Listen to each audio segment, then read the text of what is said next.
Chapter 1. The Broken Star. If you enjoy cultivation stories, subscribe to the channel and hit the bell so you never miss a new audiobook release. Now let's begin. Wei Song was born under a broken star. His mother had desperately sought the fortune tellers in Crescent Harbor to confirm the newborn child would thrive, yet each time they gazed upon his birth chart, they pushed him away with expressions of deep discomfort. The elder fortune teller had even refused to complete the reading, pressing the bronze coins back into his mother's palm and telling her to leave, that her son carried a mark of cosmic misalignment that no respectable fortune teller would touch. By age 14, Wei Song had accepted the truth. He was not meant for greatness, but for nothing at all. The Verdant Sky sect sat upon Skyward Peak, a modest institution that trained perhaps 200 cultivators. Unlike the grand sects that shaped empires, the Verdant Sky accepted whatever power came its way. Wei Song had joined at age 9 when his mother sacrificed most of their family wealth for his admittance, hoping to escape the dockworker's life that had claimed his father.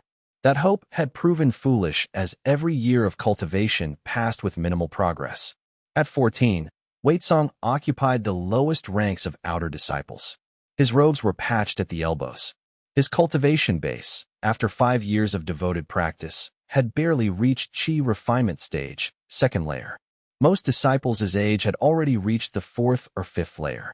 His instructors had grown increasingly patient with him, a patience more crushing than rejection, as it carried the weight of abandoned expectations. That evening, Wei Song sat alone in the outer disciple training grounds, watching the sunset bleed across the western horizon. The courtyard had emptied hours ago. He was alone with his meditation, alone with his desperate prayer to the uncaring universe. "Let me be more than this," he whispered. "Let me be something that matters." The spiritual energy around him flickered, barely noticeable, yet to his perception it felt like the universe had heard his plea. For an instant, the world seemed to respond. Then he opened his eyes, and the moment shattered. The courtyard was unchanged. The universe had not heard him. He had simply imagined it, as he imagined so many things. Wei Song rose to his feet and turned toward the dormitories. As he did, senior brother Lu stepped into his path. Lu was broad-shouldered, handsome in the way wealth and confidence made a person handsome, his robes finer and embroidered with silver thread that marked him as a cultivator of standing. "Still meditating in the dark, weakling?" Lu's voice carried the mockery that had become as familiar as his own breathing. "No amount of meditation will change what you are. Some people are simply born without capacity for greatness." Wei Song bowed slightly, a gesture of respect costing him only his dignity. "I was just finishing, senior brother." "The grounds are always mine," Lu said, stepping closer. "Everything here belongs to those strong enough to claim it. You should leave this sect. Return to Crescent Harbor. Become a dock worker like your father." Before Wei Song could respond, Lu raised his hand. Spiritual energy surrounded his palm, the beginning of the stone fist technique. It was an elementary attack, but in Lu's hands it would hurt. Something stirred in Wei Song's chest. Not resignation, but something rising from deep within. Wei Song caught Lu's wrist. It was a movement that defied everything he knew about his own strength. His hand closed around Lu's wrist like a vice, and he twisted sharply.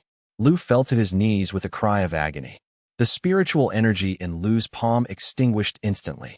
For an instant, Wei Song felt it. Vast, terrible power flowing through him. He felt the ability to break bones with a thought, to shatter mountains, to remake the world. The sensation was intoxicating and horrifying. The power had not come from any technique he had learned at the sect. It had not emerged from careful cultivation of his limited spiritual base. It had simply existed, suddenly, as though it had been waiting inside him all along for the right catalyst to awaken it. The moment Lu's palm had touched his own hands, it was as though a dam had broken somewhere deep in his soul, flooding his entire being with energy that did not belong to any normal cultivator's understanding of power. The air around him had shimmered with the force of that release. For just an instant, the very landscape around the training grounds seemed to ripple, as though reality itself was responding to something it did not recognize, something it could not accommodate within its normal categories.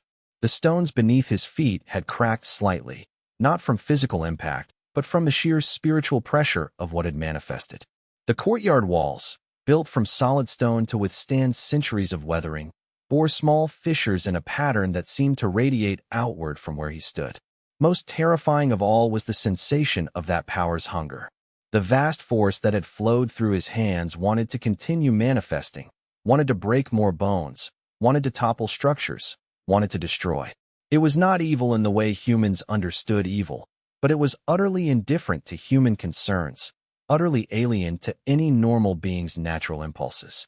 The power wanted to expand, to express itself, to manifest destruction as naturally as fire consumed wood.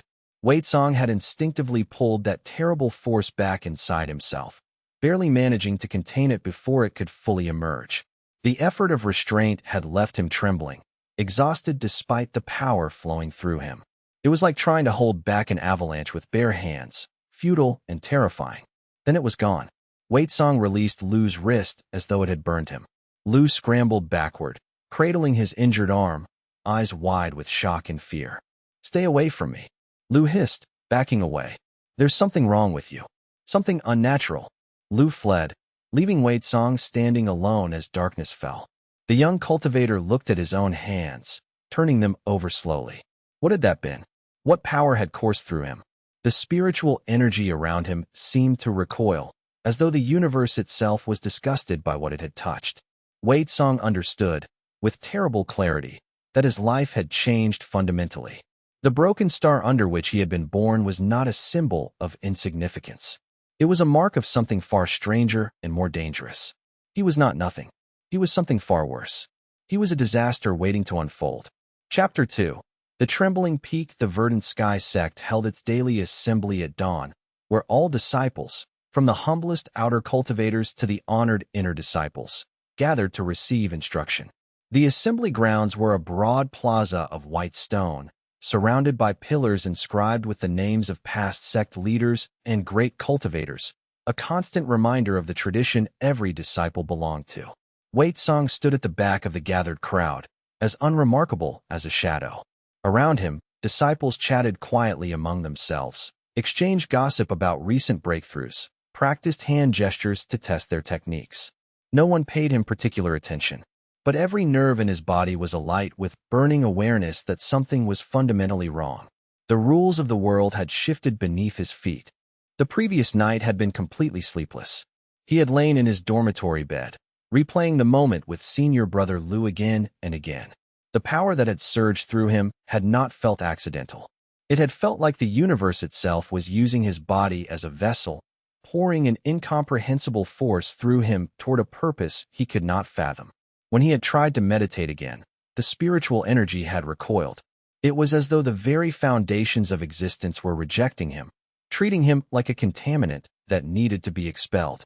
All disciples of the Verdant Sky sect. The voice of Master Zhen echoed across the assembly grounds, deep and resonant. The sect's leader was a man in his middle years, with long silver-streaked hair and the bearing of someone accustomed to absolute authority. Behind him stood the three primary instructors, all wearing expressions of grave concern. Master Zhen's gaze swept across the assembled disciples with the attention of someone conducting an inventory. Song felt heat crawl up his neck. Did the sect leader's eyes pause on him for longer than on the others? "A matter of great concern has been brought to my attention," Master Zhen continued. "One of our disciples demonstrated a disturbance of spiritual energy yesterday evening in the outer disciple training grounds. The disturbance was minor, easily contained, but it suggests a problem that requires investigation." Song's heart began to pound. This was the moment of discovery. Senior brother Lu must have reported what happened. The sect leadership had sensed the power. They knew something was wrong. "An investigation will be conducted," Master Zhen announced. "All outer disciples will undergo assessment of their cultivation bases and spiritual coherence. This is not a punishment, but a necessity to ensure the safety of all who train within our walls." The assembly broke up into murmurs. Some disciples looked concerned. Others seemed almost excited at the prospect of being questioned by sect leadership. Song felt only cold dread. Over the next 3 days, disciples were called one by one to a chamber in the sect's central tower for assessment. Song watched from the sidelines as his fellow outer disciples emerged looking relieved, shaking their heads in confusion about what the investigation was looking for. But Wei Song's name was never called. Days passed. A week. 2 weeks. Master Zhen made a public announcement that the investigation had found no significant anomalies. The heightened tension that had characterized the sect began to ease. Wei Song's name was never mentioned. He was never summoned for assessment. And this terrified him more than direct accusation would have. What if the sect leadership had determined his power was beyond their ability to assess? What if they were watching him, waiting for him to manifest again? What if they had decided to allow him to continue while celestial observers gathered information? 3 weeks after the night he had caught Lu's wrist, Wei Song was practicing in the outer disciple training grounds late in the evening. The place was mostly empty. Only a few dedicated cultivators remained, working through standard techniques with methodical discipline. Wei Song was running through the stone fist technique, trying to at least appear competent even as the power within him strained for release. His spiritual energy was thin and unstable. He would manage perhaps 2 correct formations before his concentration would fragment and the energy would scatter. It was during his 3rd attempt that he felt it, a sudden, violent surge of power, welling up from the deepest part of his being like magma rising through the earth. It was not something he had called upon. It was simply there, suddenly, explosively, as though a dam had ruptured within his soul. Wei Song tried to contain it. He tried to push it back down into the depths from which it came. But the power was too immense, too overwhelming. It burst through his meridian network like floodwaters through a crumbling levee, destroying the structure that had taken 5 years to build. The sensation was agony beyond anything he had ever experienced. The carefully constructed channels through which spiritual energy normally flowed were being violently expanded, torn open by something that had no respect for the delicate balance of normal cultivation. His dantian, the core of his being where a cultivator stored their power, felt like it was being ripped apart from the inside. The pain was so intense that consciousness nearly left him, nearly dragged him into merciful darkness. But consciousness held on, and with it came awareness of something far worse than the physical agony. Wei Song could feel the disaster energy tearing through the spiritual structure of his entire body. It was not merely destructive, it was transformative.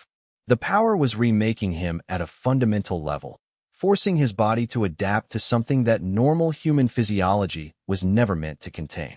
His bones groaned under the strain. His organs shuddered with the effort of processing energy that was fundamentally alien to normal existence. In that moment, Wei Song understood what the fortune-tellers had seen in his birth chart. They had not been wrong to refuse his reading.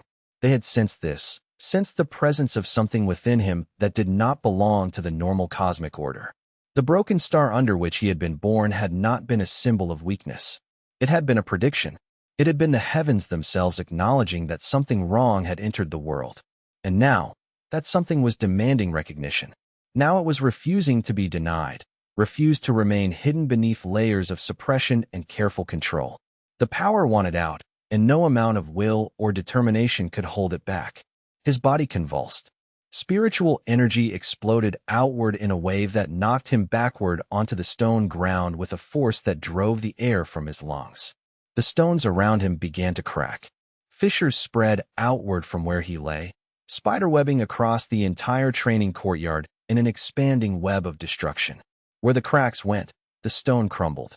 In seconds, the carefully maintained training ground was transformed into a field of broken rubble. The courtyard walls shattered. The meditation stones shattered. The stone markers shattered into dust. Wei Song felt consciousness slip away from him as darkness claimed him. The last thing he remembered was the sound of screaming, disciples shouting in alarm, instructors crying out commands, the chaos of a disaster unfolding without warning or mercy. Chapter 3. The Celestial Registry's Judgment. For 3 months, Wei Song lived in careful isolation within the sect's healing wing. He was moved to a small stone chamber with narrow windows that let in only diffuse light. The sect's physicians visited regularly, checking his physical recovery, running their hands through his spiritual meridians to assess the state of his cultivation base. They always emerged looking troubled, conferring in whispered voices with instructors and sect administrators. During this time, Wei Song was absolutely forbidden from practicing any cultivation technique. A prohibition seal placed upon the walls of his chamber would prevent him from drawing qi into his body, regardless of his intention. The seal hummed constantly, a reminder of his confinement. But Wei Song did not spend his time in despair. He spent it listening. The sect's healing wing attracted a constant stream of visitors and officials. Instructors reported on the state of disciple training and repairs to the destroyed courtyard. Healers discussed various injuries and illnesses. And, most intriguingly, the sect received visits from an official representative of the Celestial Registry. The Celestial Registry was a name that carried enormous weight in the cultivation world. It was the divine ledger that the heavens themselves maintained, the vast cosmic database in which every living being was cataloged and classified according to their nature and potential. To be registered as a talented cultivator was to be acknowledged by the universe itself. To be unregistered, or registered in an undesirable category, was to be marked as insignificant, a being whose death would be of no consequence. The registry's representative was a tall woman with an air of bureaucratic precision, moving with careful deliberation. Her name was Celestial Recorder Yu. Her presence seemed to create an unnatural silence in her wake. Even the spiritual energy seemed to hold its breath when she approached. Wei Song glimpsed her only once, passing through a corridor outside his chamber. When her gaze passed over his chamber, Wei Song felt terrible exposure, as though his very essence was being examined and catalogued in some vast celestial database. One afternoon, Master Jin appeared at his chamber door. The sect leader's expression was difficult to read, somewhere between compassion and grim determination. He entered and seated himself on the only other piece of furniture besides Wei Song's bed.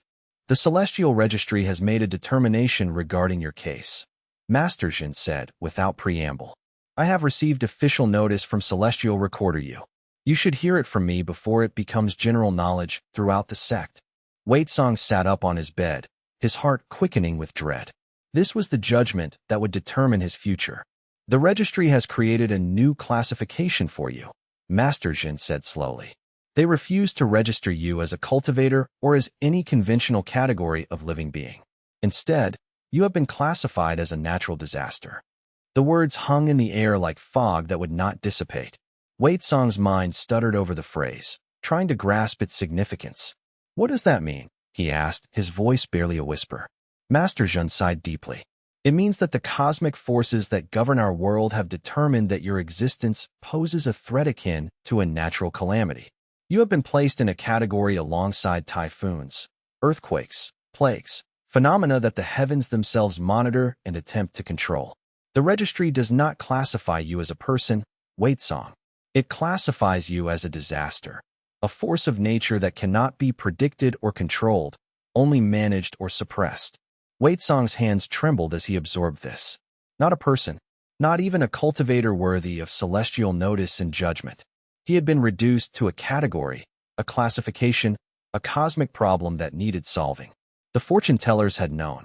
They had seen something in his birth chart that marked him as fundamentally wrong, and now that wrongness had been formally recognized by the highest authorities of the heavens themselves. There have been others classified this way? Wei Song asked, his voice hollow.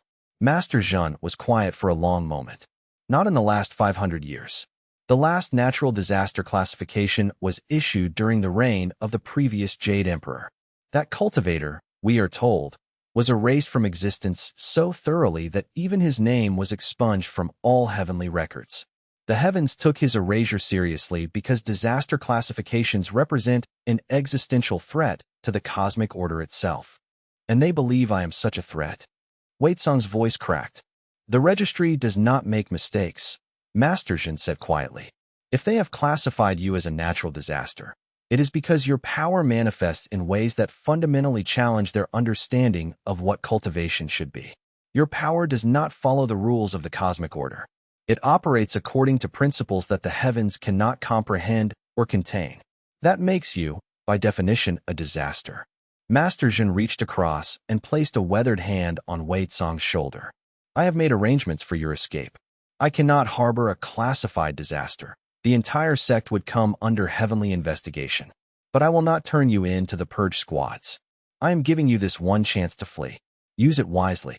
The implications began to dawn on Wei Song, like the rising of a terrible sun.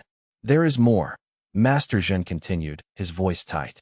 With the registry's classification comes a direct mandate to the heavenly bureaucracy. All heaven-aligned sects, all official cultivators registered with the heavens, and all heavenly soldiers have been issued a purge order. They are instructed to contain and eliminate the disaster. Wei Song. They have been given permission to kill you on sight. Wei Song felt blood drain from his face. The room seemed to spin. He was no longer simply an insignificant outer disciple. He was something that the entire cosmic order had decided needed to be erased from existence. How long? Wei Song managed to ask.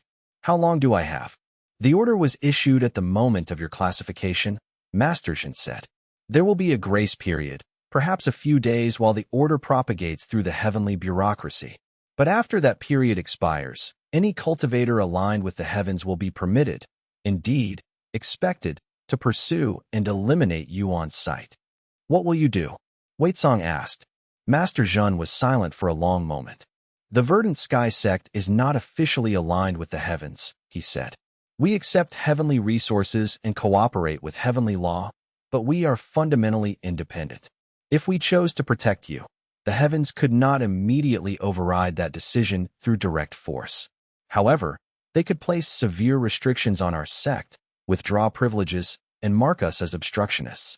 The cost would be high, higher than any sect leader should ask his disciples to pay for one insignificant outer cultivator.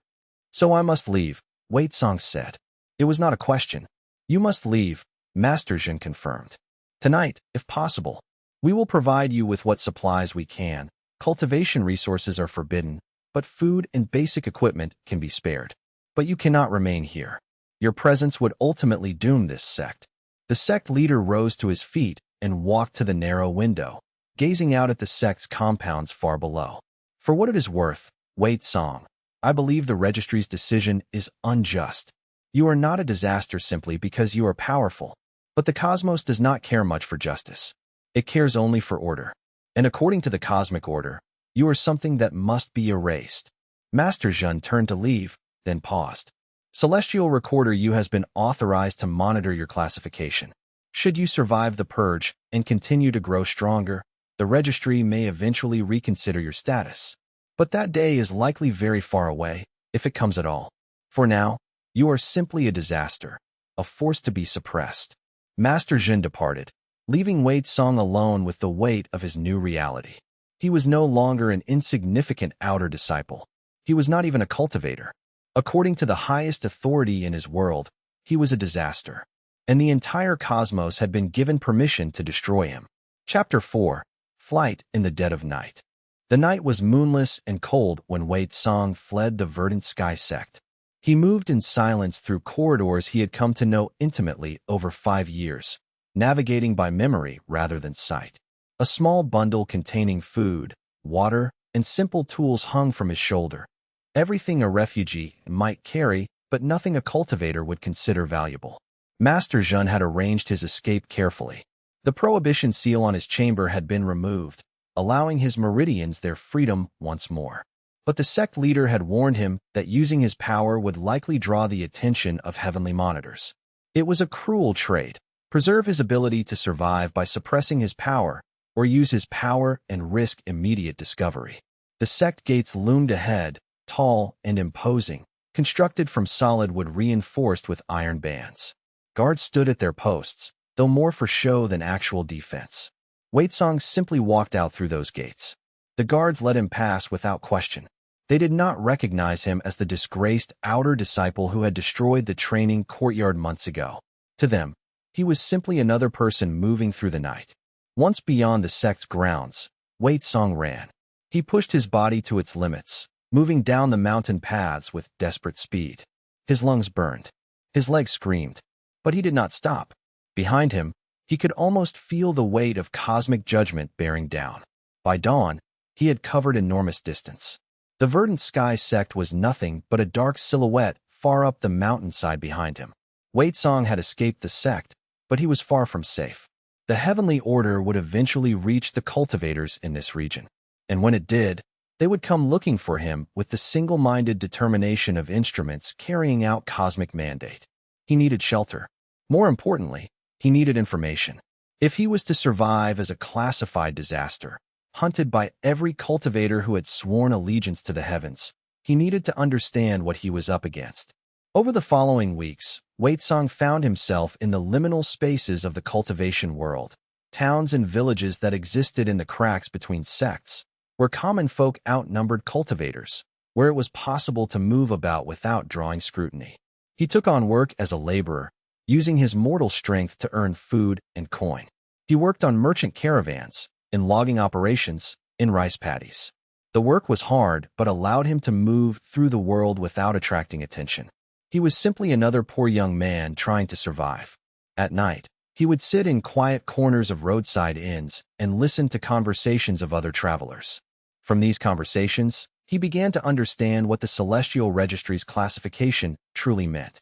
The heavenly bureaucracy was vast and ancient, a system of order that had existed since the beginning of recorded history. At its head was the Jade Emperor, a being so transcendent that he was rarely encountered directly. Below him were countless heavenly officials, generals, immortals, and functionaries working to maintain the cosmic order.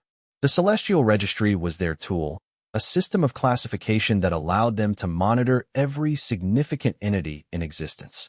The registry was not merely a record-keeping system. It was a source of power in itself. The moment a being was registered, they became subject to heavenly jurisdiction. Registered cultivators could petition for resources and hope for advancement within the heavenly hierarchy, unless they were classified as disasters. A natural disaster classification was something far worse. It represented an automatic, system-wide condemnation. Every cultivator sworn to the heavenly order was duty-bound to pursue and eliminate a classified disaster. It was not a matter of choice. It was cosmic law. To ignore the purge order was to invite heavenly punishment. Waitsong understood, with creeping horror, the absolute precision of his predicament. The universe did not see him as a person who had committed a crime. The universe saw him as a natural phenomenon, a problem to be solved, an anomaly to be erased. There was no trial, no appeal, no possibility of redemption. And yet, he survived. Days became weeks. Weeks became months. The purge order was issued throughout the region, but it moved through the heavenly bureaucracy with ponderous slowness. It took time for the mandate to reach every sect. And in that time, Waitsong learned to exist in the margins. He grew stronger, not through formal cultivation techniques, but through physical training that even mortals could undertake. He learned to move with economy and grace. He learned to observe without being observed. He learned to recognize the signs that cultivators left behind, the way spiritual energy clung to places where they had meditated. And most importantly, he learned to feel the pulse of his own power, the tremendous, terrible force that lurked at the core of his being. He did not channel it, did not attempt to use it. To do so would draw heavenly monitors and mark his position for purge squads. But he learned its contours, its nature, the way it resonated with something fundamental at the heart of the cosmos. That resonance was the most fascinating discovery. Waitsong realized that his power was not merely destructive force. It was something more fundamental, a different kind of order, an alternative arrangement of cosmic principles that should have been impossible. The heavens operated on principles of hierarchy, classification, and regulation. But his power operated on principles of transformation, release, and natural chaos. The two systems were fundamentally incompatible, which was why his very existence was an affront to the heavenly order. During late-night meditation in rented rooms above quiet inns, Waitsong would sit in darkness and feel his power responding to his awareness. It would pulse and flow like a living thing, seeking expression, yearning to manifest in the physical world. Each time it surged forward, Waitsong would gently push it back down, contain it, suppress it.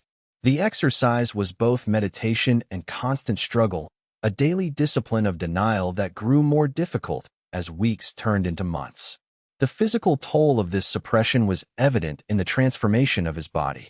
His hair began to show streaks of silver, not from age, but from the spiritual pressure of containing power that was naturally inclined toward expression and release.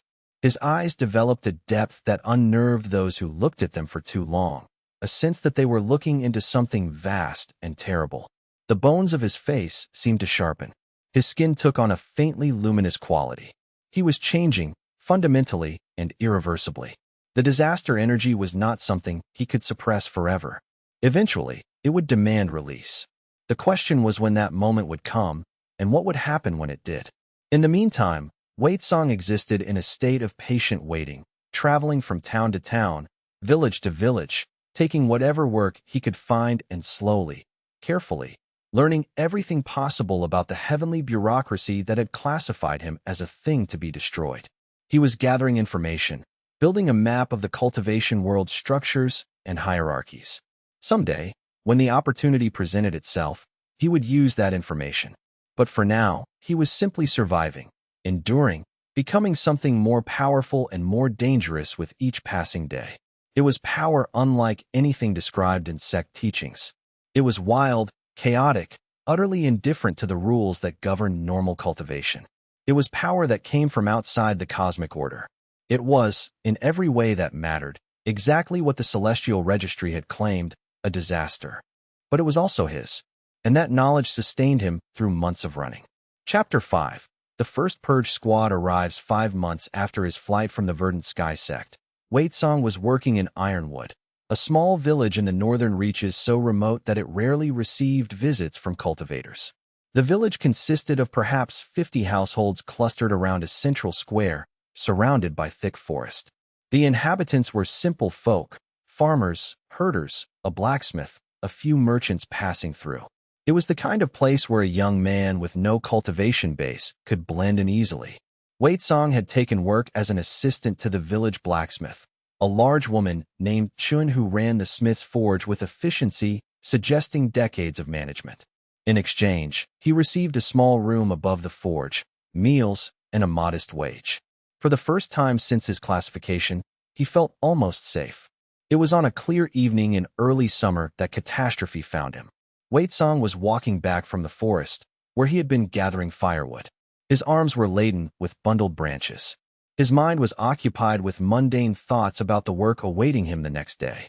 He was thinking about charcoal quality, about a difficult piece of iron that needed shaping. He was thinking about anything except the truth that had been stalking him. He was not thinking about danger. When the first spiritual attack hit him, it took him completely by surprise. The force came from above, a sudden and overwhelming blow of concentrated spiritual energy clearly intended to obliterate him. The attack was powerful enough that air itself seemed to split, reality tearing like paper.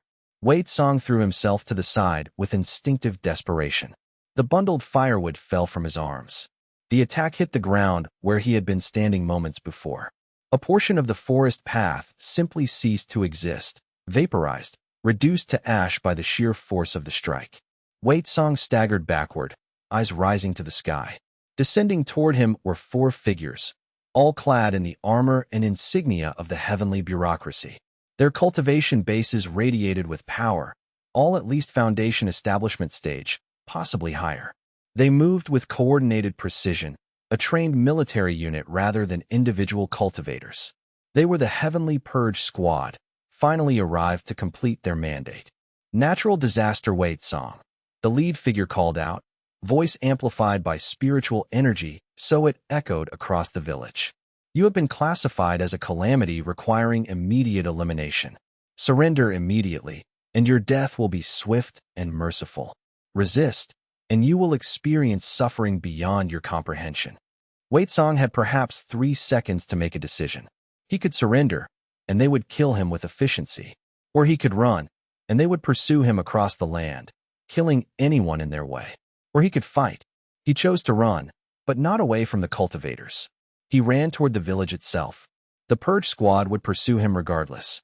But if he could draw their attention away from Ironwood, perhaps he could minimize damage to the innocent people who lived there. It was a small thing, a futile gesture for people he barely knew. But it was all he could offer. Wei Song sprinted back toward the village, his mortal legs pumping fast. Behind him, the cultivators gave chase. A second attack came, another blast of spiritual energy that shook the ground and sent cracks radiating outward. Wei Song threw himself aside, felt the heat of the strike pass inches from his body.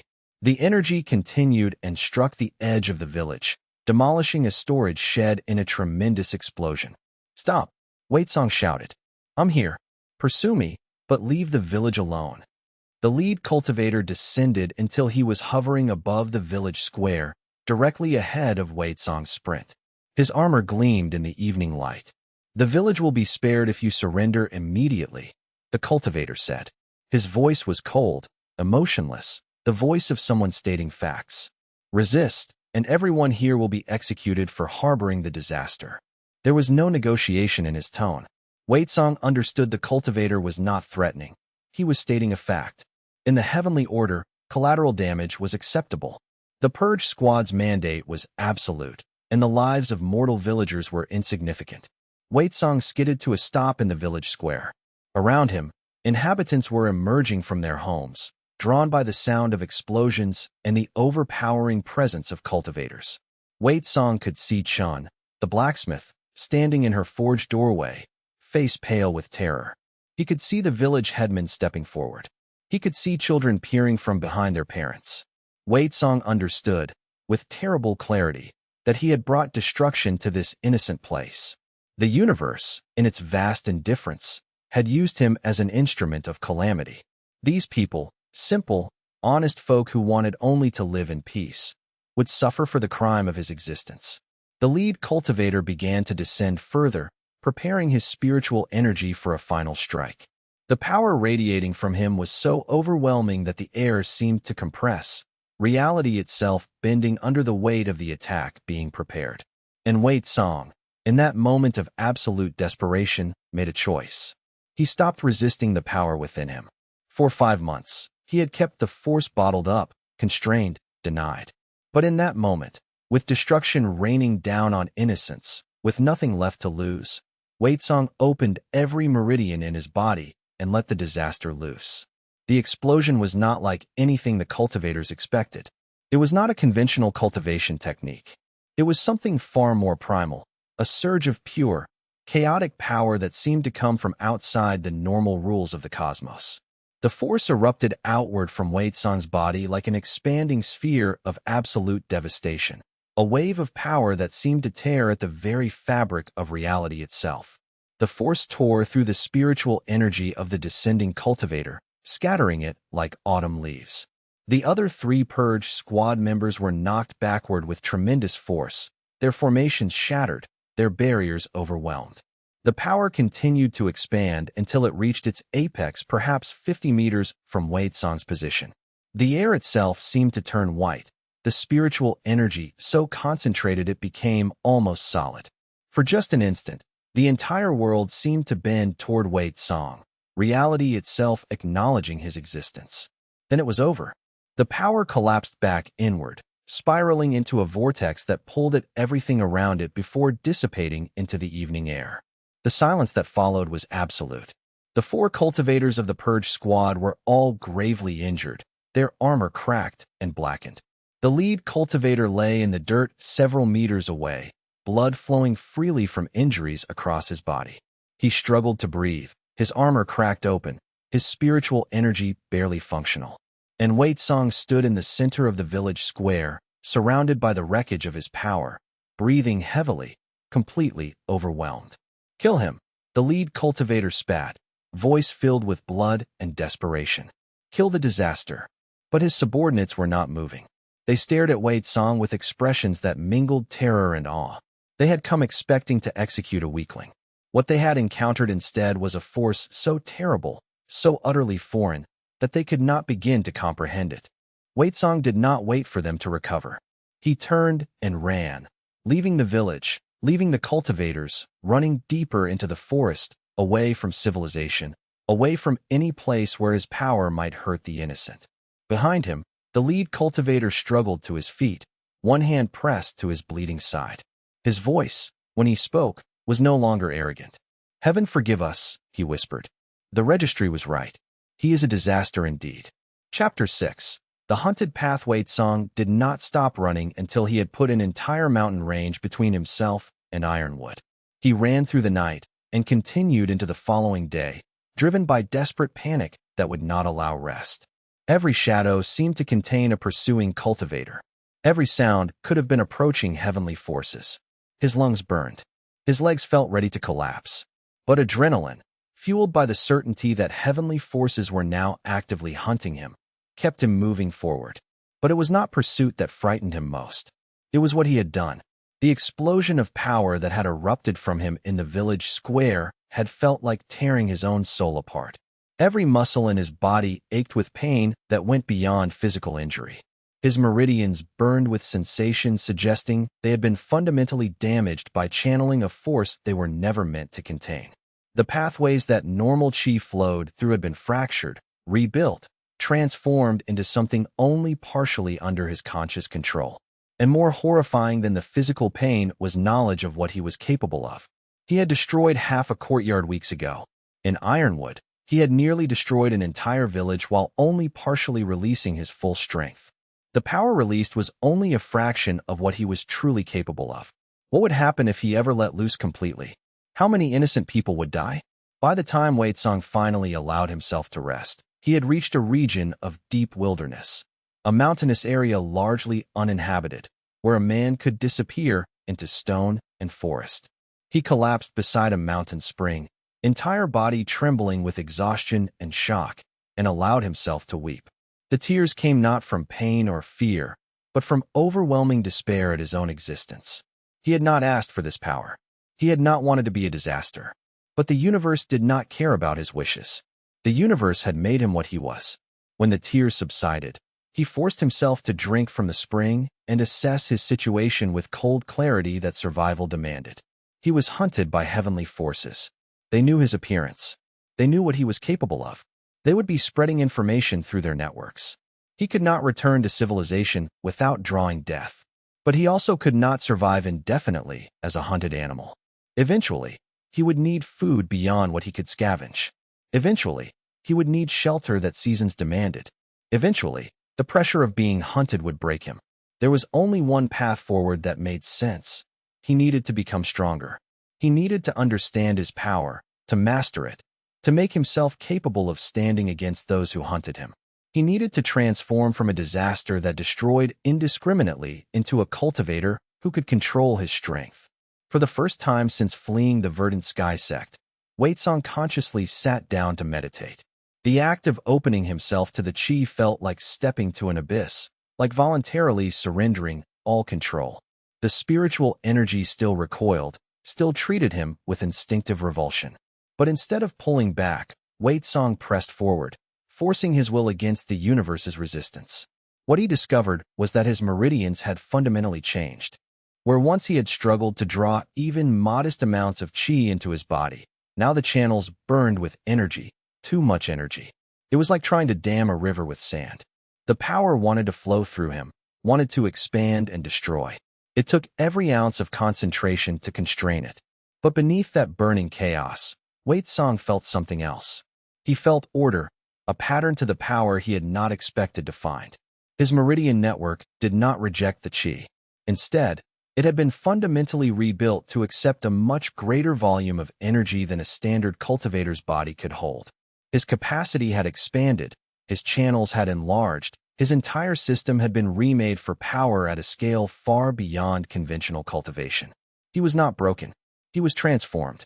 Over the following weeks, as Wei Tsong established a hidden camp in the mountains, he began learning to work with his new nature. He meditated for hours each day, learning to sense the limits of qi his body could contain. He experimented with small releases of power, learning to direct energy outward in controlled pulses rather than explosive waves. There was no sect to teach him. There were no instructors. There were only Wei Tsong and the mountain and the terrible, magnificent power flowing through him. He had to invent his own cultivation method, discover through trial and error what worked, develop new techniques based on principles no conventional cultivator had encountered. It was during one of these meditation sessions that Wei Tsong felt something outside his hidden camp. A presence, distant but unmistakable, marked by the characteristic resonance of a cultivator moving with purpose. Wei Tsong's eyes snapped open. Another pursuer? Had they tracked him despite his precautions? He gathered his few possessions and slipped out of the camp, moving silently into the forest to investigate. As he approached the source, he saw a figure sitting beside a small fire, warming his hands. The man was dressed in simple traveling clothes, with silver threading through black hair and an expression of weariness suggesting he had been walking for a very long time. Waitsong almost passed him by without acknowledgement, but there was something about the man's bearing different from Purge Squad cultivators. He seemed less like a hunter and more like a refugee himself. "I know you're there," the man said quietly, without looking up from the fire. "I can feel your presence. And before you attack, you should know that I'm not here to fight you." Waitsong remained hidden. "Why should I believe you?" he called from the darkness. The man finally turned, eyes meeting Waitsong's directly. The gaze was steady and unafraid, and something in his expression suggested absolute honesty. "Because if I wanted to kill you, I would have done it already. Also because I'm not heaven-aligned. And most importantly," the man smiled, a sad and knowing smile carrying the weight of years. "Because I know exactly what you are, and I've spent the last 3 years looking for you." Waitsong remained cautious but intrigued. "What do you want?" he asked, stepping into the firelight. "To help you," the man said. "My name is Huang Shan, and I, too, have been classified as a disaster by the Celestial Registry." Chapter 7. The disaster's teacher Huang Shan was a man of perhaps 40 years, with the bearing of someone who had survived far more than most would consider survivable. His left arm was scarred, the skin mottled and discolored, suggesting it had been burned in a terrible fire decades past. He moved with the careful deliberation of someone managing chronic pain, each motion calculated to avoid triggering deeper injuries. But his eyes held a clarity Waitsong had never encountered. Eyes of a man who had looked directly into cosmic judgment's face and refused to accept it as final, who had transcended fear through familiarity with despair. Over the course of a long night beside the fire, Huang Shan revealed his own story with a frankness that suggested he had accepted his past rather than trying to hide from it. He had been classified as a disaster 8 years ago after destroying a temple in a moment of uncontrolled power release, killing 47 monks who had been peacefully meditating when his power exploded through their sanctuary. But his classification had come after he had already been running for 3 years, after he had already been hunted by sects and cultivators who sensed he was something wrong, something that did not fit the normal categories of the cultivation world. "How have you survived?" Waitsong asked, the question carrying genuine urgency. "If you've been hunted for 8 years, how have you managed to stay alive when the entire heavenly order is arrayed against you?" "Not always well," Huang Shan said, and there was something ancient in his voice, something that had weathered storms most would never face. "I've been captured twice. I've been tortured in ways I still have nightmares about, techniques designed specifically for disaster cultivators, methods that target the unique nature of our power. I've watched friends die because they associated with me, their deaths on my conscience forever. I've destroyed entire villages in moments of lost control, killed people who were innocent and did nothing to deserve death. That knowledge will haunt me for the rest of my existence." His voice was steady and matter-of-fact, but Waitsong could hear the weight of memories beneath every word, the burden of a man who had accepted responsibility for horrors he could not undo. Over the following months, Waitsong trained intensively under Huang Shan's guidance. The older disaster cultivator taught him meditation techniques refined through years of experience, channeling exercises designed specifically for anti-order power, fundamentals of controlling chaotic force that wanted at every moment to explode outward. Gradually, through patient repetition and careful guidance, Waitsong's ability to direct his power improved dramatically. What had been absolute chaos began to take on structure, pattern, intention. Huang Shan taught him a technique called the observation of the disaster self, a meditative practice that involved becoming aware of every aspect of his transformed nature without judgment, accepting what he had become rather than resisting it. During meditation, Waitsong learned to feel the true extent of power dwelling within him, a seemingly bottomless wellspring of chaotic energy that wanted at every moment to burst forth and remake the world in its image. The power was not simply destructive, it was transformative, reshaping reality according to principles that existed outside the normal cosmic order. But beneath that chaos, Waitsong began to perceive something else, something that troubled him in ways he could not articulate. There was a kind of intelligence at his power's core, not consciousness exactly, but purposefulness, suggesting the force was not simply blind destruction. It had intention and direction, as though the power within him had its own goals separate from Wei Song's conscious will, its own objectives that drove his actions even when he was not aware of them. What is this intelligence?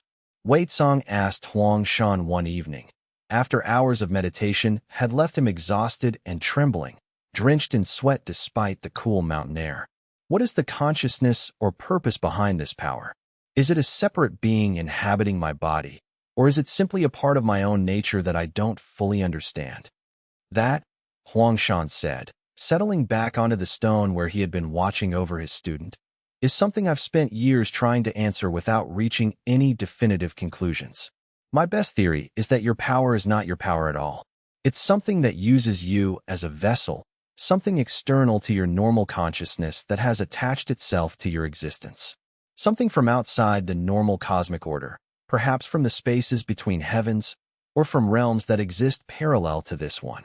Whether that makes it a parasite or a symbiote, I cannot say. But I do know that the more you cooperate with it, the more you listen to its impulses rather than fighting them, the more effectively you can direct it. Fighting it only causes explosive, uncontrolled manifestations that neither of you desire. They moved on to channeling exercises, where Wei Song attempted to draw small amounts of power through specific meridian pathways and release them in controlled pulses. The first sessions were disasters in the most literal sense. Wei Song would attempt to release what he thought was a small amount, only to have a pulse equivalent to a lightning bolt tear through the mountain landscape, destroying trees and shattering boulders as though they were made of paper. But gradually, through repetition and feedback, through learning to feel the subtle signatures of different amounts of power, he began to develop an intuitive sense for how much energy he was actually channeling. "You're improving," Huang Shan observed after Wei Song managed to create a small explosion no larger than a man's fist, a burst of power so controlled that it barely disturbed the surrounding earth. "In 3 months, you've learned to control an aspect of your power that took me 2 years to master.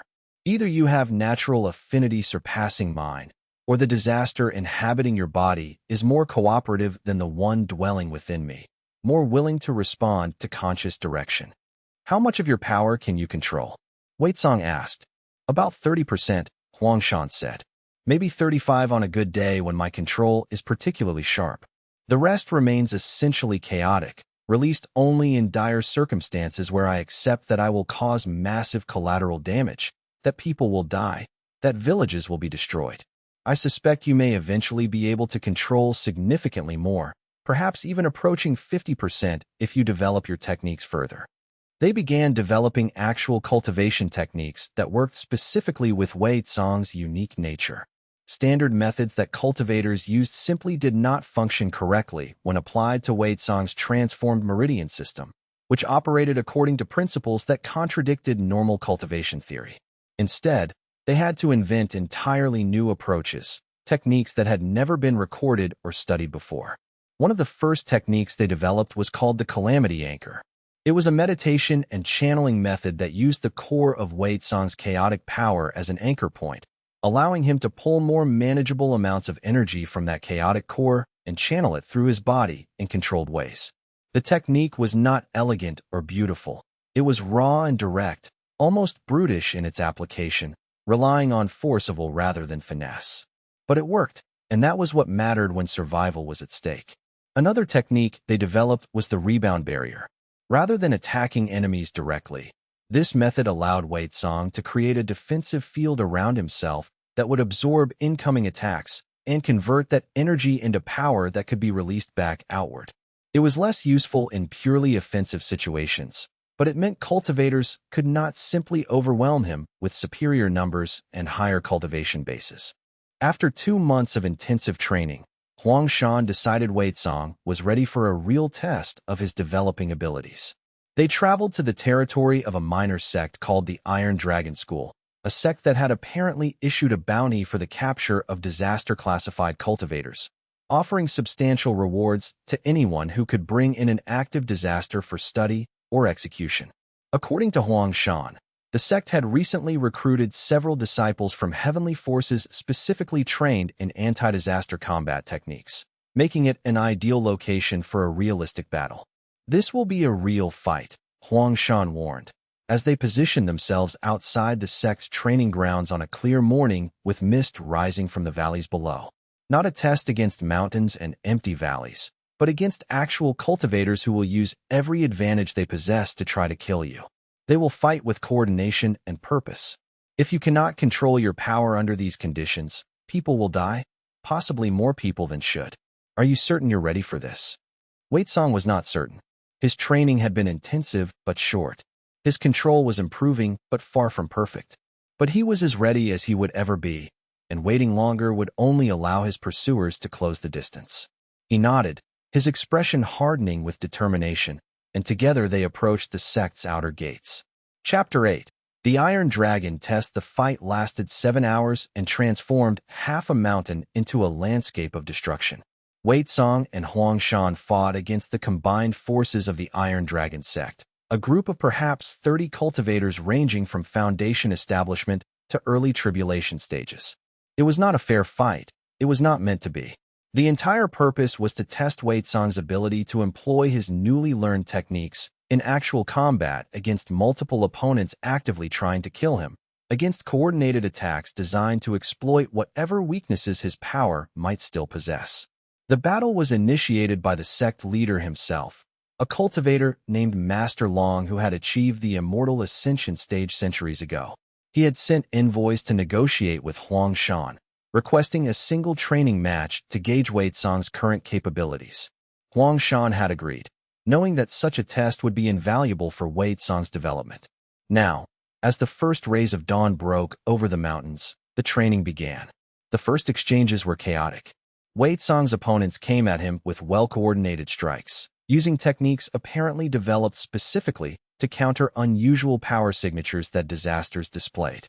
Sect disciples created barriers specifically designed to absorb chaotic energy without destabilizing, preventing the kind of uncontrolled power surge that had defeated so many opponents in previous battles. They coordinated attacks to strike at the same point in Wei Song's defenses simultaneously, hoping to overwhelm his control through sheer force, using the principle of combining multiple smaller attacks into an overwhelming whole. But Wei Song had the advantage of raw power that exceeded what mere coordination could overcome, and Huang Shan provided constant guidance and support from the sidelines. Each time Wei Song found himself trapped or overwhelmed, Huang Shan would intervene, creating diversions or attacking the coordinated disciples from unexpected angles, breaking their formations. More importantly, every mistake Wei Song made in combat provided him with immediate feedback, allowing him to adjust his strategies and techniques in real time. After the first hour, Wei Song began to adapt to the challenge. He stopped trying to match the cultivator's techniques with conventional attacks and blocks. Instead, he employed the Calamity Anchor technique more aggressively, using his chaotic power to disrupt the carefully maintained coherence of his opponent's spiritual energy at its source. Where cultivators relied on maintaining their power in specific formations and patterns that followed the rules of conventional cultivation, Wei Song's raw, undirected force would shatter those patterns like glass, leaving the disciples temporarily vulnerable and disoriented. It was not elegant, but it was devastatingly effective. The disciples who had been trained in formal techniques found themselves unable to adapt to an opponent whose power operated according to no rules they could anticipate or counter. Their carefully learned strategies became liabilities, constraining their responses when adaptation was essential for survival. Gradually, the Iron Dragon disciples began to fall back. 3 were killed in direct combat when they tried to press too hard and left themselves open to Wei Song's counterattacks, their bodies unable to withstand the force of chaotic power, meeting carefully constructed defenses. 5 were gravely injured, their bodies torn and burned by chaotic power they could not defend against, requiring them to withdraw before worse damage could be inflicted. The rest retreated back toward the sect's compounds, finally acknowledging that they could not overcome Wei Song and Huang Shan through conventional combat, no matter how skilled or coordinated their attacks might be. But the sect leader had not given up, and pride would not permit him to simply accept defeat. As Wei Song and Huang Shan pressed their advantage, moving toward the sect's central tower, Master Long began to gather power for a massive strike, a technique that would require him to sacrifice his own life, but that had the potential to destroy everything within a radius of several miles. It was clearly an attempt to either kill Wei Tsang through overwhelming force or to destroy his own sect rather than let it fall into the hands of disasters, accepting mass destruction as preferable to allowing a disaster cultivator to claim victory. Immortal crushing technique, Huang Shan identified, his voice tight with tension and recognition. He's going to use a forbidden method, one of the ancient techniques that were sealed away because of their destructive potential. Wei Tsang, you need to stop him before he completes the technique. If he finishes the casting and releases the power, everyone in this sect will die, along with potentially everyone in settlements for miles around. Wei Tsang didn't hesitate. He released the rebound barrier that had been protecting his body and directed all of his controlled power toward a single point. A spear of chaotic energy that formed itself into a shape his conscious mind had not directed, but that his instincts understood perfectly. The spear flew true, striking the sect leader directly in the chest just as he completed his technique preparation, interrupting the final steps of the forbidden cultivation before it could manifest. The sect leader's power dissipated into the air uselessly. The forbidden technique never manifested. But the force of Wei Tsang's strike sent the sect leader flying backward, his body crashing through the walls of the sect's central tower, leaving a trail of blood and destruction in his wake, his screams echoing across the valley. The remaining disciples watched as their leader fell, his body disappearing from view as he crashed deeper into the tower. The last resistance crumbled. The Iron Dragon sect, which had stood for 300 years and trained countless cultivators, which had built its reputation on discipline and traditional cultivation methods, had been defeated by two disasters in the course of a single day. As the dust settled over the destroyed sect compounds, Huang Shan approached Wei Tsang with an expression that mingled pride and concern. "You did well," he said. "Better than I expected, honestly. Your power control has improved dramatically throughout this battle. But I'm concerned that you're becoming dependent on using your full power in every engagement. Look around you. Look at what we've destroyed." Wei Tsang surveyed the landscape, really seeing it for the first time since the battle ended. The mountainside was torn and scarred, the earth itself reshaped by the force of his power. The Iron Dragon sect's compounds were in ruins, buildings reduced to rubble, architectural achievements of centuries destroyed in hours. 30% of the disciples were dead or dying, their bodies scattered across the battlefield, their potential futures ended by his power. And all of this destruction had been necessary, had been the price of defeating those hunting him, but it was destruction nonetheless. "This is what happens when you engage fully with your power," Huang Shan said. "The control improves, yes, but so does the destruction. Eventually, you'll find yourself in a situation where you can't hide the scale of your power anymore. You'll be revealed as exactly what the Celestial Registry claimed you were, a disaster." "Is that not the goal?" Wei Tsang asked, genuine confusion in his voice. "To become strong enough that the heavens fear us?" "Perhaps," Huang Shan said, "but fear has consequences. The more you reveal your true power, the more seriously the heavenly forces will pursue you. Eventually, they will stop sending individual sects and purge squads. Eventually, they will send real heavenly generals, beings who make the cultivators we just defeated look like children playing with wooden swords. And when they arrive, Wei Tsang, they will not stop until you are dead." Wei Tsang had no answer to that. He simply stood in the ruins of the Iron Dragon sect and understood, with absolute clarity, that his training period was coming to an end. Soon, very soon, he would face forces that he could not defeat through power alone. The heavens were watching. The heavens were preparing. And when they moved, they would move with overwhelming force. Chapter 9. The Heaven's Wrath. 3 weeks after the destruction of the Iron Dragon sect, the heavenly forces finally responded at a level that made all previous opposition seem laughable. The cosmic bureaucracy had gathered its resources, analyzed the threat that Wei Tsang represented, and decided that a qualitatively different level of force was required. Wei Tsang and Huang Shan were camped in a narrow valley in the western mountains when they felt it, a presence so vast and so overwhelming that it seemed to press down on the entire landscape like a physical weight, making the very mountains seem small and insignificant. This was not a purge squad, which could be defeated through clever tactics and overwhelming power. This was not even a heavenly commander, which could be challenged and potentially overcome through determination. This was something far more terrible, a being whose powers seemed to operate on a completely different scale. "What is that?" Wei Song whispered, feeling the foundations of his courage begin to shake. In all his encounters with the heavenly forces, he had never sensed anything like this. It was as though a star was descending toward them, as though the very laws of reality were bending to accommodate this presence. "A celestial general," Huang Shan said, his voice tight with fear. The older disaster cultivator's face had gone pale. "One of the heaven's most powerful warriors. They don't send generals to deal with individual disasters normally. The fact that they've sent one now means the Heavenly Council has decided that you represent an existential threat to the cosmic order. They're treating you as seriously as they would treat a threat to the Jade Emperor himself."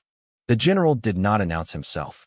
He did not demand surrender or offer any chance for negotiation. He did not even acknowledge the presence of his targets. He simply appeared, descending from the sky like a falling star, trailing celestial energy like a comet's tail, and began to fight with the casual efficiency of someone engaging in routine work. The power that emanated from the general was on a completely different scale from anything Wei Song had encountered.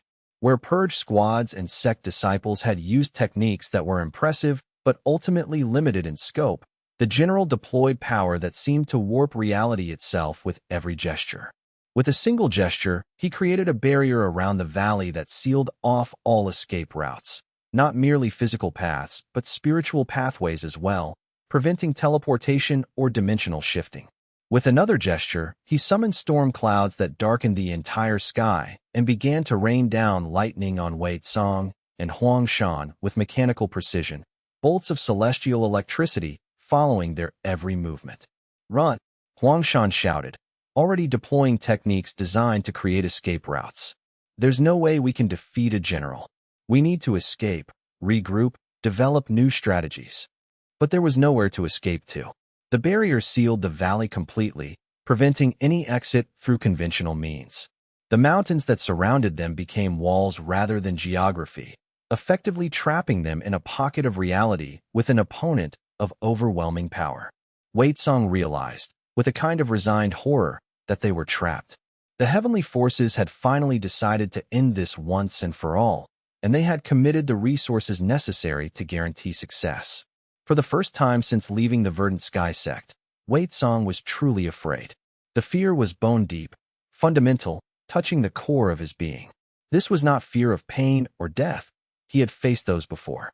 This was fear of overwhelming power, of confronting something so far beyond his capabilities that normal methods of defense seemed laughable.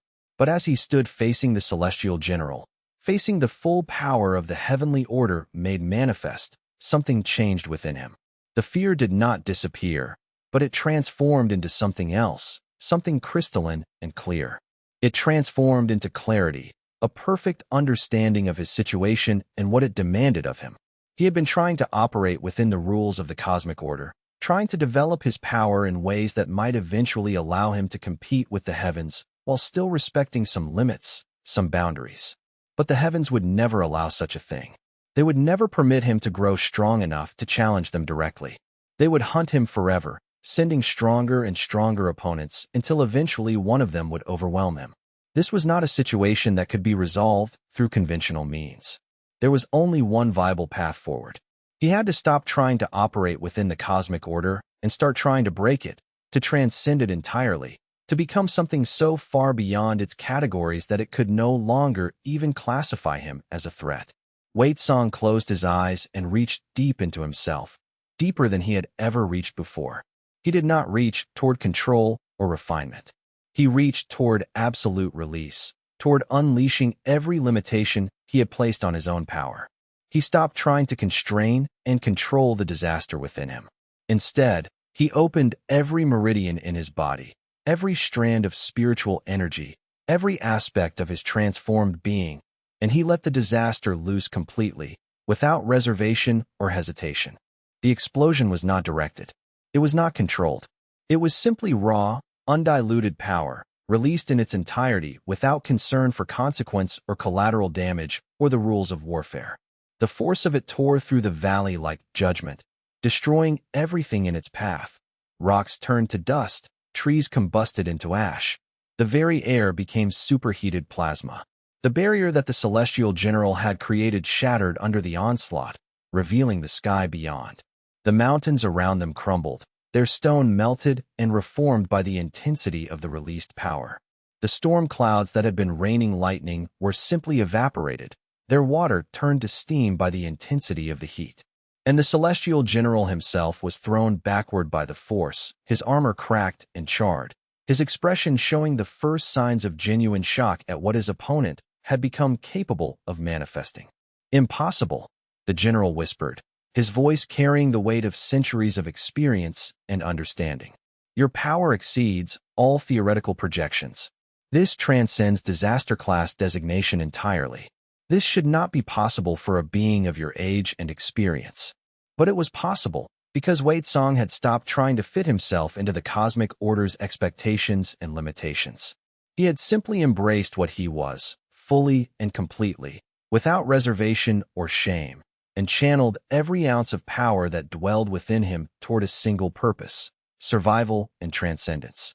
The celestial general's defeat had been absolute and undeniable. The being who had arrived with the confidence that came from 5,000 years of unbroken victory had been forced to flee, its celestial armor cracked and smoking, its power shattered by something it had never encountered before. The general had retreated into the heavens, no doubt to report to the Jade Emperor's court that their understanding of Wei Song's threat level had been fundamentally incomplete, that their classifications and categories did not apply to a being who had learned to transcend the boundaries that defined normal existence.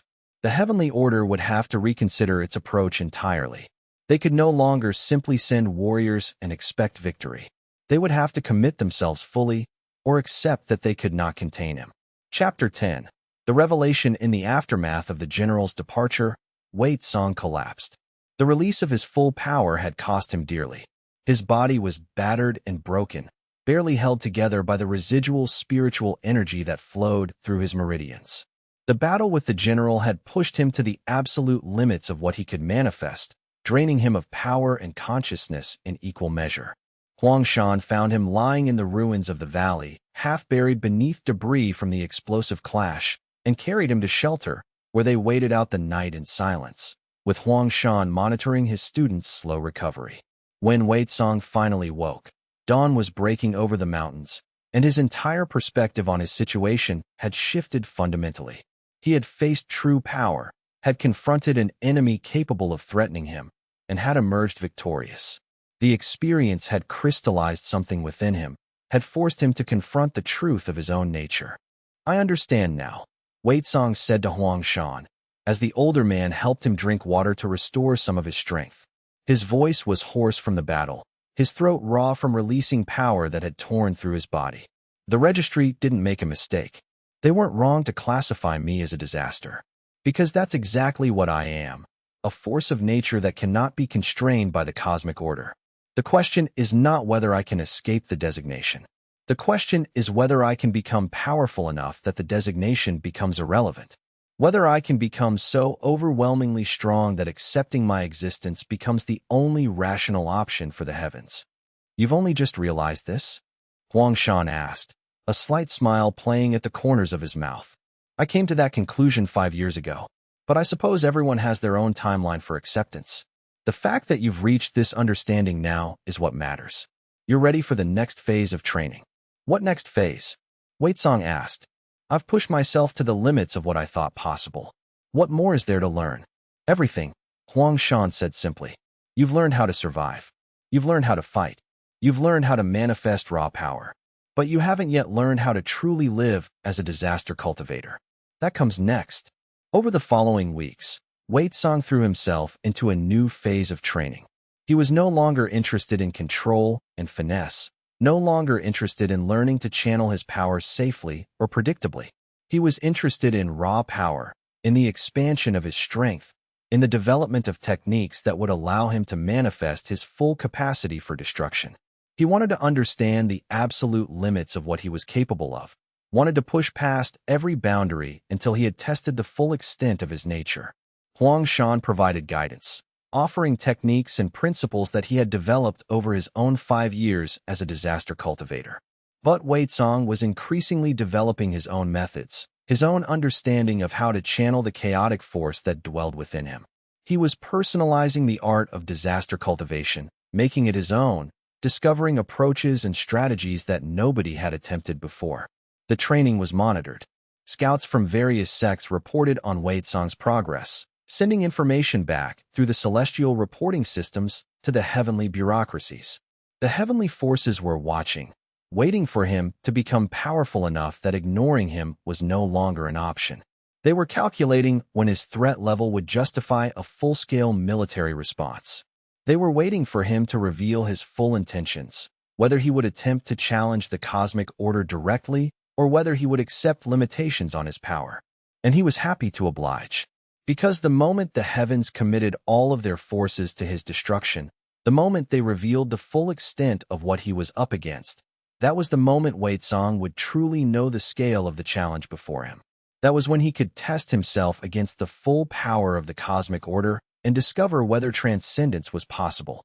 The certainty of that coming conflict filled Wei Song with a sense of purpose he had never experienced during his early years at the Verdant Sky sect. Back then, he had been desperate to prove himself, to overcome his limitations, to show that the fortune-tellers had been wrong about him. That desperation had been a weight, a chain binding him to expectations he could never meet.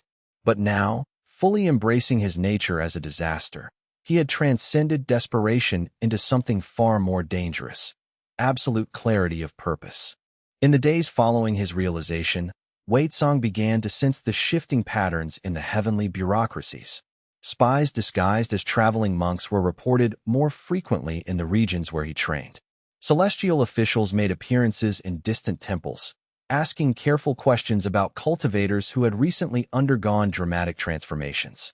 The heavenly intelligence apparatus was accelerating its investigation, closing in on a comprehensive understanding of his power and location. He did not hide from this scrutiny. Instead, he allowed it to happen, even accelerated it through subtle displays of power in populated areas.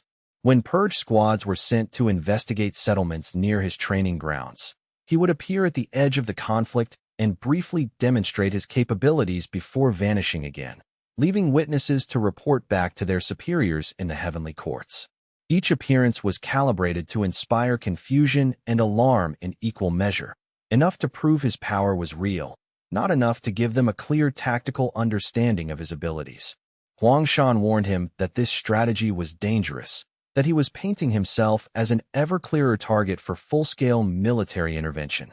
But Wei Song understood what his mentor did not: that without directly challenging the heavens, without forcing them to openly commit their resources to his destruction, he would never achieve the level of power necessary to truly transcend their control. He needed to be hunted. He needed to be tested. He needed to face the full weight of the cosmic order's wrath to understand his own potential. It was a dangerous game, one that many cultivators would have deemed suicidal. But for Wei Song, it was the only path forward that made sense. Chapter 11. The echoes of transformation. By the 5th month of his training with Huang Shan, Wei Song had undergone a transformation so complete that people who had known him before would have barely recognized him. He was not merely stronger. He was fundamentally different. The power that flowed through him had reshaped his body, his spirit, his very essence. His hair had turned silver, a visual manifestation of the spiritual energy that now flowed through his form constantly, that had permanently altered the pigmentation of every strand. His eyes held depths that seemed to contain visions of destruction and chaos, as though the disaster within him had burned itself into his very gaze, marking him forever as something more than human. The physical transformation had been inevitable.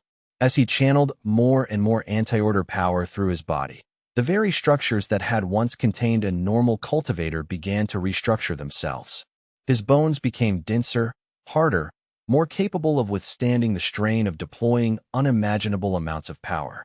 His organs transformed, becoming more energy efficient, better able to convert spiritual essence into usable force. Even his blood had changed, becoming something that was part spiritual energy and part physical substance, a hybrid existence that transcended the normal categories of the human form. More significantly, he had stopped trying to appear human. He had embraced the catastrophic nature of his power so completely that concealment became pointless, and attempting to hide his true nature only diminished his effectiveness in combat. When he walked, spatial reality seemed to ripple around him, reality itself responding to his passage. When he breathed, the air itself carried undertones of disaster, became charged with potential for destruction. Even in a state of complete calm, he radiated an aura that made normal people feel instinctively afraid, that caused birds to flee from his presence, that made animals instinctively avoid any terrain he occupied. Wei Song had come to understand that this transformation was not a loss of his humanity, but a transcendence of it. He was becoming something that encompassed humanity but extended far beyond it, something that could not be contained by the normal categories that the cosmic order used to classify existence. He was becoming a disaster cultivator not merely in technique, but in fundamental nature. Huang Shan had also grown stronger, though in a different direction. Where Wei Song had focused on expanding his raw power, increasing his ability to deploy destruction, Huang Shan had devoted himself to learning to control an ever greater percentage of his chaotic force. The difference in their approaches reflected differences in temperament and philosophy. Huang Shan sought mastery and discipline. Wei Song sought liberation and power. By the 5th month, Huang Shan could allegedly control 50% of his power, up from the 30% he had managed when Wei Song first encountered him. The improvement was remarkable, suggesting that disaster cultivators could indeed develop their control over time. "The heavens are going to make a move soon," Huang Shan said one evening, as they sat overlooking a vast ravine that Wei Song had created during one of his training sessions. The ravine had not existed 3 months ago. Now it was a permanent scar on the landscape, a testament to the power that Wei Song could manifest. The earth had been split open by the sheer force of his cultivation, revealing layers of stone that had been buried for millennia, creating a physical monument to his growing power. "I know," Wei Song said. "I can feel them gathering. There's a sense of preparation in the spiritual currents. They're organizing, coordinating, bringing together forces from across multiple heavenly bureaucracies. I estimate they have about 3 more weeks before they have assembled sufficient force to mount another major assault." "What happens when they come?" Huang Shan asked. "Are you going to flee again, or are you going to stand and fight?" "Because I'm through running," Wei Song. "I've spent the last few months training, and I'm ready to challenge whatever forces the heavens throw at us." "I'm going to stand and fight," Wei Song said without hesitation. "I'm done running. I'm done hiding. Let them come with whatever forces they believe are necessary. Let them bring their generals, their immortal warriors, their most powerful disciples. I will defeat them all, and in doing so, I will force the heavens to acknowledge that I exist beyond their ability to suppress. I am not a disaster because I am weak or uncontrolled. I am a disaster because my existence defies the fundamental order of the cosmos."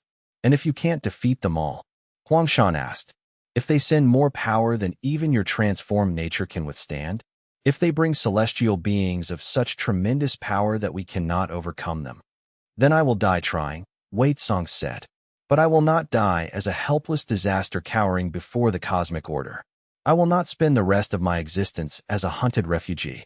I will die as a force that challenged the heavens themselves and made them fear my power, that stood defiant against the entire weight of the cosmic system and refused to surrender.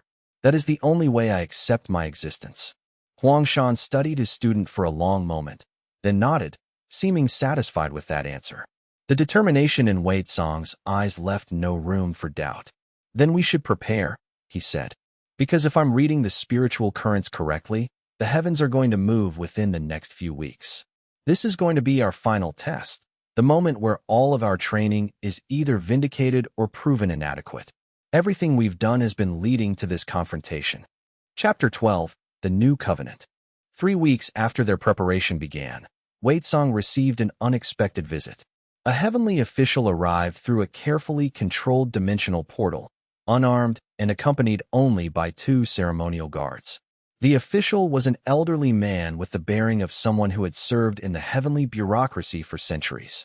His robes bore the insignia of the Celestial Registry, the central authority that maintained all classifications and designations within the heavenly order. I come with a message from the Jade Emperor himself, the official announced, bowing respectfully to Wei Song. The gesture was surprising in its formality, and with an offer that may be of interest to you. Wei Song's first instinct was to refuse to hear the official out, to attack the portal and its occupant as a hostile act against a being hunted to extinction. But Huang Shan touched his arm gently, suggesting that perhaps they should listen. The older disaster cultivator had sensed something in the official's energy, some hint of genuine negotiation rather than deception. Cautiously, Wei Song agreed to hear what the heavenly representative had to say. The official proceeded to explain a revelation that had apparently occurred among the heavenly hierarchy.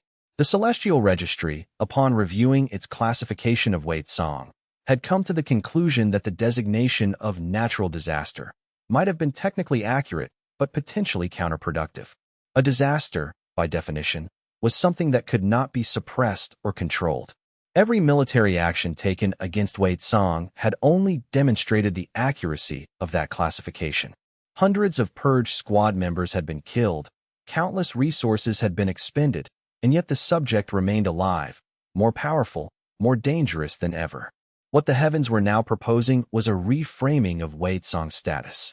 Rather than continuing to classify him as something to be eliminated, they were willing to register him as a newly discovered celestial phenomenon.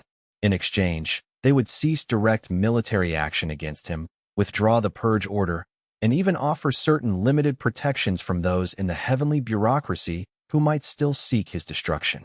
What is the cost? Wei Song asked warily. He suspected that the heavens would not suddenly develop compassion. There had to be a price for this change in their stance. The cost is acknowledgement, the official said.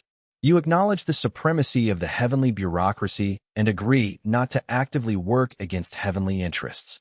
In return, you are permitted to exist within the heavenly order's system, classified not as a disaster to be eliminated, but as a phenomenon to be monitored and researched. Wei Song considered this offer carefully. It would mean an end to the constant hunting, an end to the need to hide and run continuously, an end to the exhaustion of perpetual flight. But it would also mean accepting the heavens' authority, accepting their right to classify and monitor him, accepting a position of subordination to the very system he had been born to defy. What if I refuse? Wei Song asked. Then the heavenly forces will continue to pursue you until one side or the other is eliminated, the official said simply. But I suspect you already knew that.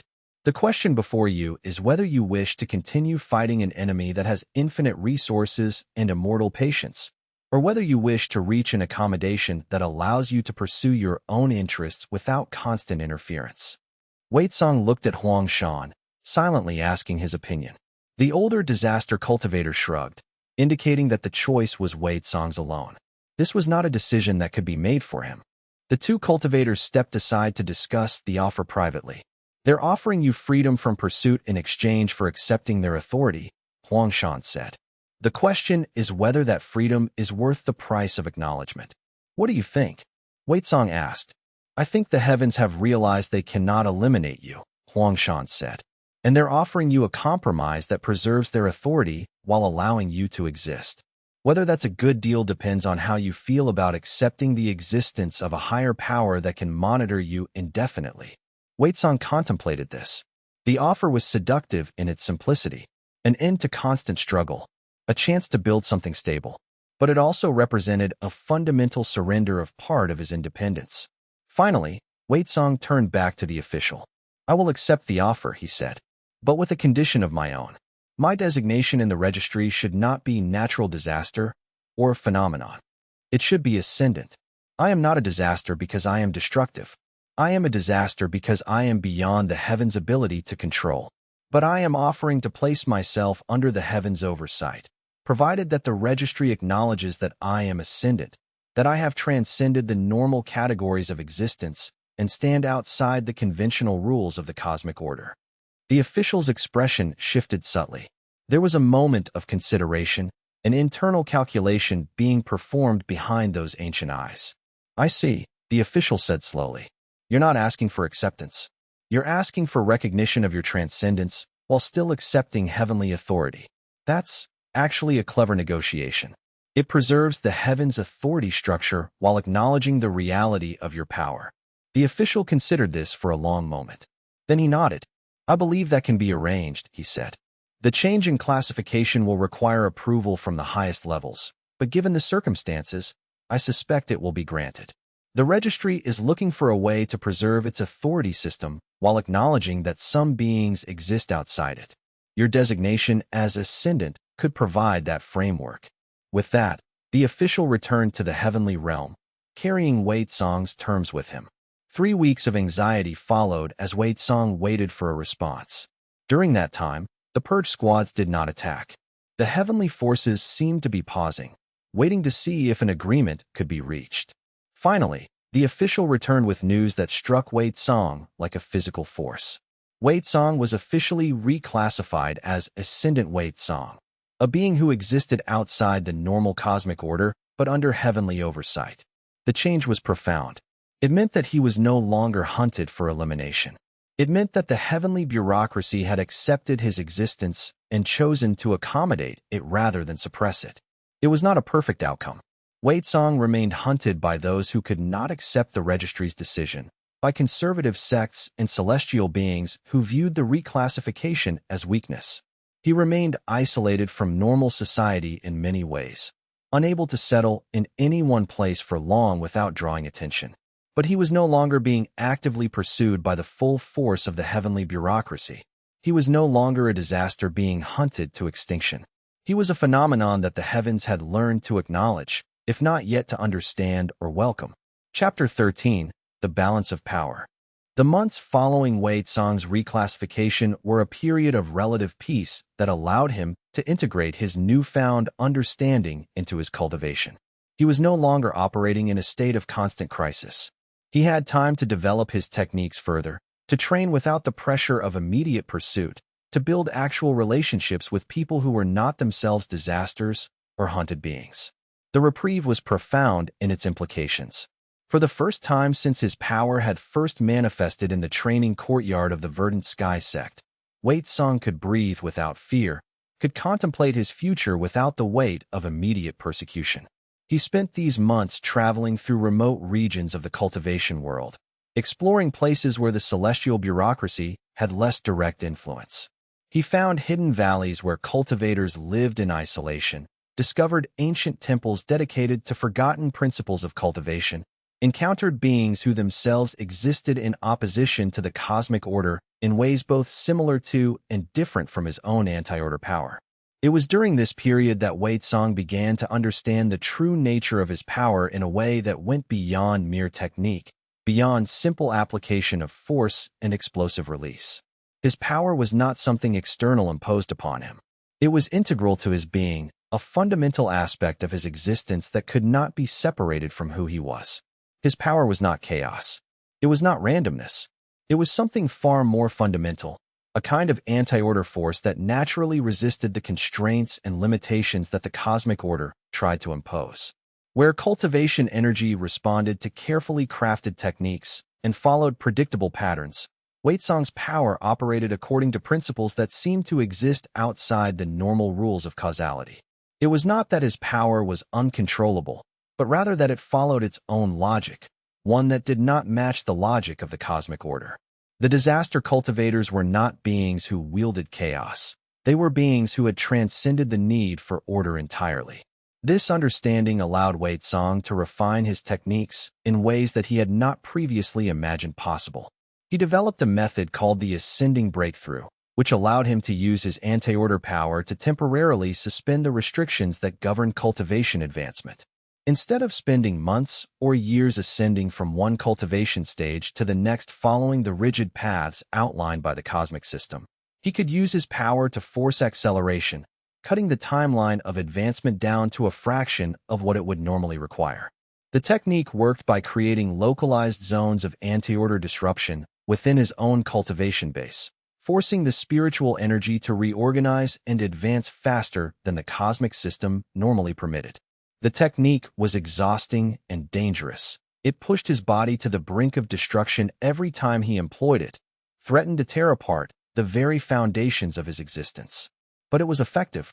Within 6 months of developing the technique, Wei Song had ascended from foundation establishment all the way to the immortal ascension stage, a progression that should have taken decades. Each advancement came with pain and transformation, with visions of what he was becoming, with the constant awareness that he was reshaping his own nature through will and power. Huang Shan developed his own variations of advanced techniques, taking his level of control to 60% of his total power. The older disaster cultivator became almost unrecognizable, his body transformed by the intensity of his cultivation. His consciousness expanded far beyond the normal limits of human perception. The two disasters became increasingly formidable, until even sects that had previously been terrified of them began to approach them with curiosity rather than fear. Some cultivators even sought them out, hoping to learn the secrets of ascendant power, wanting to understand what it meant to exist outside the cosmic order. It was toward the end of this period that Wei Song made a decision that surprised Huang Shan and startled the entire cultivation world. "I'm going to stop hiding," Wei Song announced one evening as the two disasters meditated together beneath the stars. "I'm going to establish myself openly in one of the major cultivation centers. I'm going to claim resources, take disciples, and establish myself as a legitimate force within the cultivation world rather than a hunted being operating in the shadows." "That's insane," Huang Shan said flatly. "You're an ascendant being reclassified barely 6 months ago. If you reveal yourself too openly, the heavenly forces might decide that the truce is broken and moving against you directly is justified." "The truce was built on the understanding that I cannot be suppressed," Wei Song said calmly. "If I prove that understanding correct by openly operating within the cultivation world and refusing to hide, then the heavens have no choice but to accept that the truce is genuine. Either that, or they will attempt to break it and reveal themselves as liars in the eyes of the cultivator community. They will destroy their own credibility to suppress a single ascendant being. I don't think they will be willing to pay that price." "It's a gamble," Huang Shan said. "One that could destroy everything you've achieved." "All power is a gamble," Wei Song replied. "The only question is what stakes you're willing to play for." And so Wei Song made his move. He traveled to the Skyward Cultivator Alliance, a major organization that oversaw multiple sects and cultivation centers, and he presented himself openly as the ascendant Wei Song, no longer hiding his nature or concealing his power. The result was chaos. Some sects expelled their disciples immediately, refusing to allow association with beings classified as disasters regardless of their ascendant status. Others approached Wei Song with caution, uncertain whether the heavens reclassification should be trusted or whether this was some elaborate trap designed to identify and suppress disaster cultivators more effectively. But a few sects, led by cultivators with vision and courage, offered him positions as an instructor and researcher, seeing in him an opportunity to understand power that transcended conventional cultivation. Wei Song accepted offers from the most progressive of the sects, establishing himself in a position where he could openly develop his techniques and begin to gather disciples who were interested in learning the methods of anti-order cultivation. It was not comfortable. It was not universally accepted, but it was a beginning. And for the first time since his power had first manifested in the training courtyard of the Verdant Sky sect, Wei Song began to believe that he might not have to spend the rest of his existence as a hunted being, forever looking over his shoulder, forever waiting for the heavenly forces to attempt his capture or execution. He had transformed from a disaster into something different, an ascendant cultivator, a being who existed outside the normal cosmic order and had forced the heavens themselves to acknowledge and accommodate his existence. It was a transformation that would reshape not just his own future, but potentially the entire cultivation world itself. Chapter 14. The first disciples 6 months into his establishment at the Skyward Cultivator Alliance, Wei Song had attracted a small but dedicated group of disciples. They came from various backgrounds. Some were disciples of other sects who had requested transfers. Some were independent cultivators who had heard rumors of a new teacher, and a few were the children of cultivators who had achieved high standing within the alliance. The recruitment of these students had happened organically. Word had spread through the cultivation community about the mysterious cultivator who had somehow defeated the Purge squads and now taught a radical new form of cultivation that broke all the established rules. The most notable of his disciples was a young woman named Lin Yu, who had originally been training at the Emerald Peak sect but had transferred when she heard about Wei Song's arrival. She possessed a natural affinity for perceiving unstable spiritual energy patterns, an ability that made her uniquely suited to studying the principles of anti-order cultivation. More importantly, she possessed the kind of open mind that could grasp the philosophical underpinnings of disaster cultivation. The idea that the cosmic order was not infallible, that power could be derived from rejection and transgression, that strength came not from fitting into the system, but from standing outside it. "Why do you want to learn my techniques?" Wei Song asked during one of their early lessons. "You could advance through normal cultivation methods and have a much clearer path to power. My techniques are dangerous, unpredictable, and likely to attract the attention of the heavenly forces." "Because normal methods bore me," Lin Yu said bluntly. "I've been studying conventional cultivation for 5 years, and the only thing I've learned is that there's a rule for everything, a technique for every situation, a proper way to do everything. Every advancement I've made feels like I'm simply following a script written by people who lived centuries ago. But you exist outside of those rules. Your power comes from breaking the rules, from forcing reality to acknowledge that the cosmic order is not absolute. That interests me far more than becoming just another cultivator following an established path." Wei Song saw something of himself in her, that same desperate hunger to become something beyond what the cosmic order had designated for her. The broken star child in him recognized the star-touched seeker in her. He agreed to take her on as a direct disciple, and within weeks she had made remarkable progress in understanding the principles of anti-order cultivation. She became his primary student, the one whom he invested the most time and effort in training. The other disciples also showed promise. There was Li Chun, a male cultivator from a merchant family who had been rejected by multiple sects for his unusual spiritual constitution, a cultivation base that seemed to reject normal methods of advancement while remaining receptive to unorthodox approaches. There was Mei Song, a female cultivator with a natural gift for spatial manipulation who was interested in using that gift to expand the range of Wei Song's techniques and create new applications of anti-order power. And there was a young man named Zhang Wei who had been classified as having limited cultivation potential, but who possessed an almost supernatural ability to intuit the underlying logic of Wei Song's power, to sense the patterns that made his techniques work even when Wei Song could not fully explain them. Together, these disciples became the seeds of something new, a school of cultivation that did not operate according to the rules of the conventional sections. Under Wei Song's guidance, they began to develop their own understanding of anti-order principles, to experiment with techniques that pushed against the boundaries of what was supposed to be possible. They learned that disaster cultivation was not a single unified system, but a spectrum of approaches, each one unique to the individual cultivator's understanding of how to transgress against the cosmic order. Lin Yu developed one set of techniques. Li Chun created variations that suited his particular constitution.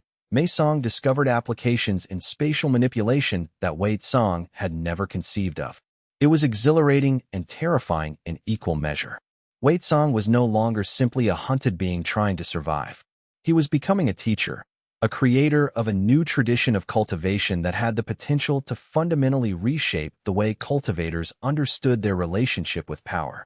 He was establishing a legacy that would persist beyond his own existence.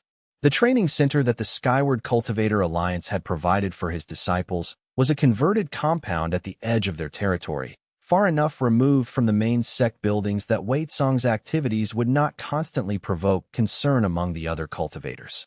It was here, in this sanctuary, that the true work of disaster cultivation began. The disciples meditated for hours, learning to attune themselves to the frequency of unstable power. They practiced techniques that built upon Wei Song's foundational principles, discovering variations and innovations. They engaged in sparring matches that pushed them to the edge of their capabilities, learning to control power that wanted to explode outward uncontrollably. One evening, as Wei Song was meditating in the chamber that the Skyward Cultivator Alliance had provided for him, Huang Shan entered without announcement. The older disaster cultivator had been largely absent since Wei Song's establishment at the Alliance, pursuing his own training and his own understanding in isolation. Wei Song's consciousness had sensed his approach, but he allowed his former teacher to enter naturally rather than greeting him with cultivated presences or defensive barriers. "You're building something significant here," Huangshan observed, settling into a meditative posture beside his former student. His energy was different now, more refined, more controlled, as though his months of isolation had allowed him to deepen his understanding of his own power. "Something that will last long after both of us are gone. That takes courage." "I'm trying to," Waitsong said, "but I'm uncertain whether I'm creating something that will endure or something that will simply attract more opposition from the heavenly forces. The heavens are silent now, but I don't trust that silence. It feels like the calm before a storm." "The heavenly forces are watching," Huangshan confirmed. "But I've been monitoring their responses, and they're not moving against you. I think they've accepted that you are what you've always been, a force that cannot be suppressed, only accommodated. As long as you don't actively work against their interests, they're content to let you develop your school. The Jade Emperor has bigger concerns than one ascendant being founding a school of disaster cultivators." "What about you?" Waitsong asked. "Why have you been absent? Why not join my school? Help me develop these new techniques. We could accomplish far more together than apart." Huangshan smiled, and Waitsong saw something sad in that smile, something ancient and weary. "Because I have a different path than yours," he said. "I am satisfied with understanding myself as an ascendant being and developing my own power in isolation. I have no desire to teach, no wish to gather disciples, no interest in building lasting institutions. But you were always meant to be a teacher. You were always meant to create something that would endure beyond your own existence. That is your path, and I respect it deeply, even if it is not my path. The world needs cultivators like you who can envision a different future and work to make it real." With that, Huangshan rose to his feet and departed, disappearing into the night once more. Waitsong watched him go, understanding that his former teacher had served his purpose and was now moving on to whatever destiny his own anti-order power would eventually lead him toward. Perhaps they would meet again. Perhaps this was a final parting. Waitsong accepted both possibilities with equanimity. Chapter 15.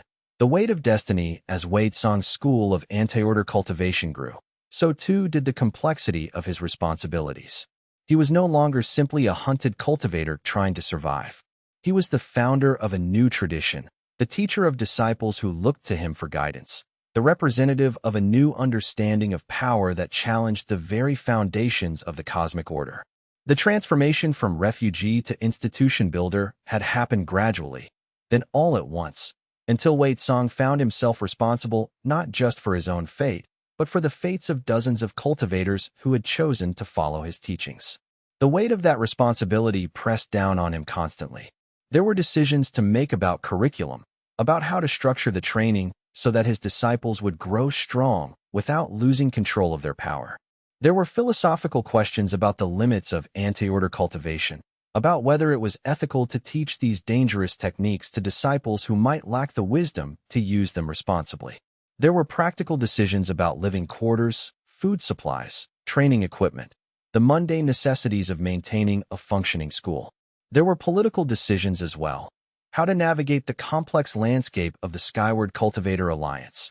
How to maintain good relations with the other sects while also maintaining the independence of his own school. The Alliance leadership had initially been skeptical of Waitsong's establishment, viewing him as a potential disruption to the established order. But as his disciples proved themselves in competitions and demonstrated the effectiveness of their techniques, the Alliance had gradually accepted the school's existence. Still, there was an underlying tension. Waitsong knew that the Alliance was watching, evaluating, waiting to see if his school would become a threat. And there were moments of profound doubt. Late at night, when sleep eluded him and his mind was too active for meditation, Waitsong would find himself questioning whether he had made the right choices. Had he been right to stop fighting the heavenly forces directly? Had he been right to accept the heavens' reclassification and establish himself openly within cultivation society? Would he have been better off continuing to run, continuing to grow stronger in isolation until he was powerful enough to challenge the cosmic order directly? Would that have been a more effective use of his power and potential? These doubts grew more pronounced as the months passed, and he began to understand the true cost of his choices. By choosing to establish a school, by choosing to take disciples, by choosing to embed himself within the cultivation world. Song had given the heavens leverage over him. His disciples were hostages, whether intentionally or not. If he stepped out of line, if he challenged the cosmic order too overtly, the heavenly forces could threaten the people he had come to care about. The realization struck him like a physical blow. The celestial registry's reclassification of him was not simply an acknowledgement of his power. It was a strategic move. By recognizing him as an ascendant being rather than executing him on sight, the heavenly forces had bought themselves time to understand him better, to develop strategies for containing him, to discover his weaknesses. It was a trap, albeit a subtle one. The heavens had not captured him or forced him into submission. Instead, they had allowed him to choose a path that would naturally constrain his actions and limit his ability to challenge their authority. They had permitted him to build a school, to gather disciples, to embed himself within civilization, knowing that these attachments would become chains binding him to restraint and careful action. Song realized this on a clear morning, as he was teaching Lin Yu a new technique for channeling anti-order power through defensive barriers. The young woman was brilliant and dedicated, and Song found himself genuinely interested in her development, interested in seeing her grow, interested in her perspective on the cultivation techniques they were developing together. And that interest itself was the trap. Because the moment he cared about someone, the moment he allowed connections to form, he had given the heavens a tool to control him. They could threaten his disciples. They could use them as leverage. They could exploit his compassion as a weakness. Song became so lost in this realization that he allowed his power to flare out of control. The barrier technique they were practicing suddenly exploded, sending both of them flying backward across the courtyard.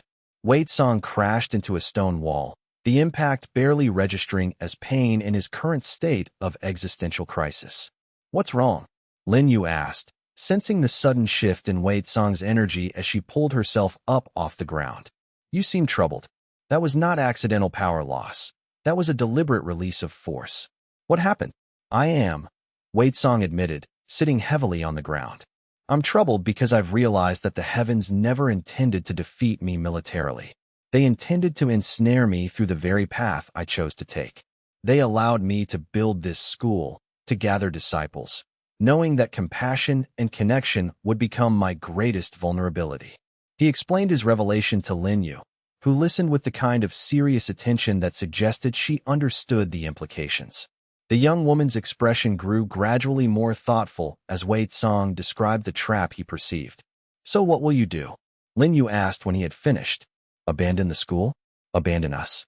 Pursue some path of isolated power-seeking?" Song was silent for a long moment, his consciousness extending outward to sense the presence of his other disciples, the students who had come to study under him, the community they had built together. "I don't know," he said finally.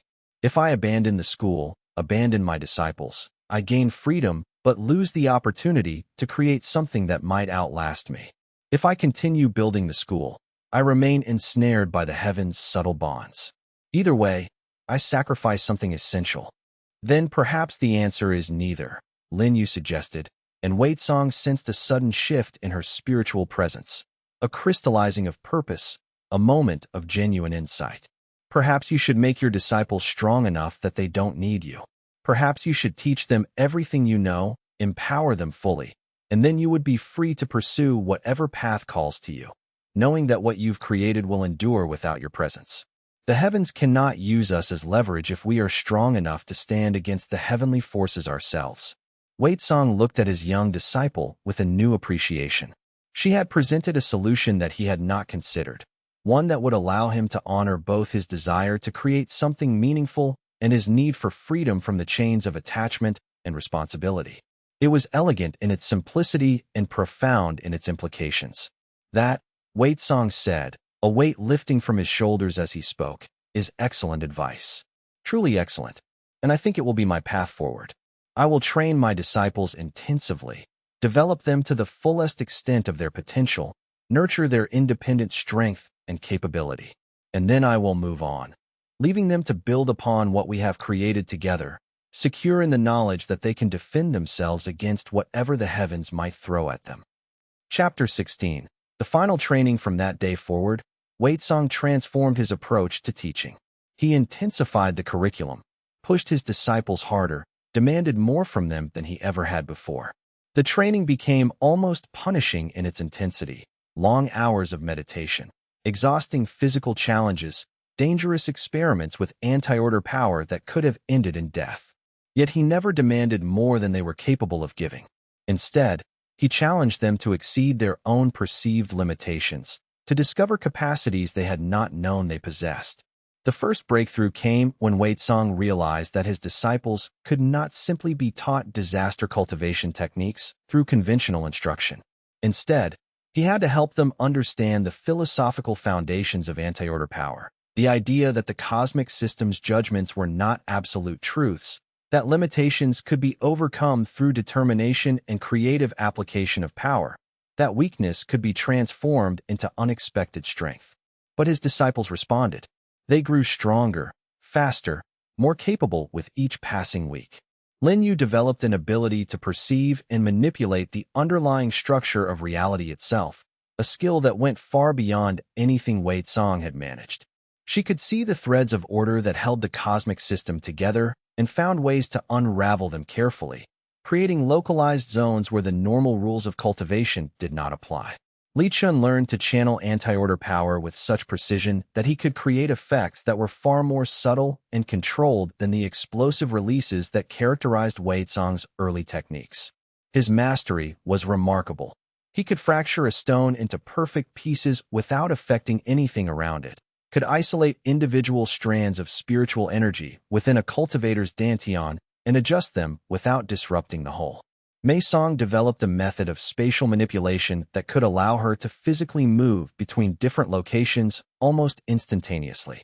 She discovered that by exploiting the fractures in reality that Weizong's power created, she could move through them like doorways, appearing in places that should have been unreachable. Zhang Wei learned to sense the presence of other ascendant beings, a skill that could prove invaluable if other beings like Weizong and Huang Shan ever emerged from hiding. His sensitivity to disaster energy signatures was so refined that he claimed he could feel them from miles away. The training progressed through seasons. Winter came and went, spring bloomed and faded. The disciples became harder, more capable, more transformed by the anti-order cultivation they practiced. They began to attract attention from the broader cultivation world.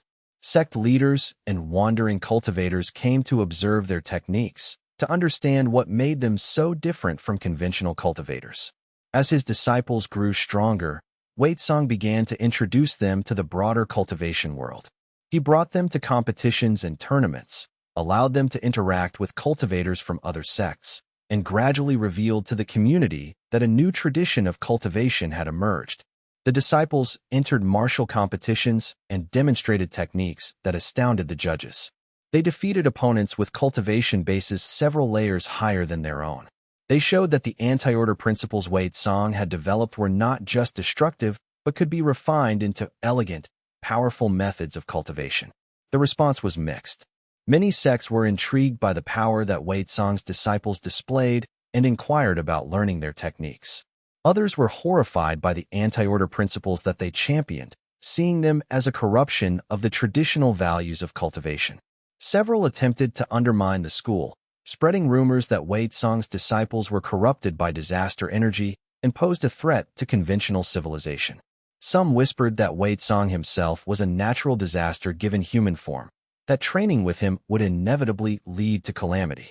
But the disciples proved capable of defending themselves. They won competitions, impressed the judges, and gradually gained acceptance in the broader community. By the end of the intensive training period, Weizong's school had become a recognized institution within the Skyward Cultivator Alliance, respected by some and feared by others, but undeniably significant in the cultivation world's hierarchy. It was on the night of the final ceremony, where Weizong formally recognized his primary disciples as independent masters capable of teaching others, that he made his announcement. The ceremony took place in the courtyard of the Alliance compound, with lanterns hanging from every available surface, casting dancing shadows across the ground. Weizong sat on a simple stone throne that his disciples had arranged for him, though he had insisted on something more modest than the ornate chairs offered by the Alliance's leadership. I am releasing you from your roles as my students. Wei Song said, addressing Lin Yu, Li Chun, Mei Song, and Zhang Wei as they knelt before him. The formality of the moment was heavy with significance. You have learned everything that I can teach you. The rest of your cultivation will come from your own experiences, from your own discoveries, from your own encounters with power. But before I release you, I want to make one final request. Speak, Master, Lin Yu said, and the others echoed the sentiment. Continue the school, Wei Song said. Take what we have built and expand it. Develop new techniques, discover new principles, create new applications of anti-order power. And most importantly, take disciples of your own. Teach them what I have taught you. Build a tradition that will outlast all of us, a system of cultivation that challenges the cosmic order and refuses to accept the limitations that the heavens have imposed on what is possible. The world needs to know that the celestial system is not infallible, that beings can rise beyond what it predicts for them, that power can be found in those whom it judges deficient. But where will you go? Li Chen asked, his voice carrying a note of uncertainty. The disciples had grown accustomed to Wei Song's presence, to his guidance and instruction. I don't know yet, Wei Song said honestly, but I suspect I will find out when I stop thinking about it and simply allow my instinct to guide me. Perhaps I will search for Huang Shan, if he still walks this world and is willing to meet with me again. Perhaps I will travel to distant lands and discover what other mysteries might exist beyond the reach of the heavenly bureaucracy. Perhaps I will eventually challenge the heavens directly, if I determine that the cosmic order has become too oppressive to tolerate. But for now, I simply need to walk my own path. Will we see you again? Mei Song asked, and Wei Song detected the genuine concern in her voice. These disciples had become more than students to him. They had become friends, kindred spirits united in defiance of the cosmic system. Possibly, Wei Song said, but I suspect that our time together as teacher and student has reached its natural conclusion. We will always be connected by the traditions we have built together, by the techniques we have developed, by the philosophy we share. But our paths are now separate. And that is as it should be.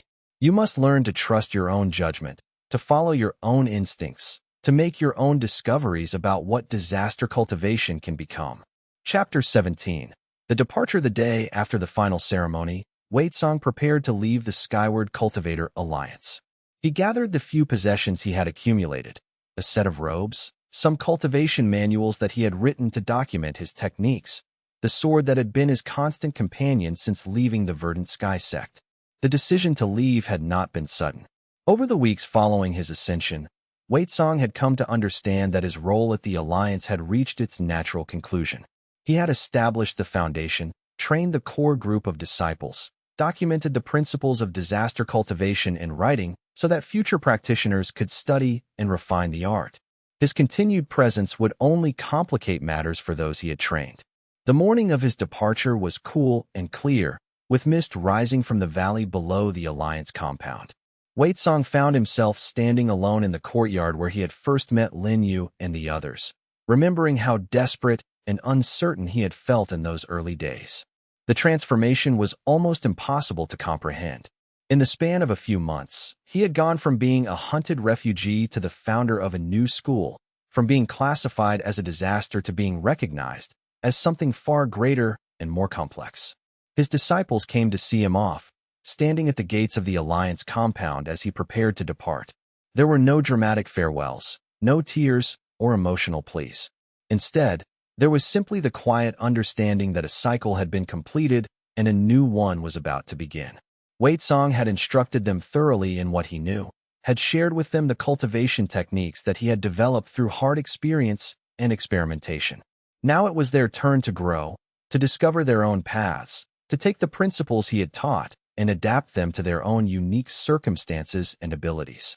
Lin Yu stepped forward, and with her came the other core disciples, scholars and martial cultivators, those whose talents had been recognized by the broader cultivation world and those whose abilities defied conventional categorization. They formed a loose circle around Wei Song, not confining him but honoring his departure with their presence. "Thank you," Lin Yu said simply, offering him a bow of respect. "You have given us something that will shape the rest of our existence. You have shown us that power can be found in places where the cosmic order sees only failure. You have proved that those classified as disasters can rise to become something magnificent. Wei Song felt the weight of her words, understood the responsibility that came with having transformed the lives of these individuals. He had made them targets in the eyes of the heavenly order, had marked them with the stigma of being associated with disaster cultivation.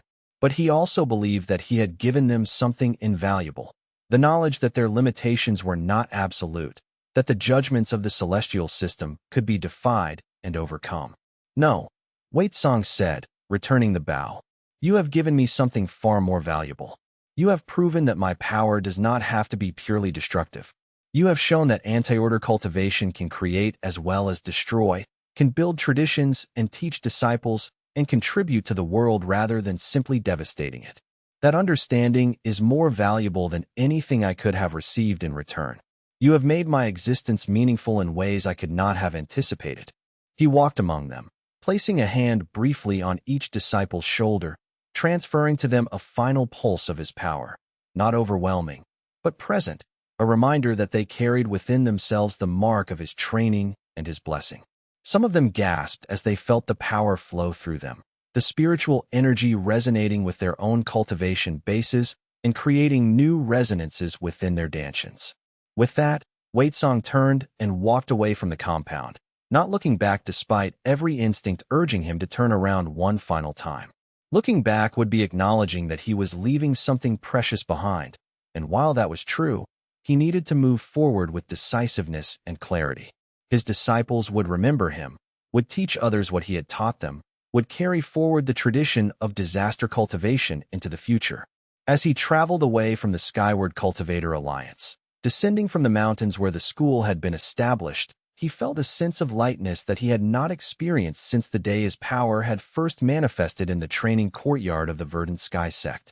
The weight of responsibility had lifted, replaced by a sense of possibility and open potential.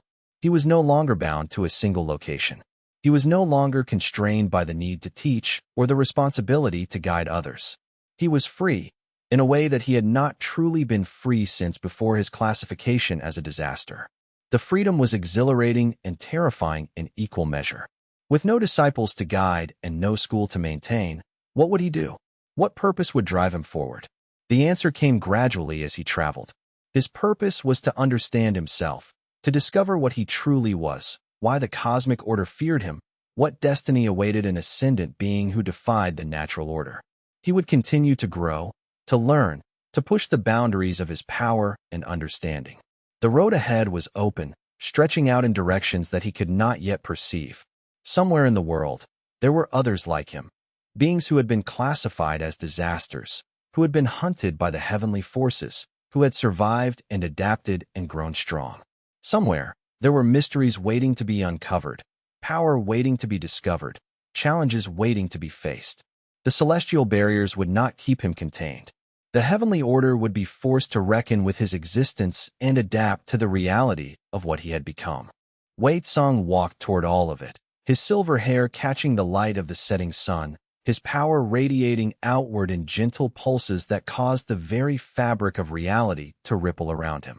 The earth beneath his feet seemed to respond to his passage, flowers blooming where he walked, the very air seeming to celebrate his presence rather than recoil from it. He was no longer a refugee running from the cosmic order. He was no longer a student learning the principles of his own power. He was something new, something that the universe had not anticipated and was still attempting to understand. He was an ascendant being, and his true journey was only just beginning. Chapter 18.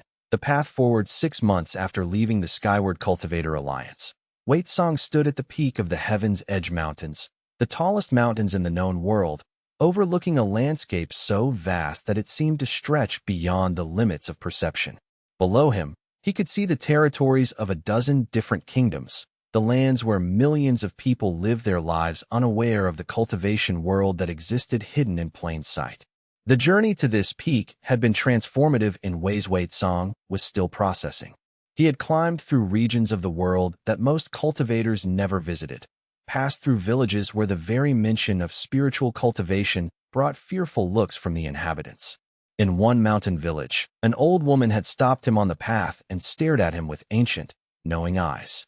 You carry the heavens' fury within you, she had whispered before disappearing back into her home.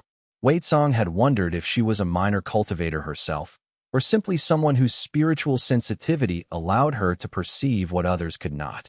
He had traveled extensively during these 6 months, seeking out rumors of other ascendant beings, trying to understand the true nature of the power that flowed through him. The search had been largely fruitless. Most of the beings he had encountered were conventional cultivators, or, in a few cases, creatures of the wild that possessed power but not consciousness.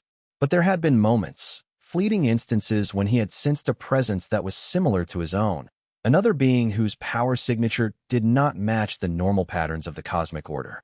One such instance had occurred in the Crimson Gorge, a massive chasm that split the world between two kingdoms. Wei Song had sensed another presence there, something ancient and powerful, something that had been dwelling in isolation for centuries.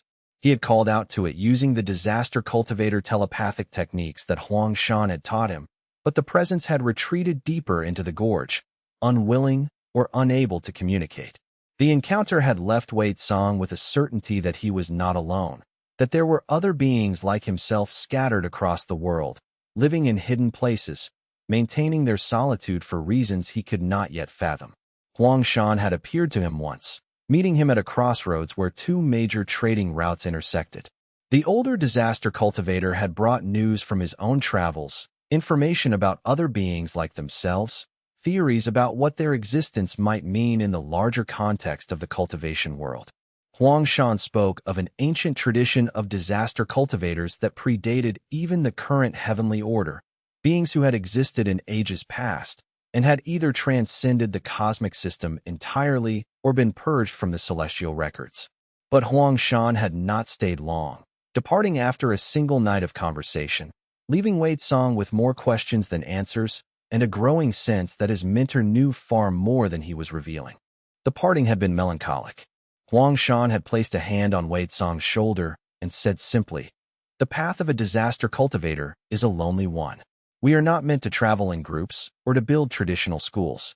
And yet, you have done both. This may be your greatest transgression against the natural order or your greatest strength.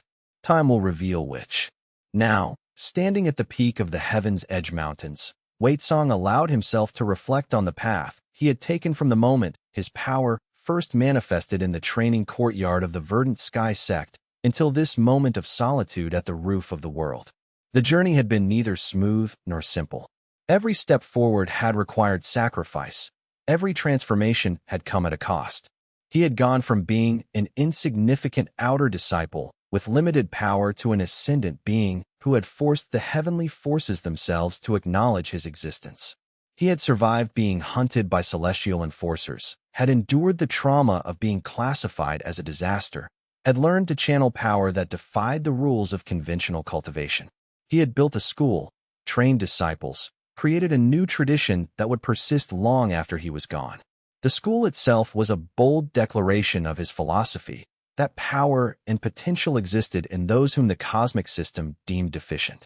His disciples included individuals who had been rejected by other sects, cultivators whose talents were deemed insufficient by mainstream standards, beings whose very existence challenged conventional understanding of how cultivation should work. Under Wei Song's guidance, they had flourished, proving that the measurements of the cosmic order were not absolute truths, but merely reflections of systemic bias. But he knew, with the kind of absolute certainty that came from understanding his own power, that this was only the beginning. The cosmic order was far larger and far more complex than he had ever imagined. There were heavens beyond the heavens, layers of reality that were hidden behind barriers that even an ascendant being could not penetrate. There were beings in those higher heavens that were infinitely more powerful than the Jade Emperor, forces that governed the fundamental nature of existence itself. Wei Song had begun to understand something crucial. The Jade Emperor and his celestial bureaucracy were themselves subject to higher powers. The celestial registry that had classified him as a disaster was not making decisions of its own volition. It was following protocols established by beings of even greater power, standards set in ages past by forces he could not yet perceive. And somewhere out there, Wei Song knew, there were answers waiting to be discovered. Questions about what he truly was, about why the Celestial Registry had classified him as a disaster, about whether there were others like him, about the ultimate purpose of his power in the larger scheme of the cosmos. These questions drove him forward, gave him purpose beyond mere survival. If he could understand the reason for his existence, perhaps he could reshape not just the cultivation world, but the very nature of the cosmic order itself. Chapter 19. The Ascendant's Challenge. Standing at the roof of the world, Waitsong contemplated the path that lay before him. He understood now that the cosmic order was far larger and far more complex than he had ever imagined. There were heavens beyond the heavens, layers of reality that were hidden behind barriers. There were beings in those higher heavens that were infinitely more powerful than any being in the lower heavens, forces that governed the fundamental nature of existence itself. The mountain peak beneath his feet was ancient beyond measure. Waitsong could feel the spiritual essence accumulated here over countless epochs, layer upon layer of power deposited by pilgrims, cultivators, and celestial beings who had traversed this sacred site. The rock itself was nearly alive with potential, resonating at frequencies that only an ascendant being could perceive. His power aligned with these frequencies, amplifying them, creating a harmonic resonance that made the very air shimmer with displaced energy. Waitsong closed his eyes and allowed himself to expand his awareness, pushing his consciousness outward in all directions. He could feel the distant vibrations of his disciples, working and training in the new school he had established. He could sense the presence of Huang Shan, somewhere in the cultivation world, pursuing his own path toward greater understanding. He could even detect the faint traces of the purge squads, still confused and disoriented by their failure to contain him, still trying to make sense of how a mere outer disciple had transformed into something they could not contain. The spiritual pathways of the heavens stretched out before his expanded awareness like a cosmic map. He could see the flows of power that sustained the various celestial realms, the channels through which the Jade Emperors will propagated across all levels of existence. What astonished Waitsong most was how fragile some of these pathways appeared now, how dependent the entire heavenly order was on the cooperation of countless beings, many of whom likely had their own hidden doubts and unrevealed ambitions. He began to move forward again, descending from the mountain's peak toward the vast world below. Each step was deliberate, measured, filled with intention. His body had been transformed by his ascension, made lighter and more responsive to the spiritual forces around him. Where before he had needed to focus intensely to channel power, now it flowed through him as naturally as breath. The disaster cultivator techniques that Huang Shan had taught him were becoming second nature, integrated into the fundamental architecture of his being. The path before him was uncertain, filled with challenges he could not yet foresee. But for the first time in his life, Waitsong was not afraid of what the future might hold. The fear that had once driven him, the desperate desire to prove himself despite his limitations, had been transformed into something else entirely, a serene confidence in his own power, a certainty that whatever obstacles arose could be overcome through determination and creative application of his abilities. This transformation in his emotional state was as significant as any breakthrough in cultivation technique. For years, Waitsong had been driven by desperation and doubt, constantly struggling against both external pressure and internal uncertainty. But standing on the peak of the world, having defeated a heavenly general in direct combat, he had achieved something more valuable than power itself. He had achieved peace with what he was. The disaster energy that flowed through him was no longer something to fear or suppress. It was simply a part of him, as natural as his heartbeat or breath. The chaotic force that had once seemed so alien and terrifying had become an extension of his will, responsive to his intentions, amplified by his confidence. This was the secret that most cultivators never learned. That power without acceptance was always limited, always constrained by the wielder's internal conflict. But when a cultivator achieved true harmony with their nature, even terrible power became manageable, directed, focused. Waitsong could sense the infinite potential that now lay open before him. With his ascendant breakthrough, new avenues of cultivation had become available. Techniques that would have been impossible for a normal cultivator were now within reach. The heavens themselves had inadvertently given him a gift by forcing him to embrace his disaster nature fully. They had driven him toward transcendence through their persecution, and in doing so, they had created an enemy more formidable than they could have imagined. The meteorological phenomena around him had become increasingly dramatic as he advanced in cultivation. Storm clouds seemed to form naturally in his vicinity. Wind currents shifted to accommodate his passage. Even the temperature of the air fluctuated in response to his emotional states. These were not conscious choices on his part, merely natural effects of his presence. The way reality itself seemed to ripple and adjust around an ascendant being of his power level. It was as though the world had begun to recognize him as something beyond normal, something that deserved its own special treatment and consideration. He was an ascendant being, a force that existed outside the normal cosmic order. He had already survived impossible odds and forced the universe itself to acknowledge his existence. The Jade Emperor's heavens had tried to destroy him and had failed.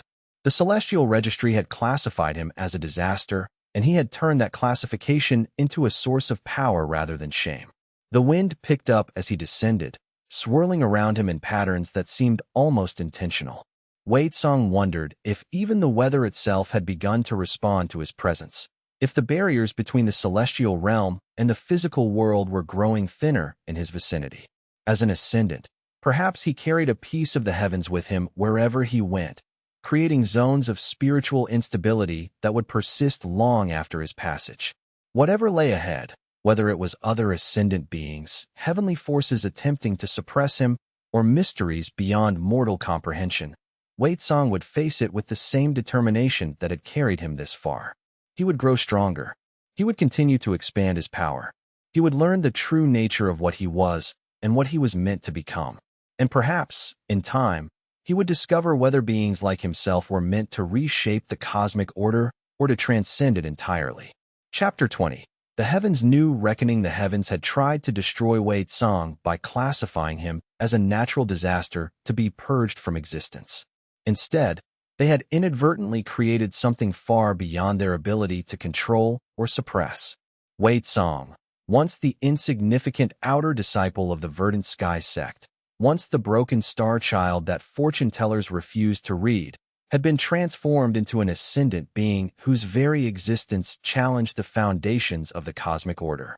The descent from Heaven's Edge Mountains was a meditation in itself. Each footfall carried the weight of millennia of cosmic tradition beneath it.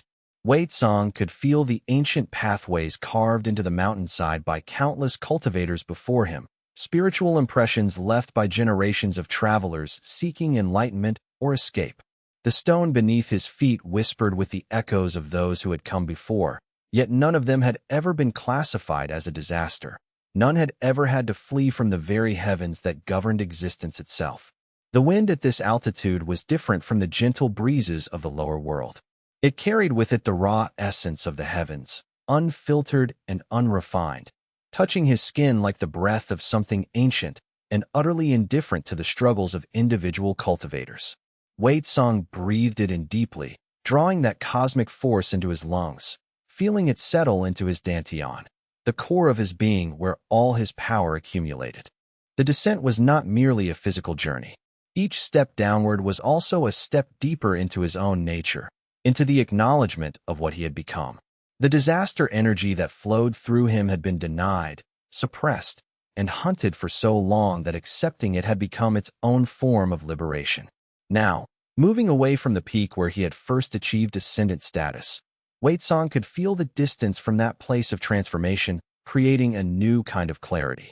The further he descended, the more grounded his power became, the more integrated into his very being. He was no longer a cultivator struggling against some alien force. He was a unified being, a force of nature that had learned to exist in harmony with its own destructive capacity. His hands began to glow with a faint iridescent light, the visible manifestation of the disaster energy that now responded to his emotional states as naturally as breath.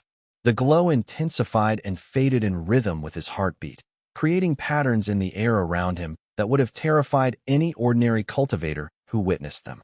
But Wei Tsang no longer cared about frightening others. Fear was simply a natural response to power that exceeded comprehension. It was not something to suppress or hide from anymore. The disaster energy did more than flow through his meridians now. It had woven itself into the very fabric of his body, reshaping his cellular structure at the spiritual level.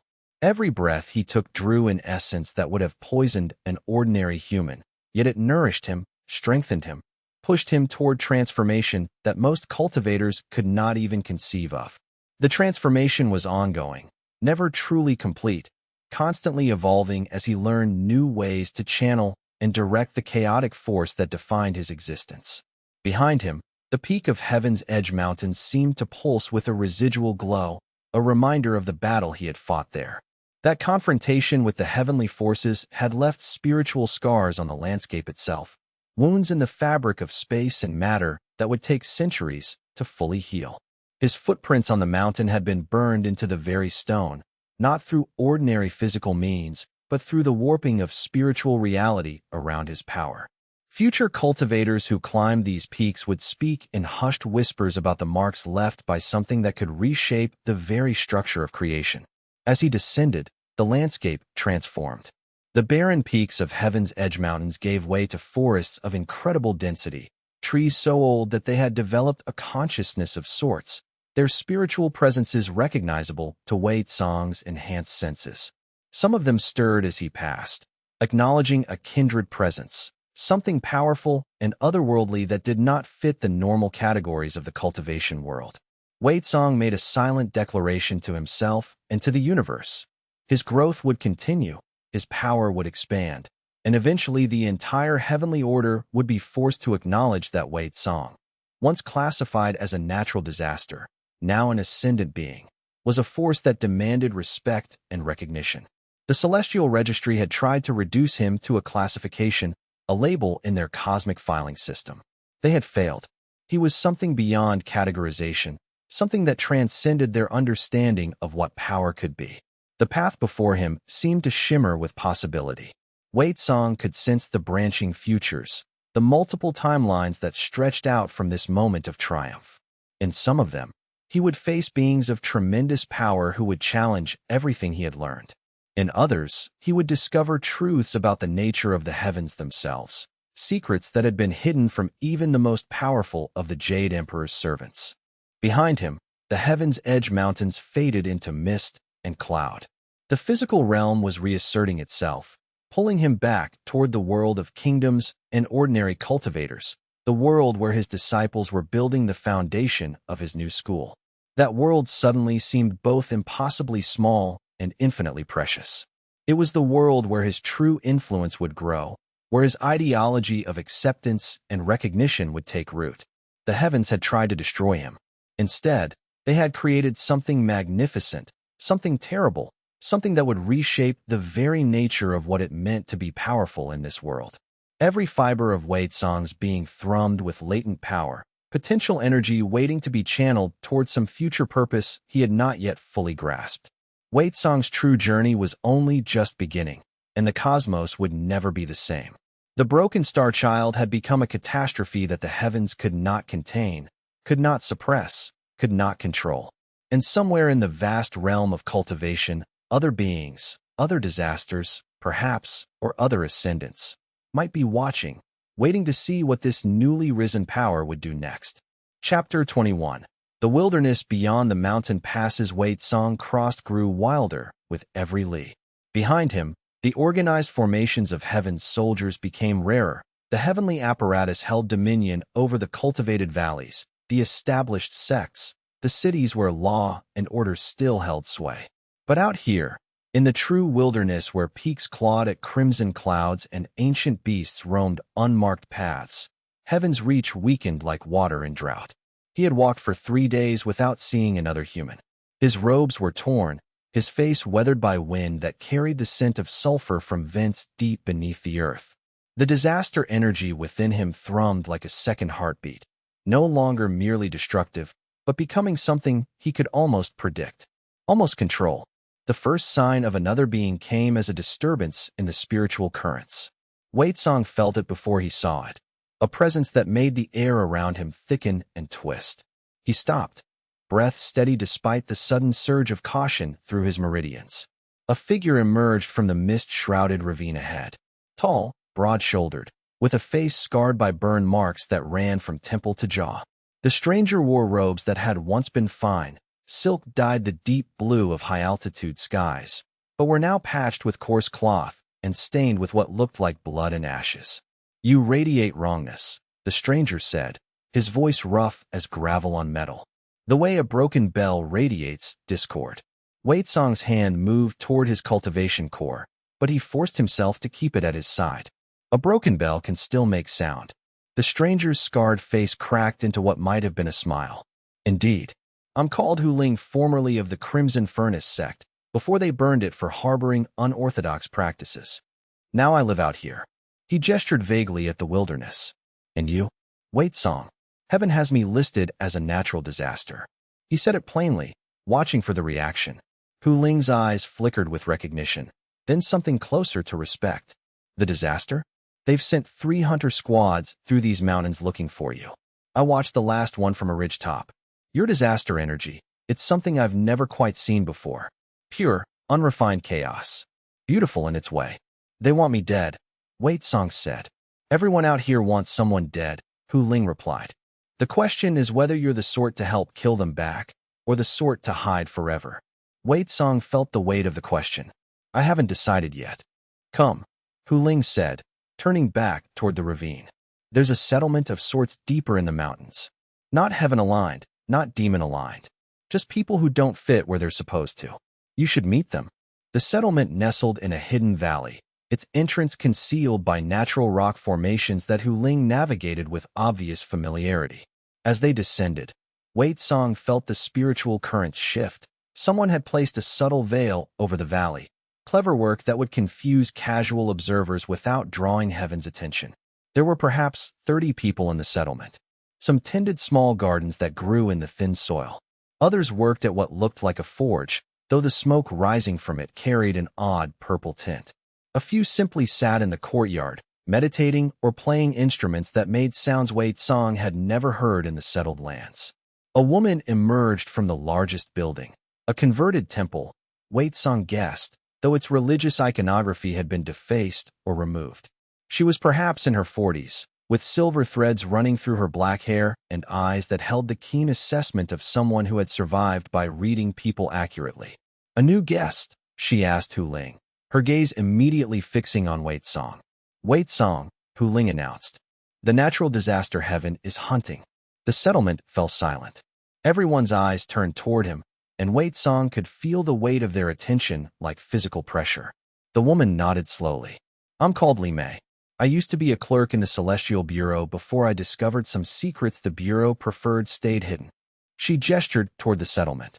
"This place exists because heaven's records are imperfect, because there are margins of the world where their apparatus doesn't quite reach." She stepped closer to Wei Song, studying him. "Your disaster energy, show me." Wei Song hesitated only briefly. He gathered a fraction of his power, letting it spiral outward from his core in a thin tendril of pure chaos. The energy twisted through the air, leaving visible distortions in its wake. The stone beneath his feet cracked in fine lines, flowers in a nearby garden wilted, and several of the settlement's residents stumbled back.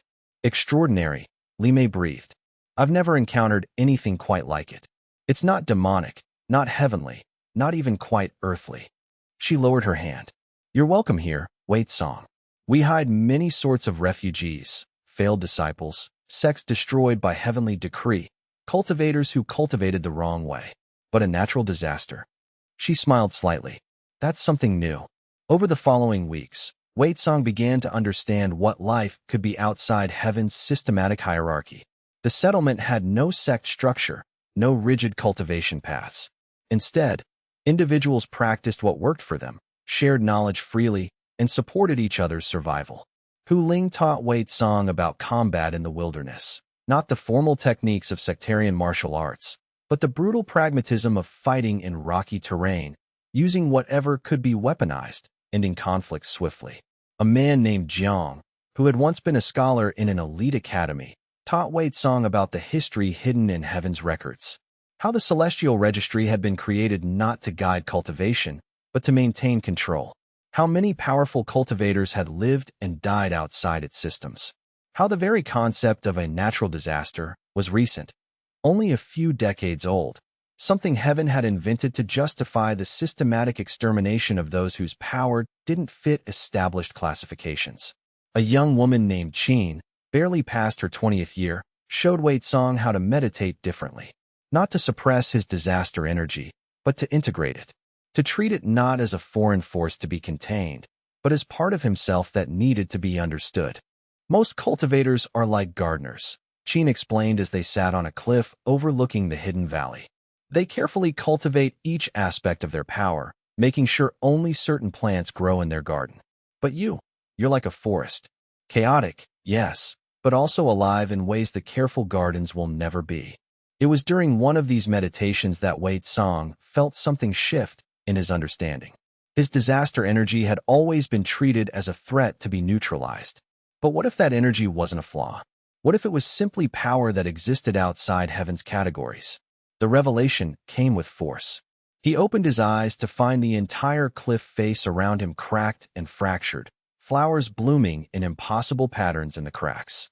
Qin was still meditating, unharmed, sheltered within a sphere of calm that Wei Song's power swirled around rather than through. Better, Qin said, opening her eyes. You're beginning to understand the difference between destruction and force. But peace, Wei Song learned, was never permanent. It came on a morning when the settlement's watchers sounded the alarm, not the gentle warning used for wandering beasts or natural storms, but the sharp, piercing cry that meant pursuit. Hu Ling was at Wei Song's side within moments. Purge squad, larger than the others, at least 40 cultivators. Wei Song felt the familiar surge of power in his core. But this time, it was different. This time, he didn't feel afraid. They're not here for just me, Wei Song realized, feeling the tension in the valley's defenses. No, Li Mei confirmed, appearing behind them. Whoever's leading them knows we're here. Someone gave us up, whether deliberately or by accident, I don't know yet. But we need to make a choice. Do we scatter, or do we stand? Wei Song looked at the people he'd begun to call companions. People who had shown him kindness when all of heaven wanted him dead. What would standing even look like, he asked. You would use your power, Li Mei said quietly. Not as a disaster, not as something destructive, but as a weapon, as a force that pushes back against heaven's will. And the rest of us would fight as we've trained. The disaster energy surged through Wei Song's meridians, eager, hungry. For the first time, he didn't push against it. He let it rise. Then we stand, he said. Chapter 22. The defense of refuge. The heavenly soldiers came in formation, a disciplined line of cultivators moving through the mountain pass with the mechanical precision that only heavenly bureaucracy could instill. They wore armor that glowed faintly with golden light, their weapons marked with seals and characters from the celestial script. Wei Song stood at the valley's entrance with Li Mei, Hu Ling, and perhaps 20 other settlement members who had chosen to fight rather than scatter. The odds were poor by any rational calculation. But Wei Song had stopped believing in calculations the moment he let his disaster energy rise to its full height. The power coiled through him now like a living thing, eager to move, to break, to tear apart the neat order that heaven had built. But instead of fighting that hunger, Wei Song fed it with intention. He let it flow into his hands, his eyes, his very presence. The ground beneath the approaching soldiers began to buckle. It wasn't a sudden shattering, but something more terrible, a continuous, creeping dissolution of certainty. The stone of the mountain pass became unstable, like walking on the surface of turbulent water. Two of the heavenly soldiers lost their footing immediately, and the careful formation fractured. Now, Li Mei shouted. The settlement's fighters surged forward. They weren't as well trained as heaven's soldiers, and their cultivation bases were generally weaker, but they moved with a ferocity born of desperation. Hu Ling's scarred face twisted in a snarl as he tore into the nearest soldier with a blade that hummed with purple-tinged qi. Jiang, the scholar, had lifted his hand and was drawing characters in the air, not celestial script, but something older, something that made the air around him shimmer and distort. Where his characters blazed, heavenly soldiers couldn't quite focus their eyes, couldn't quite aim their attacks. And Wei Song was a force of nature. He didn't fight like a trained cultivator.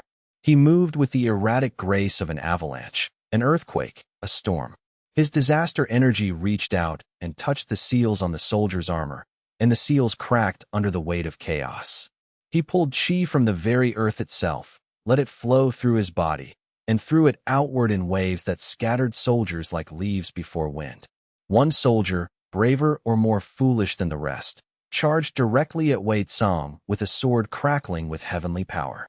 It was an admirable technique, perfectly executed. Wei Tsong met it head-on, and the disaster energy in his body reacted with pure antipathy, shattering the sword and sending the soldier flying backward through the air. He crashed into 3 of his comrades, and all 4 went down in a tangle of broken limbs and armor. The fight lasted perhaps 30 heartbeats. By the end, the heavenly soldiers were in full retreat, leaving behind 7 of their number who wouldn't be retreating from anything ever again. The settlement had lost 3, a man and 2 women whose names Wei Tsong still didn't know well enough. The retreat was orderly but desperate, the heavenly soldiers helping their injured comrades and moving with the speed of those whose commander had just realized the tactical error of engaging in natural disaster on unfamiliar terrain. As the last soldier disappeared around a bend in the pass, Hu Ling threw his head back and laughed, a sound like breaking glass. They sent 40 to catch 1 man and ended up running from 30. But Li Mei's expression was serious. They sent 40. That means someone very high in the Celestial Bureau decided this settlement was worth eliminating. This wasn't a normal hunting squad. This was a purge operation. Wei Tsong let his disaster energy settle back into his core, though he kept it alert, reactive. The exhilaration of the fight was still singing through his veins. They'll send more. Yes, Li Mei agreed. And next time, they'll be more careful. They'll bring someone more powerful, someone who understands how to counter your abilities. She looked at him directly. Wei Tsong, by staying here, you're putting everyone at risk. They'll keep coming, and eventually, we should leave. Wei Tsong interrupted. Not die at a standstill, but move. There are other settlements like this one. Perhaps, Li Mei said cautiously. The networks are loose. Few of us know the locations of others. But there are rumors. Camps of exiles, communities that exist in the gaps between heaven's attention. Then I'll leave, Wei Tsong said. And anyone who wants to come will be putting themselves at greater risk, Li Mei finished.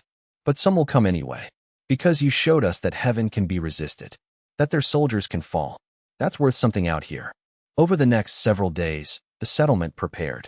Those who wanted to leave gathered minimal supplies, clothing, dried food, water vessels, and the small personal treasures that made a life feel like something more than mere survival. A total of 11 people chose to leave with Wei Tsong. Hu Ling, Qin, Jiang, and 8 others who felt that staying meant slow death by attrition. Li Mei stayed behind with those who wanted to keep the settlement functioning, though she helped Wei Tsong plan their route. There's a canyon 3 days northeast, she told him, marking the path on a rough map drawn on silk. The Shattered Spine. It's dangerous, unstable rocks, deep crevasses, few water sources. Heaven's soldiers avoid it because too many have died there. But if you can navigate it, on the far side there's a wasteland that stretches for hundreds of li. No settlements, but also no heavenly presence for an entire province. Why would anyone live in such a place? Jiang asked. Some live there deliberately, Li Mei replied. They've decided to build something outside any heavenly network entirely. But it's also where many dangerous things end up.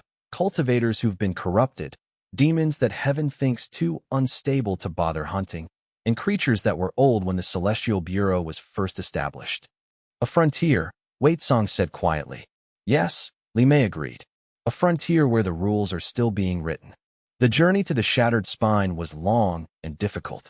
The group moved at a pace that the slower members could sustain, and Wei Tsong found himself constantly adjusting his natural speed downward to keep them together.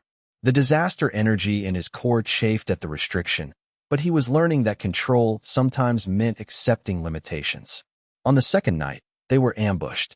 It wasn't another organized heavenly squad, but something more sinister.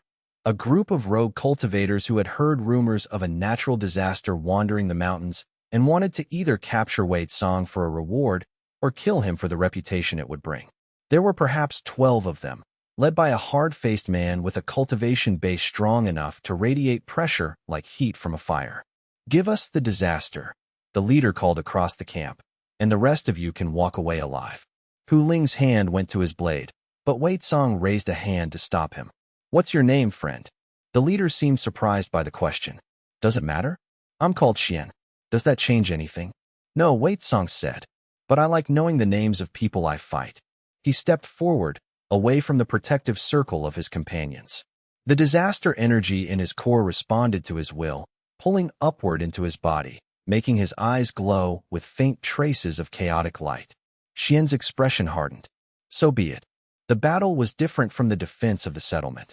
Here, there was no moral high ground, no protection of innocence that would stay Wei Song's hand. These were people who had chosen to hunt him, and he was done running. His disaster energy tore through their ranks like a scythe through wheat. Where Xian's cultivators tried to use formation and coordination, Wei Song broke their formations by making the very earth beneath them uncertain. Where they tried to attack with coordinated techniques, Wei Song scattered their qi with chaotic counters that followed no pattern they could predict. Xian himself was skilled, there was no doubt about that. He met Wei Song with a blade technique that had been refined over decades, moving with the precision of someone who understood combat on a fundamental level. But he was also bound by form, by technique, by the belief that cultivation should be ordered and comprehensible. Wei Song, as a natural disaster, was none of those things. When Xian tried to corner him against a rock face, Wei Song simply made the rock face move, shifting and cracking until it collapsed beneath both their feet.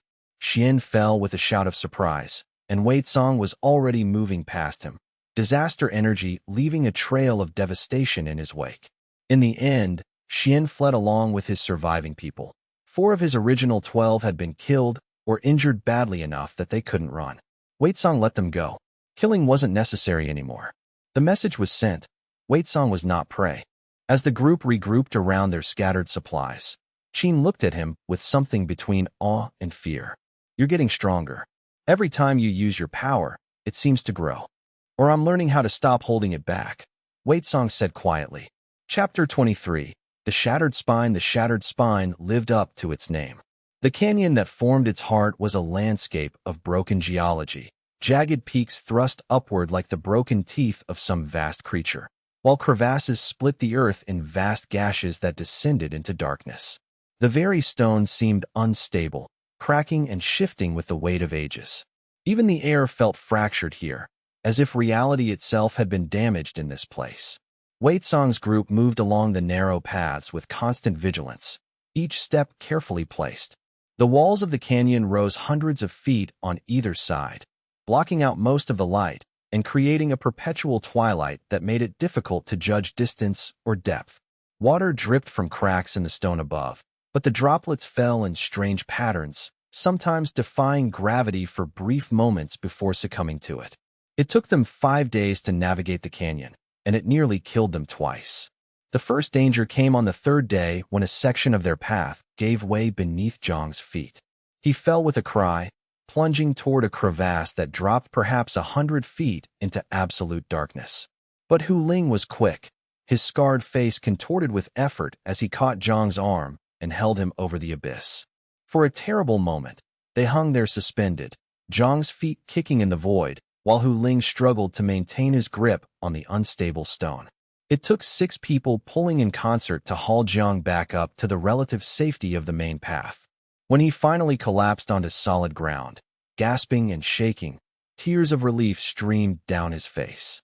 He had looked into that void, had felt death rushing up to meet him, and had escaped only by the thinnest margin. The second danger was far worse. They stumbled into the territory of a fractured beast on the afternoon of the 4th day. The creature emerged from a crevasse ahead of them, cutting off their path forward with movements that seemed to ignore the normal rules of motion. It was unlike anything Wei Song had encountered, a thing of crystal and broken stone that had learned to move through the shattered spine as naturally as fish move through water. Its form kept shifting, as if unable to decide what shape it wanted to be.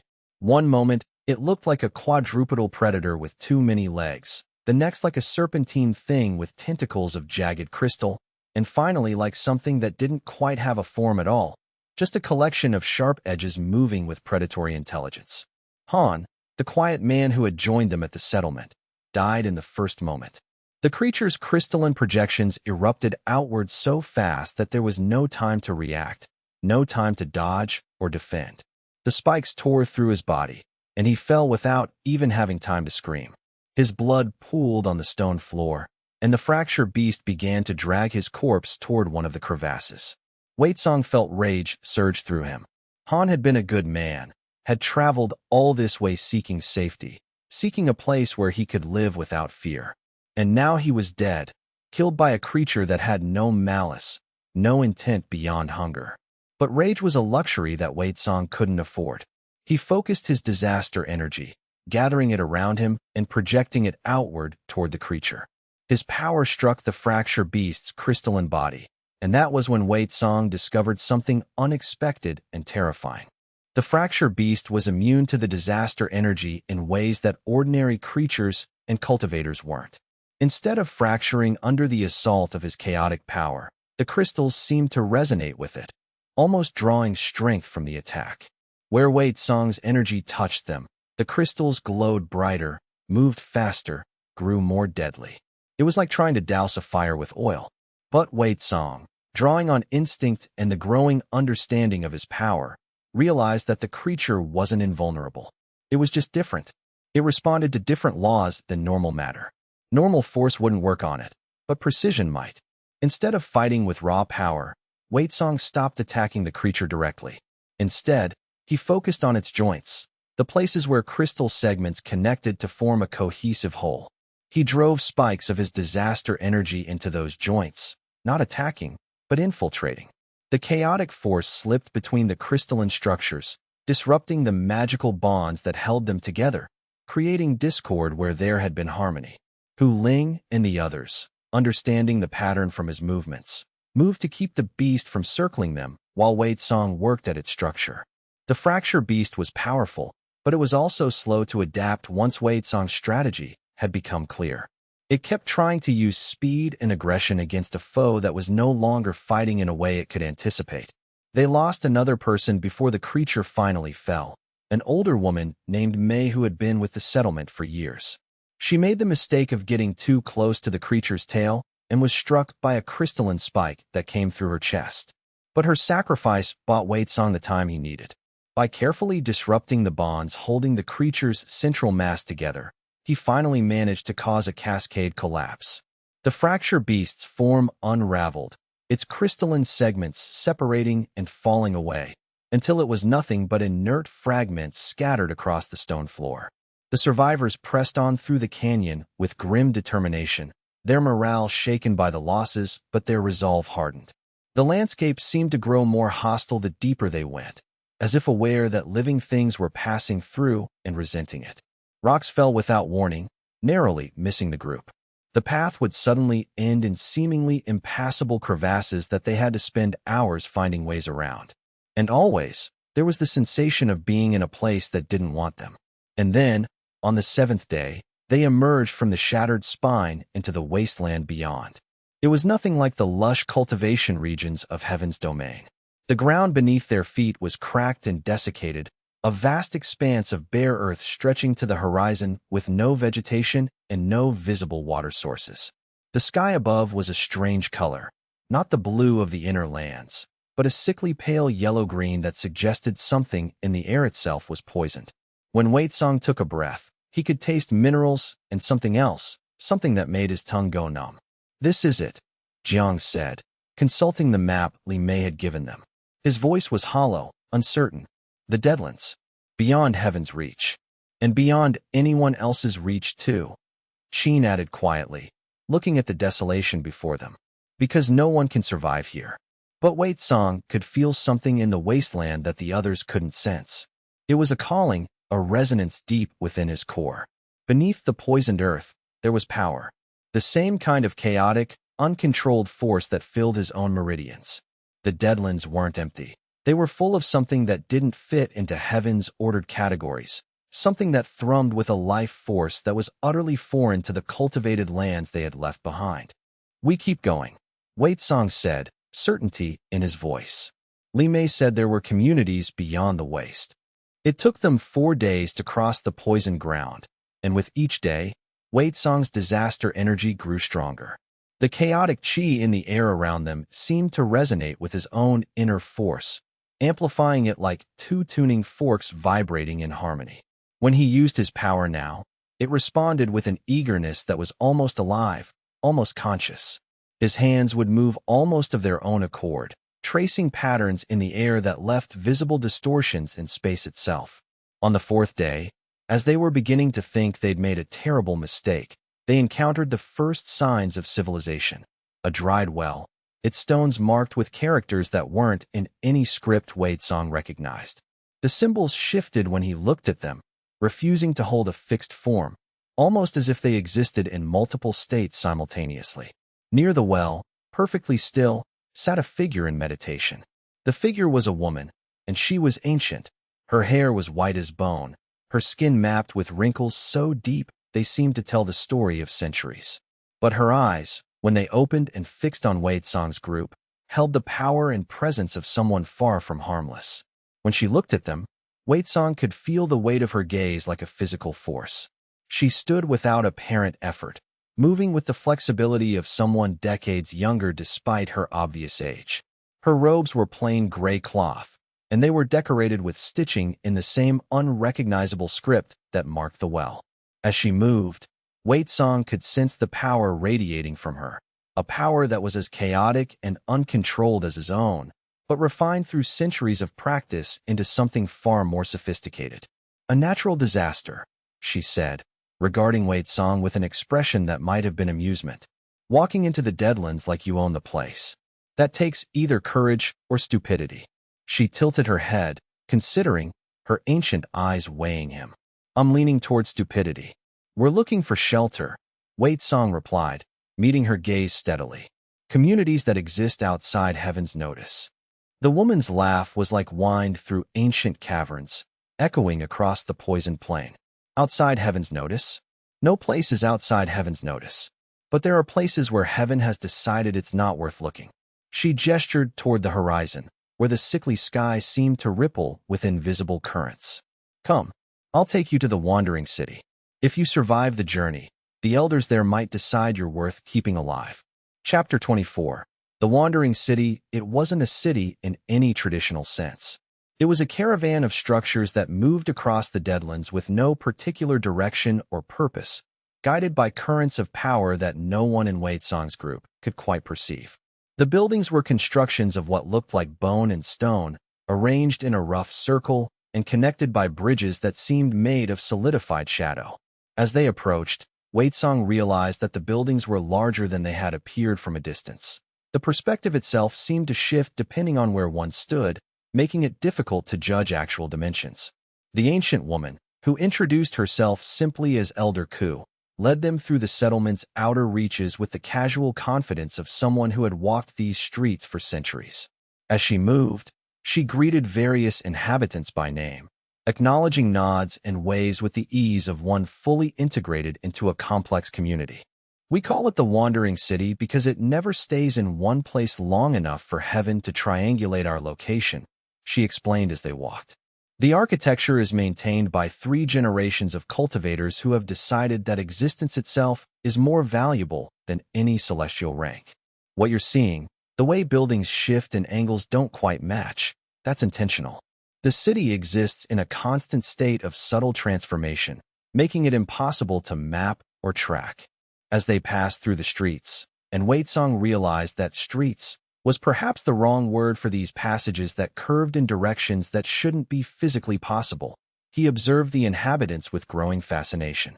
They were a strange mix. Some looked like cultivators from the inner lands, with robe styles he recognized, but with an aura of wrongness about them, as if they existed slightly askew from normal reality. Others seemed barely human at all, their forms suggesting demon-touched ancestry or stranger origins still. There was a man whose body seemed to be made of living shadow, a woman whose skin flickered between solid and translucent, creatures that had no clear form but moved with obvious intelligence and purpose. There were children playing with toys made of materials Wei Song couldn't identify, objects that seemed to shift between stone and water and light. There were gardens growing strange plants that didn't match any species Waitsong knew, flowers that bloomed downward, vines that grew horizontally through the air itself, vegetables that seemed to be made partially of solid power rather than flesh. And everywhere, he felt the presence of power that didn't fit into heaven's categories, the same chaotic, uncategorizable force that filled his own meridians. It was liberating and terrifying in equal measure. For the first time since leaving the settled lands, Waitsong saw other people who didn't fit the system. People who had been rejected not just by heaven, but by the fundamental structure of how the world was supposed to work. And yet they had built lives here, had created communities, had developed a functioning civilization outside the Celestial Bureau's reach. Elder Ko brought them to a central building larger than the rest, its entrance marked with the unrecognizable script that seemed to be the primary written language of this place. The building seemed to be made of both stone and bone, with walls that were smooth in some places and ridged in others. As they approached, Waitsong could see the power flowing through its structure like blood through veins. "Wait here," Elder Ku commanded, and disappeared inside, her footsteps echoing in ways that suggested the interior space was far larger than the exterior should have allowed. Hu Ling moved close to Waitsong, his scarred face troubled. "This feels wrong. Like the ground we're standing on might give way at any moment. Like we're standing on the edge of a cliff we can't see." "It's not the ground," Jiang said thoughtfully, studying the buildings with a scholar's intense focus. "It's the entire place. The architecture is wrong. The angles are off. Look at that corner, how it seems to bend inward when you're not looking directly at it. The way it sits in space, I think it exists in multiple places at once. A technique to hide from heaven's scrying," Qin realized, her eyes widening with understanding. "They've anchored the city across several layers of reality simultaneously, making it nearly impossible to track because it's not entirely in any single layer. It's distributed across multiple versions of space." Waitsong said nothing, but he was studying the power structure beneath the city with his disaster consciousness. He could feel how it worked now, could sense the intricate web of chaotic energy that held the entire settlement together. These people had done something extraordinary. They had taken the same uncontrollable force that made him a natural disaster and somehow refined it, shaped it, turned it into the foundation of an entire civilization. Elder Ku returned with an entourage of cultivators, perhaps a dozen, all radiating power that suggested decades or even centuries of serious cultivation. They ranged from people who looked similar in age to Elder Ku down to figures who appeared to be in their 30s or 40s. But Waitsong could sense that appearance meant little here. The oldest-looking one might be the youngest, and vice versa. The one who stepped forward to address Waitsong was a woman with blue-black skin and eyes that held no pupil, just endless golden depths that seemed to contain entire universes. When she spoke, her voice seemed to come from multiple directions at once, as if she existed in several places simultaneously and was speaking from all of them. "I am Keeper Luo. I oversee the acceptance of new arrivals in the wandering city. Tell me, Waitsong, for that is the name you carry, yes? What brings a natural disaster to our threshold? What drives you to seek out a place where you might find not safety, but simply different dangers?" "Heaven's hunters won't stop coming," Waitsong replied, meeting those infinite golden eyes steadily. "They're relentless, and everyone around me is at risk. I need to find a place where I can develop my power, understand what I truly am, without endangering innocents who never asked to be caught between me and heaven's system." "And what makes you think that here, in the Deadlands, you would be any safer?" Keeper Luo asked, a note of genuine curiosity in her multi-directional voice. "The wandering city attracts powerful beings, all of whom have been rejected by heaven's hierarchy, all of whom have something to prove or something to hide. Power here is abundant, and ambition is common among those who have been denied it elsewhere. You might find yourself facing not uniformed heavenly soldiers, but challenges far more dangerous. Individuals with centuries of experience and power they've had to suppress their entire lives." "Then I'm in the right place," Waitsong said simply. "If I'm going to understand what I am, I need to test myself against others like me, against people who know what it means to live outside the system." A slight smile touched Keeper Luo's face, expression shifting across her features like clouds moving across sky. "Indeed, that is the answer of someone who understands what they seek." Very well. You may enter the city, but you will follow our laws. We have few rules. Few is all we can manage when we have beings from so many different origins and natures. But those few rules are absolute and enforced ruthlessly. First, no harvesting the life force or power of any inhabitant without explicit consent. Second, all conflicts between inhabitants are resolved through direct combat or negotiated agreement. Poisoning, corruption, assassination, indirect harm of any kind will result in immediate expulsion. Third, the city itself is inviolable. Any attempt to damage its structure or disrupt the power that maintains it will result in not just expulsion, but active opposition from every citizen here. She paused, letting the weight of those words settle. Can you accept these conditions? Wei Song nodded, understanding that these rules had been written in blood and power, that they represented hard-won wisdom from centuries of trying to create a functioning community of chaos beings. The rules seemed reasonable, better than he had expected, honestly. Then welcome, Wei Song. Welcome to the Wandering City.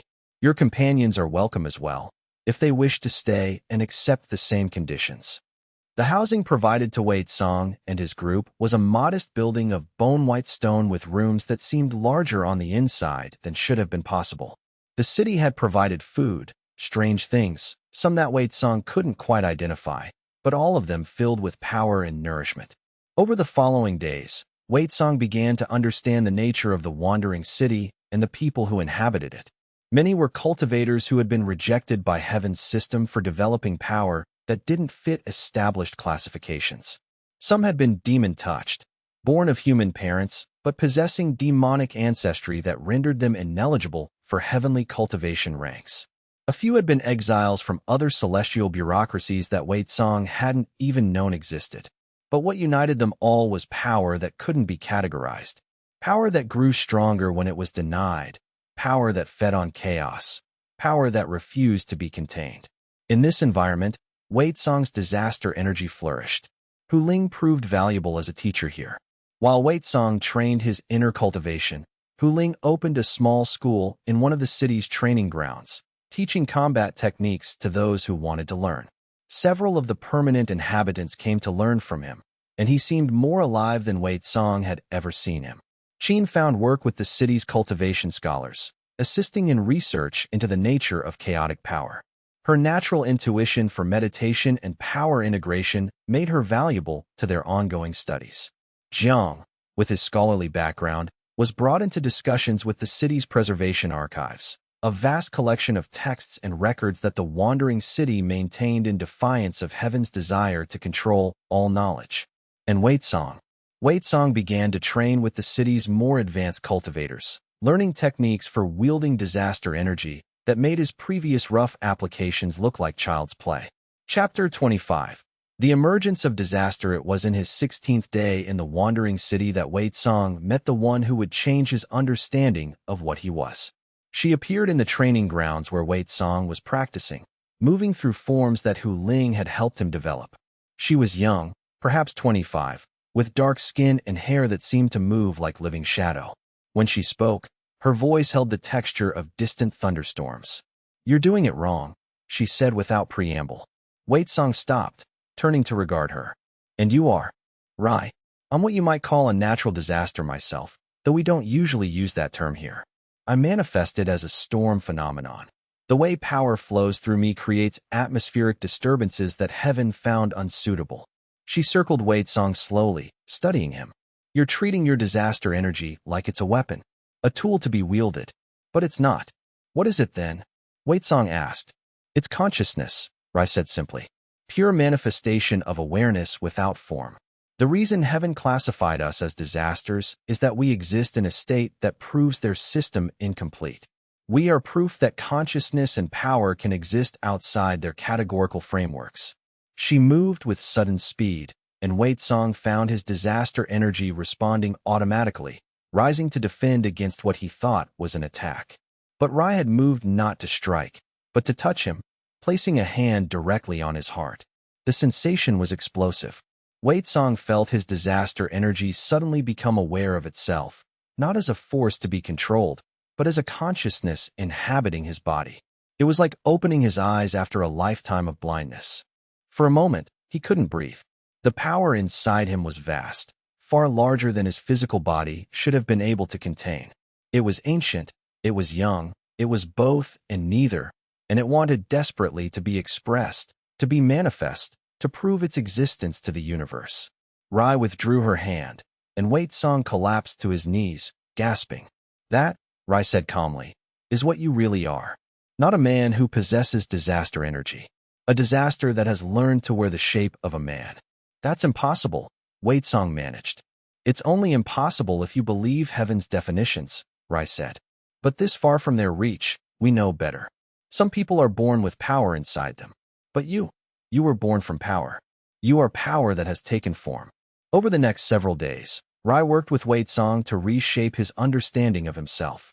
She taught him meditation techniques that involved not trying to control his disaster energy, but rather communicating with it, negotiating with it, coming to agreement about what form his body and mind would take. The process was unlike anything Wei Song had experienced in his cultivation training. Instead of imposing will, he was learning to listen.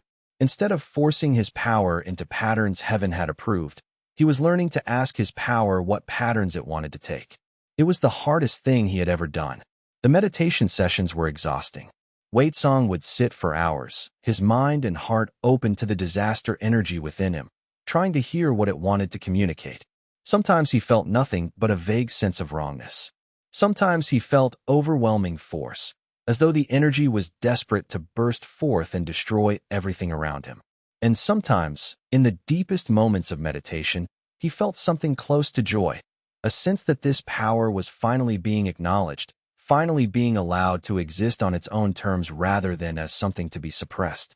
The breakthrough came on a night when Wei Song sat in meditation as the wandering city moved through its mysterious currents.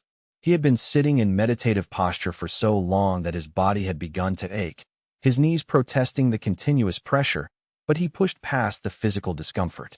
He stopped trying to be the master of his own power and instead tried to understand it as a being in its own right, separate from him but integrated with him. He opened himself completely, letting all defenses fall away, making himself vulnerable to whatever the disaster energy might do or say. The disaster energy responded. It showed him visions of itself, moments before it took human form, drifting through the chaos between celestial spheres, conscious but formless. The experience of existing without a body was incomprehensible to human understanding, but Wei Song felt the alien loneliness of it, the desperate hunger for manifestation. It showed him the moment of impact when it struck human potential. A young cultivator named Wei Song, whose spirit was strong but whose path had been blocked by heaven's regulations, who had the potential to be great but was being suffocated by the system. The fusion had been violent, chaotic, creating something neither human nor pure disaster, but a synthesis of both. It showed him the hunters, the fear, the constant pressure of running and hiding. And it showed him how that pain was shared between the human consciousness and the disaster consciousness. They had suffered together, had survived together, had been transformed together. And then it showed him something else. The moment when Wei Song had chosen to fight rather than flee. The moment in the settlement's defense when he had accepted the disaster energy rather than resisted it. That moment of acceptance had been the turning point, not just for Wei Song the human, but for the disaster consciousness itself. For the first time, it had not been a force being struggled against, but a force being chosen. When Wei Song opened his eyes from that meditation, something fundamental had changed. His disaster energy still filled his core, still thrummed through his meridians with constant power. But now he could feel it as part of himself rather than something invading his body, something alien and hostile. The pressure he'd felt for so long, the constant strain of trying to contain it, the exhausting effort of suppression, eased like a burden being set down. His shoulders relaxed, his breathing deepened, and for the first time since the disaster energy had manifested within him, Wei Song felt at peace. He was no longer trying to suppress a disaster. He was a disaster that had learned to choose its form. The power in him responded to his will with new fluidity, new grace, as if it had been waiting all this time for him to make this shift. When he stood and walked to the window of his quarters, the ground beneath his feet cracked and shifted, but it felt like breathing rather than destruction. The cracks formed patterns, almost beautiful, the way things naturally break when a force that is greater than they are passes through them. It was not violence. It was transformation. Hu Ling found him there an hour later, drawn perhaps by the subtle tremors of power that had been rippling through the wandering city. The scarred man studied him in silence for a long moment, his eyes taking in every detail of Wei Tsong's new bearing. Then he nodded with clear satisfaction. You've changed. The way you stand, it's different. Like you're finally comfortable in your own skin. Like you've stopped fighting yourself. I'm starting to understand what I am, Wei Tsong replied. I think I've spent all this time thinking I needed to become something better, to transcend what I was classified as. But the truth is simpler. I just needed to accept what I am, not in spite of it being a disaster, but because that's simply what I am. A disaster is not a flaw. It's a form of power.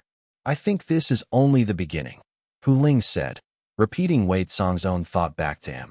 News of Wei Tsong's breakthrough spread through the wandering city with remarkable speed. Within days, more of the permanent inhabitants came seeking him out, wanting to learn the meditation techniques that Rai had shared, wanting to understand how to harmonize with their own chaotic natures. The training grounds became crowded with people learning to communicate with the power that made them unsuitable for Heaven's system. Many had spent years or decades suppressing the very aspects of themselves that Wei Tsong had now learned to embrace. But not all the attention was welcome. On the 20th day after his arrival, Elder Ku came to him with a grim expression. We've detected a heavenly scout ship entering the Deadlands, she said without preamble. They're moving with clear purpose, not random search patterns. Someone has given them information about our location. A spy? Wei Tsong asked. Perhaps. Or perhaps they've simply narrowed down the possibilities enough that they're checking the likeliest locations. Elder Ku's ancient eyes narrowed. Regardless, they cannot find this city.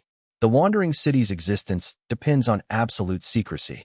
If Heaven locates us, they'll send a force large enough to destroy us.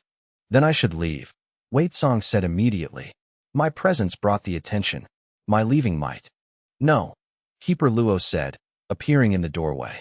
The woman with the golden depths for eyes regarded him seriously. Your leaving would only delay their discovery. Heaven is aware of the wandering city's existence now.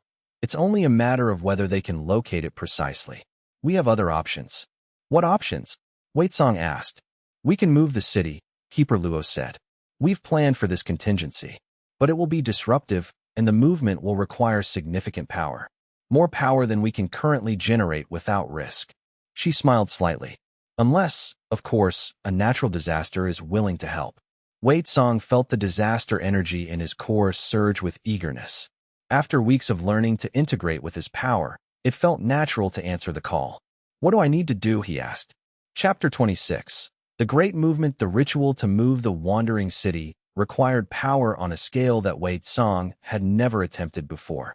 Keeper Luo brought him to the heart of the city, to a chamber built into what seemed to be its living core.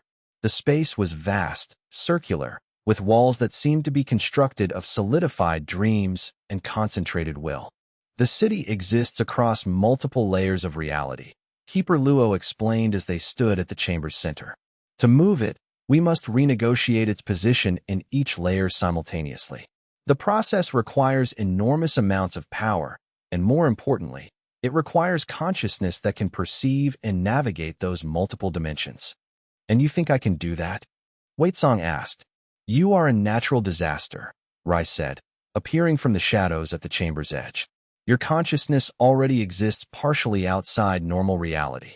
You can perceive what others cannot and interact with forces that are invisible to ordinary cultivators.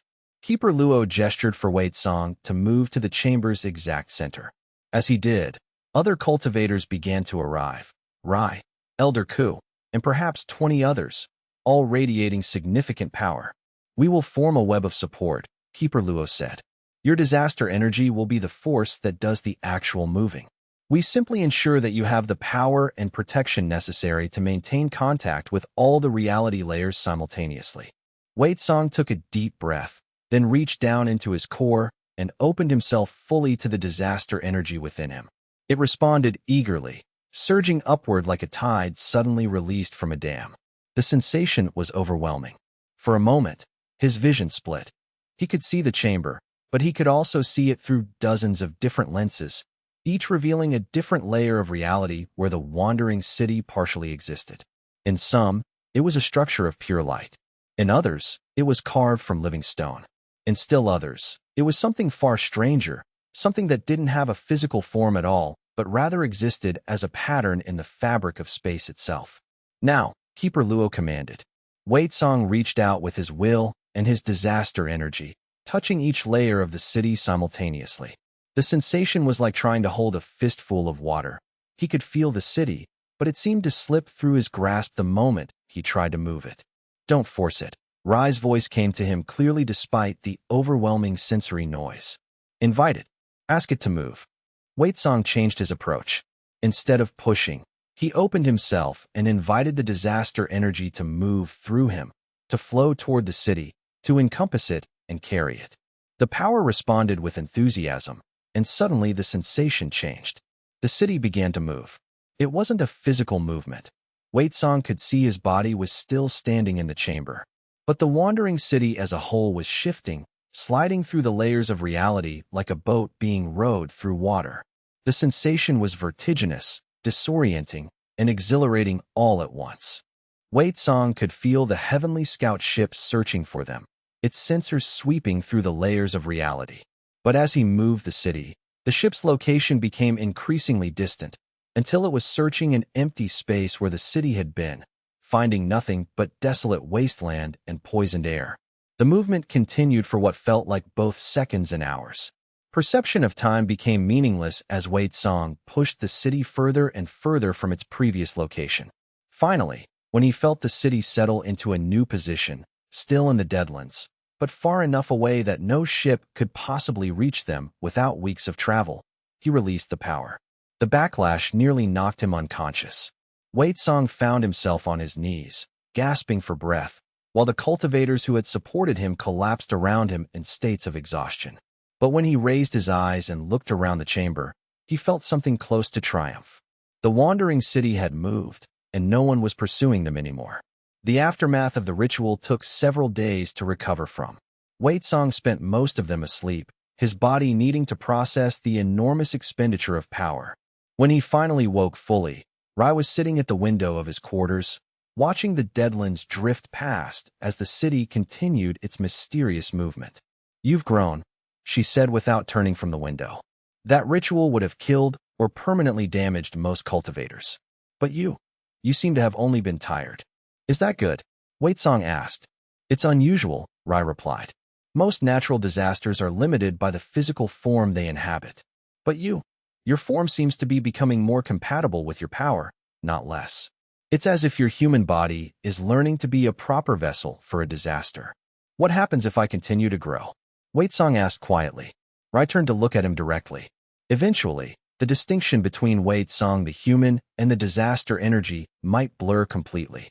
You could become something that is purely disaster, wearing a human shape when it pleases you, but no longer dependent on that shape. "Is that what you want?" Wei Song asked. "I haven't decided yet," Rai said, "but I've been a natural disaster for 4 years. In that time, I've become progressively less human and more storm.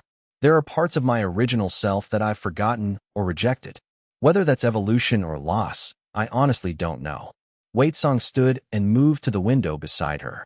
In the distance, he could see something moving through the poisoned air, a creature of some kind, vast and serpentine, entirely comfortable in the wasteland where humans struggled to breathe. "How many others like us are there?" he asked. "In the wandering city?" "About 30 at this point," Rai said. "But there are more scattered across the Deadlands, living in isolation. And there are rumors of entire civilizations built by natural disasters in places even farther from heaven's reach. Places that the Celestial Bureau stopped looking for centuries ago." Over the following weeks, Wei Song's understanding of himself and his power continued to expand. He began training not just with Rai and the other natural disasters, but with some of the city's scholars and historians, learning about the long history of the world outside Heaven's regulation. What he discovered shocked him. Heaven's Celestial Bureau had existed for less than 3,000 years, a span of time that sounded long until you learned that human civilization in these lands extended back at least 30,000 years. For most of that time, power had evolved naturally, producing beings and phenomena that existed far outside heaven's classifications. Many of those beings still lived, hidden in the deep places of the world where heaven's instruments couldn't reach. And many of them had begun reaching out to the wandering city in recent years, sensing that the barriers between the celestial system and the outside world were weakening.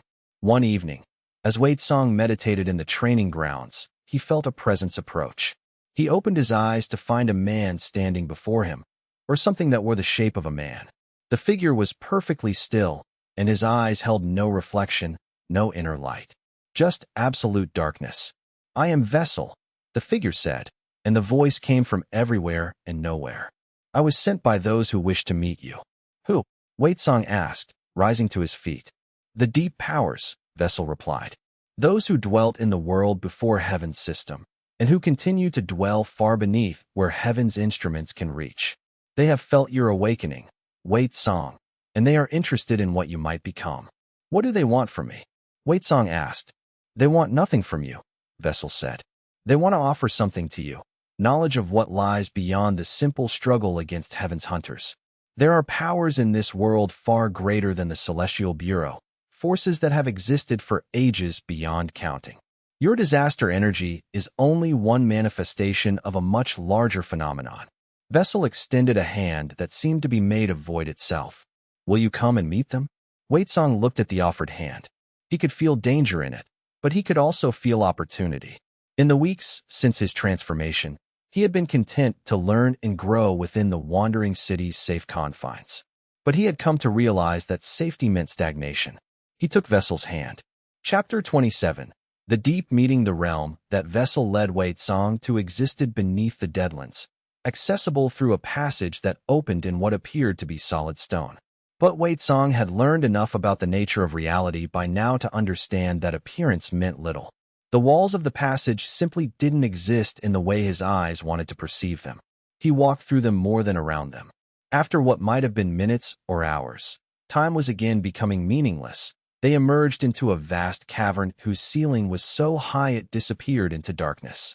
The floor was smooth stone, worn by ages of passage, and the air was warm and filled with the scent of minerals and something deeper, something that reminded Wei Song of the moment before a thunderstorm. The beings that inhabited this place were not human. Some were vast, shadows that might have been serpents or might have been rivers of darkness given form. Others were smaller, darting like fish through air that seemed almost liquid. And some were so alien that Wei Song's mind couldn't quite fit them into any category of creature at all. But all of them were watching him. In the center of the cavern, sitting on what looked like a throne carved from a single massive crystal, was something that did seem almost humanoid. It had the general shape of a man, but it was clearly made of living stone, each surface reflecting light in ways that suggested vast depth. When it spoke, its voice came from the stone itself, resonating through the ground beneath Wei Song's feet. "Welcome, Wei Song the Unclassified. I am Prime, and I represent the old powers of this world. We have watched heaven's system expand for 3,000 years, and we have seen how it brings order at the cost of suppression. Your existence represents something that their system cannot accommodate, genuine, uncategorizable power. Why would that interest you?" Wei Song asked. "Because," Prime said slowly, "the time approaches when heaven's system will grow too rigid to sustain itself. When that moment comes, there will be a space for something new. We believe you might help create that something." The stone being gestured, and the vast shadows around them began to move closer, revealing more of their forms. Wei Song caught sight of what looked like a dragon made of living darkness, its scales not overlapping but interweaving like the layers of reality itself. Nearby was something that might have been a phoenix, except it was made of what appeared to be crystalline void, and its wings cast shadows in the shape of mathematical equations. "We are old," Prime continued. "Older than humans, older than heaven's system, older than memory. We have no need of conflict with heaven anymore. We have learned to exist in the spaces where they cannot reach. But we have also learned that the world is growing, changing. New powers emerge, like you, and we would know what role you might play in the world's future." "What if I don't want to play a role?" Wei Song asked. "What if I just want to survive?" "Then you are welcome to survive," Prime said. "But survival without purpose is merely waiting for death. and we do not believe you are a creature designed for mere waiting. The stone being rose from its throne, and as it did, Wei Song felt the weight of its age and power. This was something that had been ancient when the Celestial Bureau was first founded. This was something that knew the world in ways that even the oldest cultivators could never comprehend. We have gifts for those who align with our interests, Prime said. Knowledge, power, resources. And we have something specific for you. The stone being gestured, and Vessel stepped forward, handing Wei Song a small object that appeared to be made of solidified darkness. Wei Song took it carefully. The moment his fingers closed around it, he felt something activate in his core. The disaster energy within him resonated with the object, recognizing something fundamental in it. That is a seed, Prime said. A seed of the original chaos from which this world was formed. Plant it in your cultivation core, and your disaster energy will grow exponentially.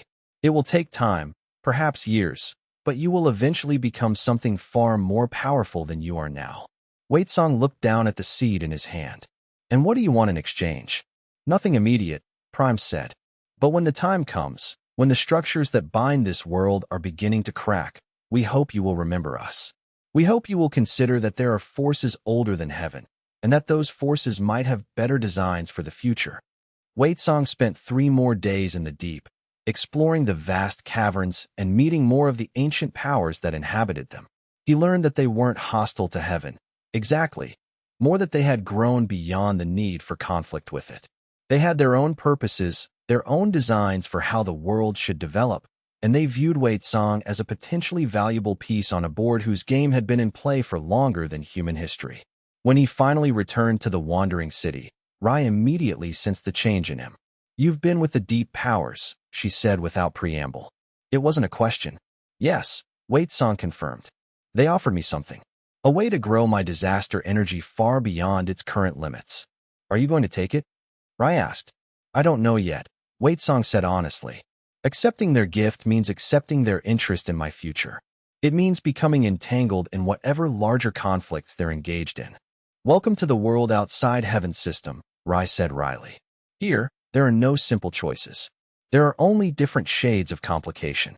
But Keeper Luo, when Wei Song spoke to her, was more cautious. The deep powers are not evil, she said. But they are not benevolent either. They pursue their own agendas, which have spanned millennia. Any gift from them comes with invisible strings attached. Should I refuse? Wei Song asked. That is your choice, Keeper Luo said. But I would advise this. Do not plant the seed immediately. Learn more about what you are first. Understand the limits of your current power and the shape of your current cultivation. Then, if you still wish to grow beyond that, the seed will still be available. Wei Song took the advice to heart. He kept the seed in a small pouch around his neck, but he didn't activate it. Instead, he continued his training, continued to learn, continued to slowly transform his understanding of what it meant to be a natural disaster walking in human form. Chapter 28. The Rogue Fleet news came 3 weeks later, brought by scouts from other communities in the Deadlands. A fleet of heavenly ships had entered the region, more numerous and better equipped than any force heaven had sent before. The ships were searching with systematic precision, quadrant by quadrant, clearly intent on locating the wandering city. Someone informed them. Elder Ku said grimly during the emergency council meeting. Someone told Heaven exactly which region of the Deadlands to focus on. Could it be internal? Zhang asked. Could one of our own have sold the information? Unlikely, Keeper Luo said. But possible. We will need to increase our security protocols and accelerate our movement schedule. Wei Song, sitting at the edge of the council chamber, felt his disaster energy stirring with agitation. They were being hunted again, and the hunters had grown more competent. There's another option, he said quietly. All eyes turned toward him. We could stop running, Wei Song continued. We could face them directly and lose hundreds of inhabitants. Keeper Luo asked sharply. I will not sacrifice this city and everyone in it to satisfy your desire for confrontation. That's not what I'm suggesting, Wei Song said. I'm suggesting that we engage them in a way that makes them unable to continue pursuing. Not here, not at the city, but out in the Deadlands where we can control the terrain and where our people don't have to be involved. The council chamber fell silent. Rai was the first to speak. It could work. Wei Song and I, together, could create enough chaos in the Deadlands to drive the fleet away. But it would be risky. The ships are equipped with heavenly weaponry that might be dangerous even to natural disasters. I'm willing to take the risk, Waitsong said. This running, it's not a long-term solution. Heaven keeps sending more ships, better organized, more determined. At some point, they will find us. At some point, we will have to make a stand. Keeper Luo studied him for a long moment. Very well, but you will take adequate precautions. And if the situation becomes untenable, you will retreat. Understood, Waitsong said. Waitsong and Rai spent the next day preparing in ways that went far beyond simple meditation. They worked together in the heart of the wandering city, in a chamber specifically designed to handle massive power fluctuations without damaging the surrounding structures. There, they practiced coordinating their disaster energies, learning to synchronize their attacks so that instead of canceling each other out, they would amplify and reinforce. It was intimate work, requiring them to lower every mental and spiritual barrier, to let their power mingle and interact at the deepest levels. Waitsong learned the texture of Rai's storm consciousness, the way her power moved like wind and electricity, how it sought pathways and exploited weakness in the structure of reality.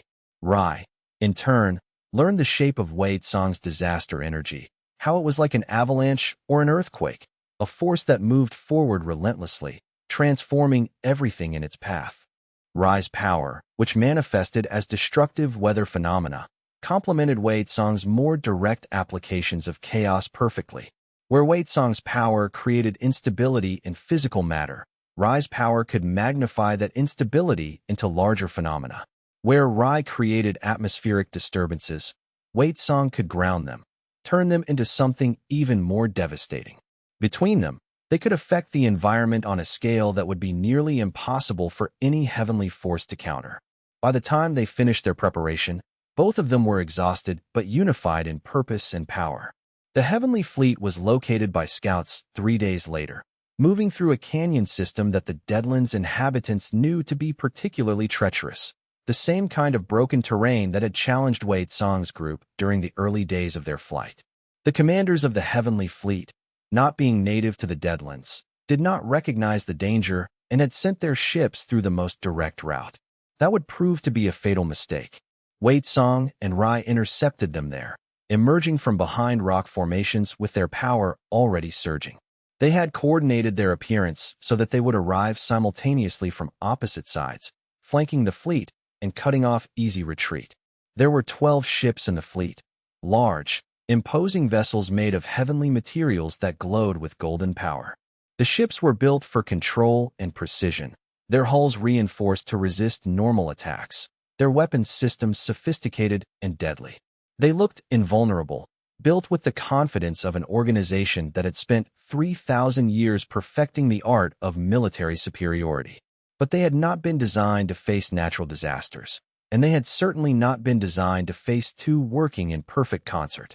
As the heavenly commanders detected Waitsong and Rai's approach, they immediately began to maneuver, trying to form a defensive formation that would protect the slower cargo ships, while the faster combat vessels arranged themselves to counterattack. Rai struck first, calling down a storm of unprecedented violence. The sky, which had been a sickly yellow-green, suddenly darkened to near black.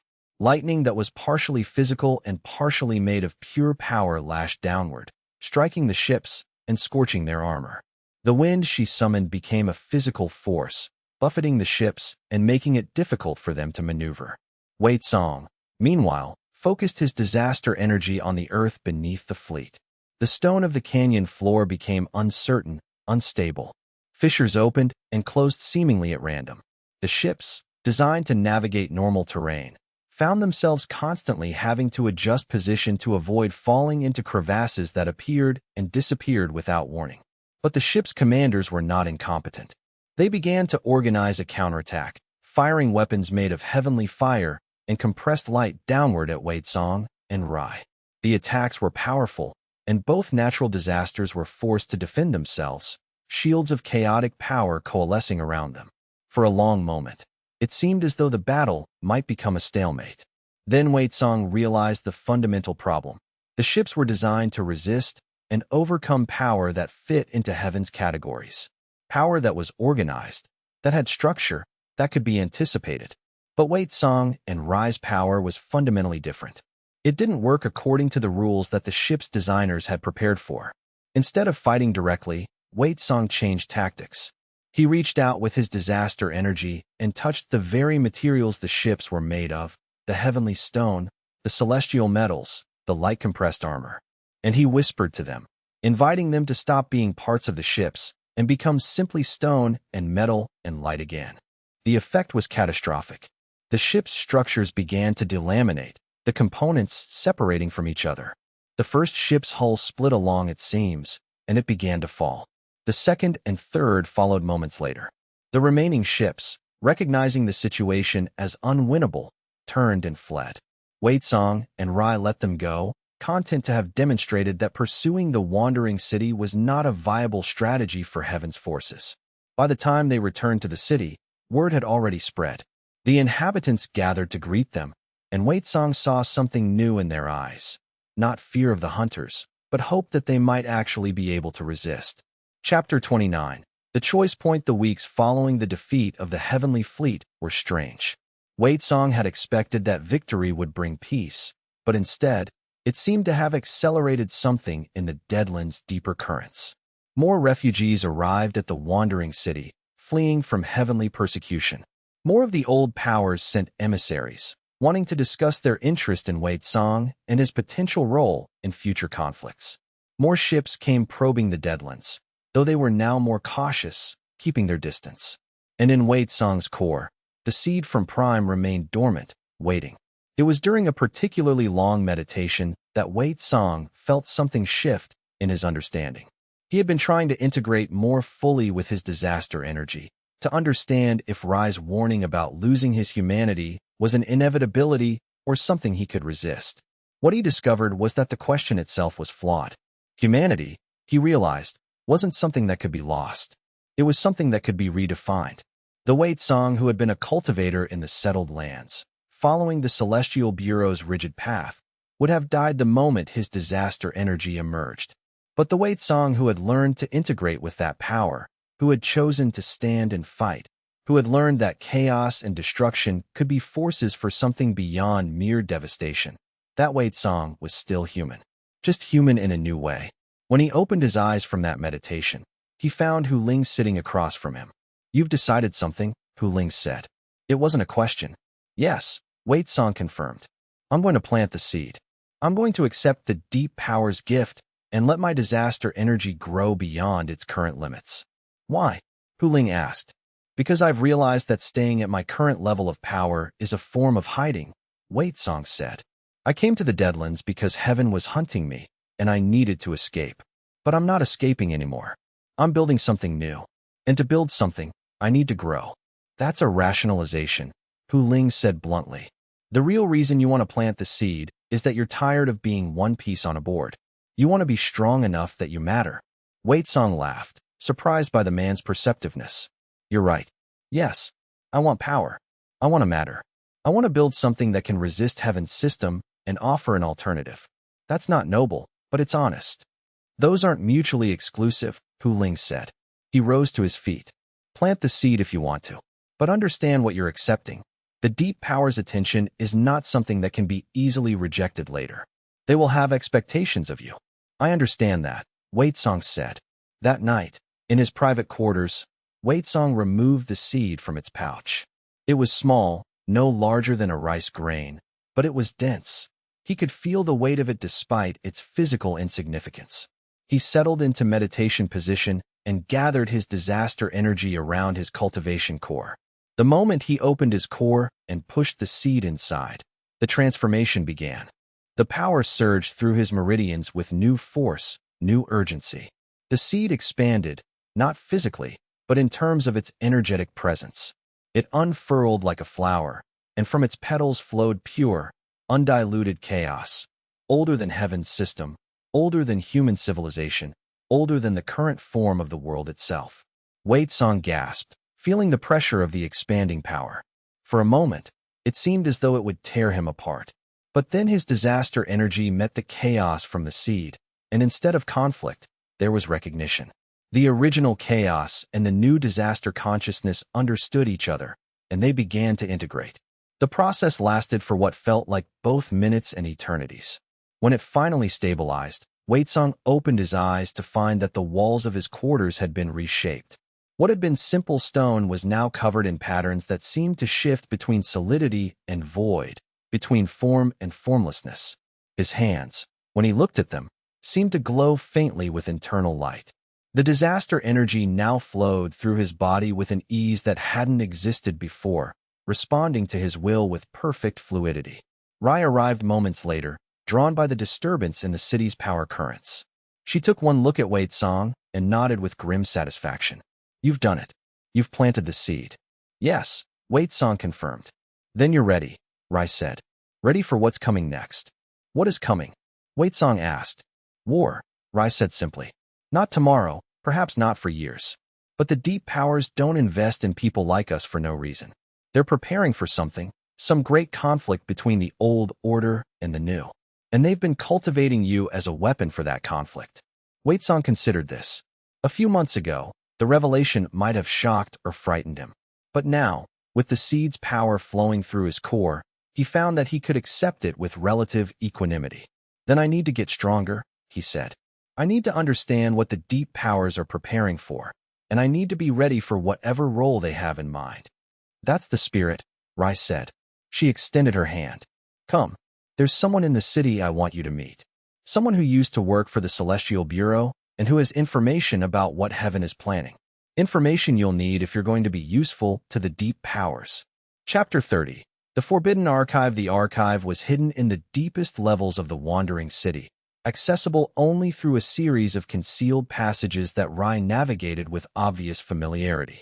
The closer they got to the archive, the more Wei Tsong could feel the weight of old knowledge pressing against his senses. The figure waiting for them at the archive's entrance was a woman who appeared to be in her 60s, with the bearing of someone accustomed to authority. Her eyes held the sharp intelligence of a scholar, but there was also a deep weariness in them, the kind that came from having seen too many truths the world preferred to remain hidden. "This is Li Chun," Rai said, formerly a senior clerk in the Celestial Bureau's Records Division. "She defected 5 years ago and has been helping us maintain the Forbidden Archive ever since." "Forbidden?" Wei Tsong asked. "Forbidden by heaven," Li Chun clarified. "These are records that the Celestial Bureau worked very hard to suppress or destroy. Copies of documents that contradict the official history of the world. Records of cultivators and phenomena that heaven decided were too dangerous to allow in the public knowledge." She gestured for Wei Tsong to follow her deeper into the archive. The shelves stretched for what seemed like vast distances, filled with scrolls and texts written in numerous languages and scripts. The air here smelled of preservation techniques and old knowledge, and Wei Tsong could feel the power embedded in every shelf, every scroll, wards designed to protect the knowledge from heaven's seekers. "I've been waiting for someone like you," Li Chun said as they walked. "Someone with the power to access certain information that even I cannot read. Information sealed by heaven's most powerful cultivators, locked away in language that only disaster consciousness can decipher." She brought him to a single shelf that held a single scroll. The scroll was ancient, made of material that seemed to be somewhere between paper and living parchment. Characters crawled across its surface, rearranging and changing, refusing to hold a fixed form. "This is a record of heaven's founding," Li Chun said quietly. "The true story of how the Celestial Bureau came to power. The official history says that the Bureau was created to bring order to a chaotic world. But the truth, recorded in this document, is far more complicated." Wei Tsong reached for the scroll, and the moment his fingers touched it, the characters became clear. They rearranged themselves into language that his disaster consciousness could understand. Not words, but pure meaning, conveyed directly from the scroll to his mind. What he read shocked him. Heaven's Celestial Bureau had not been created to bring order. It had been created as a tool of suppression. The original chaos of the world, the same chaos that the seed in his core came from, had produced beings and phenomena that defied categorization and control. These beings had been powerful, had been beautiful in their own way, and had been a threat to anyone who wanted to maintain a rigid hierarchy. The Celestial Bureau had been created by beings who wanted to reshape the world according to their vision, and that vision required the systematic elimination or suppression of everything that didn't fit. Over 3,000 years, the Bureau had succeeded in pushing most of the original chaos to the margins, into hidden places like the Deadlands. But the process of suppression had never been complete. Beings like Wei Tsang represented the chaos breaking through, the old power reasserting itself in the cracks of the new system. And heaven, according to the scroll, was growing desperate about it. Wei Tsang pulled back from the scroll, his mind reeling with the implications of what he'd learned. If this is true, if heaven is deliberately suppressing natural power to maintain its control, then everything I've been taught about the Celestial Bureau is a lie. Not entirely a lie, Li Chen said. The Bureau does bring order. It does make the world safer and more predictable. It just does so at the cost of suppressing anything that doesn't fit its definition of safe and orderly. That's the real truth of heaven's system.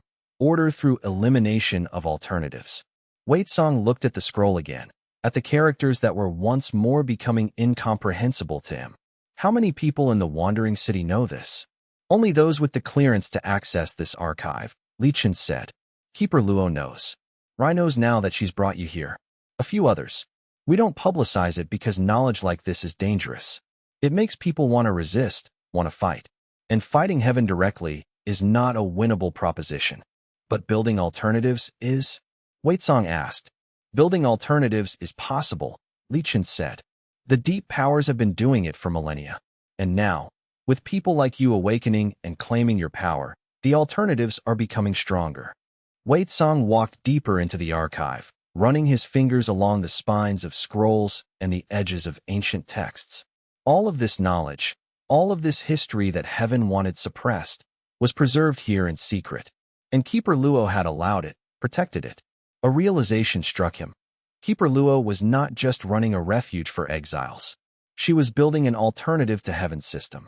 The Wandering City wasn't just a place to hide. It was a place where a different kind of power could grow, a different kind of society could form. And by accepting the seed, by growing his disaster energy beyond heaven's ability to contain it, Wei Tsang had become part of that alternative. He turned back to Li Chun and Rai. I need to see more. Everything. I need to understand the full scope of what I'm part of now. Li Chun smiled slightly. That's what I was hoping you would say. Come. There are documents here that will take weeks to fully understand. But once you do, you will know truths that heaven has worked 3,000 years to hide. Wei Tsang spent the entire night in the Forbidden Archive, reading by the light of knowledge and power, learning the true history of the world he inhabited. By the time dawn broke above the Deadlands, he had transformed from someone who was running and hiding into someone with a purpose. He was no longer just a natural disaster hunted by heaven. He was a weapon in the hands of the old powers, a herald of the chaos that had once been dominant, and a builder of alternatives to heaven's system. And the journey was only beginning. Chapter 31.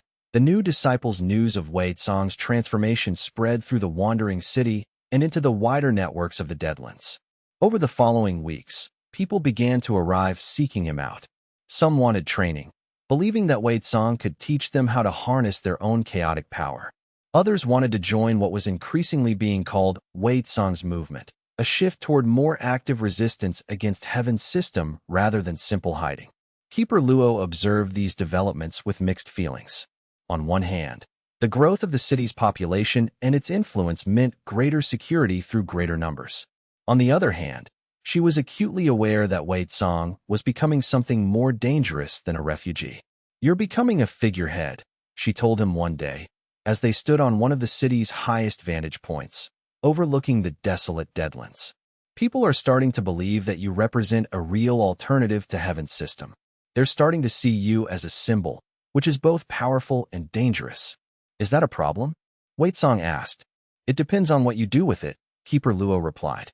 Power without direction is merely destruction. Power with clear purpose can reshape worlds. Wei Tsang had been thinking about this for weeks. He had the strength now. The disaster energy in his core had grown exponentially since accepting the seed, and he could feel it continuing to expand. But strength without purpose would eventually turn inward and consume him. the same way it had consumed other natural disasters who had allowed their power to grow unchecked. He decided to formalize his training program. With Rai and Hu Ling, he established a structured curriculum for people who wanted to learn how to integrate with chaotic power. The training was difficult, pushing people to their physical and spiritual limits. But unlike Heaven's cultivation schools, which emphasized hierarchy and rigid forms, Waitsong's training emphasized flexibility, adaptation, and personal integration. The first cohort of disciples numbered 15. They came from diverse backgrounds. Some were exiles like himself, fleeing Heaven's persecution. Others were born into the Deadlands, people who had never known Heaven's system. A few were refugees from the wandering city's ever-growing population, people who wanted to be more than passive inhabitants of a hidden refuge. Training took place in specially prepared chambers deep within the city, rooms where Wei Tsang could deliberately channel his disaster energy in controlled ways, where his students could learn to resist and adapt to the chaos without being destroyed by it. One of his most promising students was a young woman named Shunyu, barely 20 years old, with a cultivation base that had been warped and broken by Heaven's attempts to suppress her demonic heritage. When she first came to Wei Tsang, she could barely control her qi without causing nearby objects to fracture and break. But under Wei Tsang's guidance, she learned to accept her warped cultivation rather than fight it. She learned that the breaks and cracks in her power were not flaws, but features. They allowed her to see and interact with the world in ways that normal cultivators couldn't.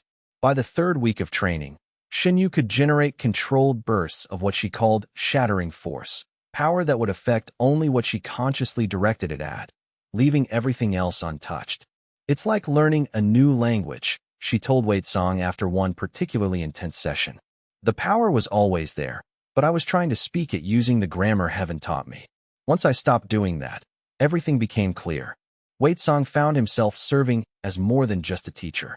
He became a therapist of sorts, helping his students process the trauma of being rejected by Heaven's system and learning to view their flawed power as actually being their true nature rather than a corruption of what they should be. Jiang, the scholar, began documenting the training methods, creating what might become the foundational text for a new cultivation tradition, one that rejected Heaven's rigid classifications and embraced the chaotic power that natural evolution produced. "You're creating something revolutionary," Jiang said one evening as he reviewed his notes. "You're building the philosophical framework for an entirely different way of understanding cultivation. Heaven's system took 3,000 years to establish. Your alternative might take decades, but it's genuinely different." "I'm not sure I'm trying to do anything revolutionary," Wei Tsang admitted. "I'm just trying to help people like me survive and thrive." "That's what makes it revolutionary," Jiang replied. "You're not trying to overthrow Heaven through force. You're creating an alternative that people will choose over Heaven's system because it actually works better for them." The attack came on Wei Tsang's 43rd day of teaching. It wasn't a direct assault on the city, but rather a raid on one of the smaller communities that had begun to gather around Wei Tsang's teaching. The settlement, located at the edge of the Deadlands' habitable zone, had been teaching Wei Tsang's methods to people who couldn't reach the wandering city itself. The heavenly forces came in overwhelming numbers, perhaps 300 cultivators led by someone of significant rank and power. They destroyed the settlement and killed most of its inhabitants before Wei Tsang could arrive. When he got there, it was only to see the smoking ruins and the bodies of people he had been teaching. The disaster energy in his core erupted in response, surging upward and outward in a wave of pure destruction that flattened several buildings that were still standing. For a moment, Wei Tsang wanted nothing more than to pursue the heavenly force, to strike them down for this violation. But he controlled the impulse. Instead, he knelt in the rubble and felt the weight of what his existence had caused. These people had died not because Heaven was hunting him. They had died because they had chosen to learn his methods, to join his movement.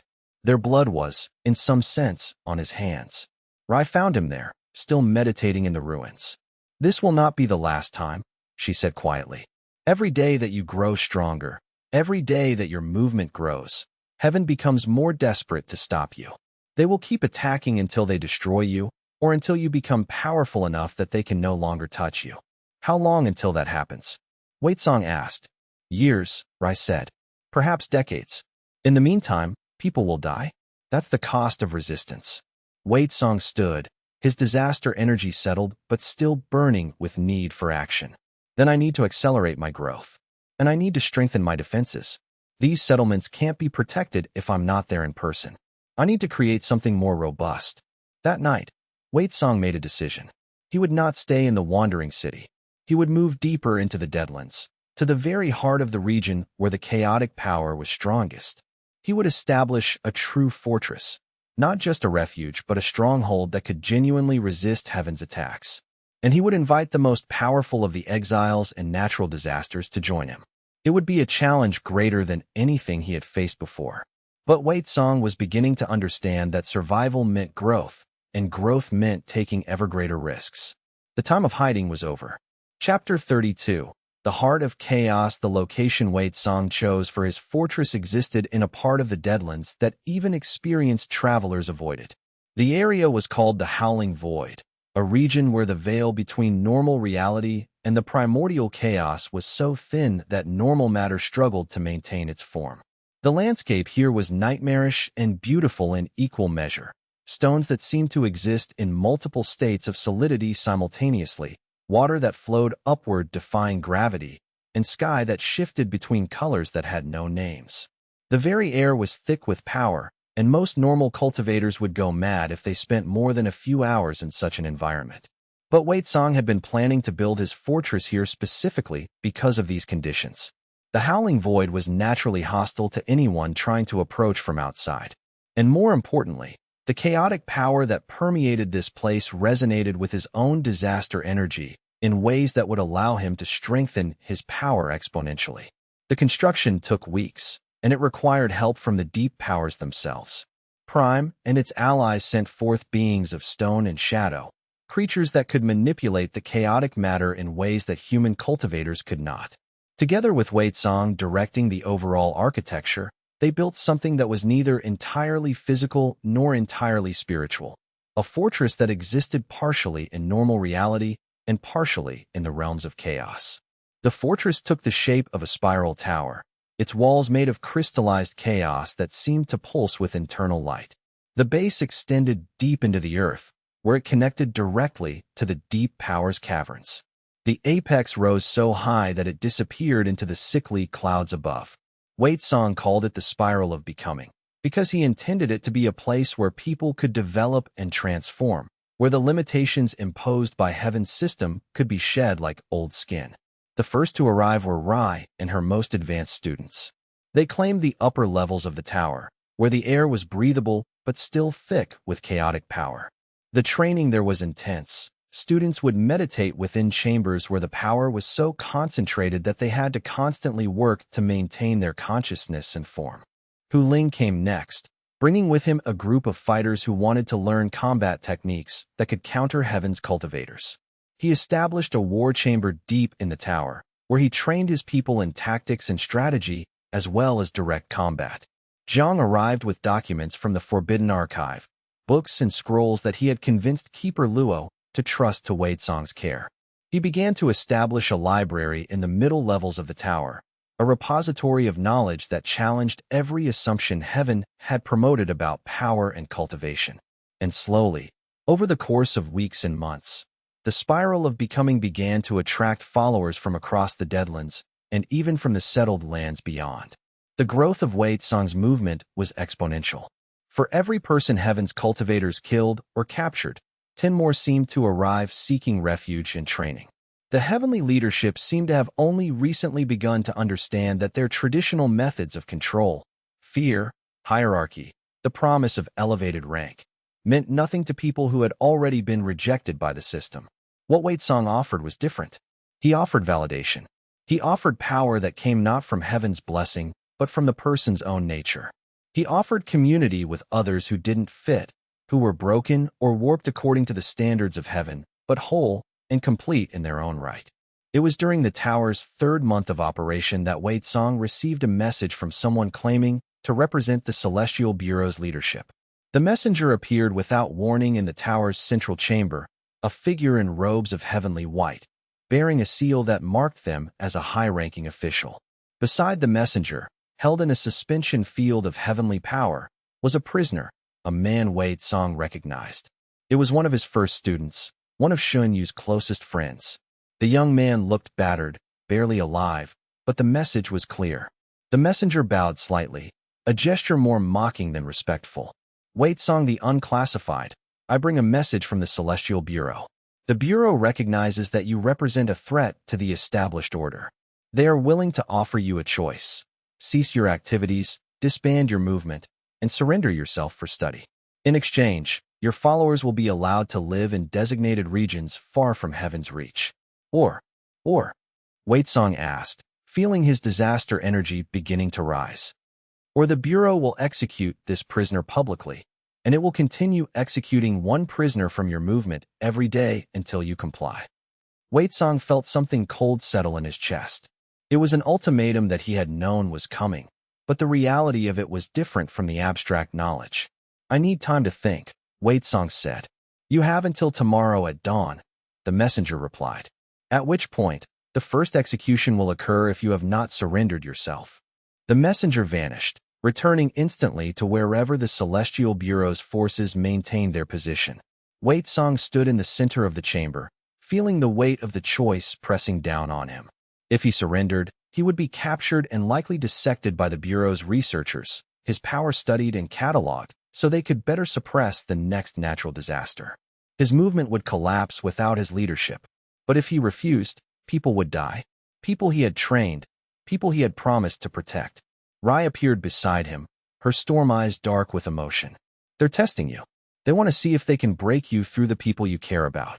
Can I? Wei Song asked quietly. What? Rai asked. Save them. Can I grow powerful enough to rescue the people they're holding prisoner, to stop their executions, to protect my followers? Perhaps, Rai said, but it will require power beyond what you currently possess. It will require fully awakening the seed within you, letting it grow to its maximum potential. It will require becoming something that is barely human anymore. Wei Song closed his eyes and felt the disaster energy within him. It was vast now, far larger than it had been when he first arrived at the wandering city. And with each passing day, it grew stronger, more aware, more conscious. He made his decision. Call the leaders of the movement, he said to Rai. Tell them we're going on the offensive.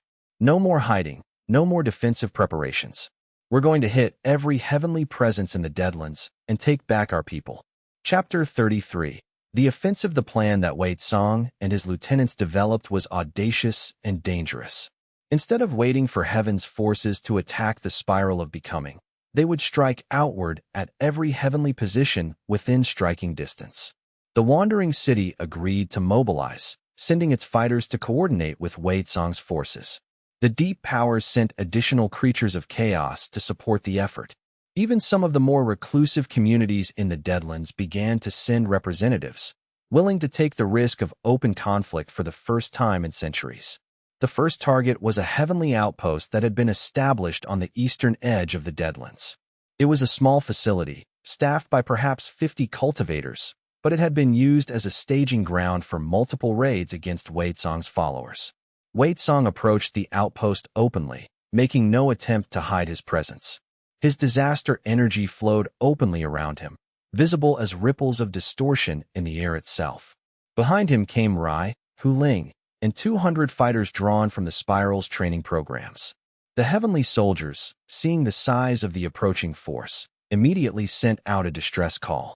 But Wei Song's assault was faster than any reinforcement could arrive.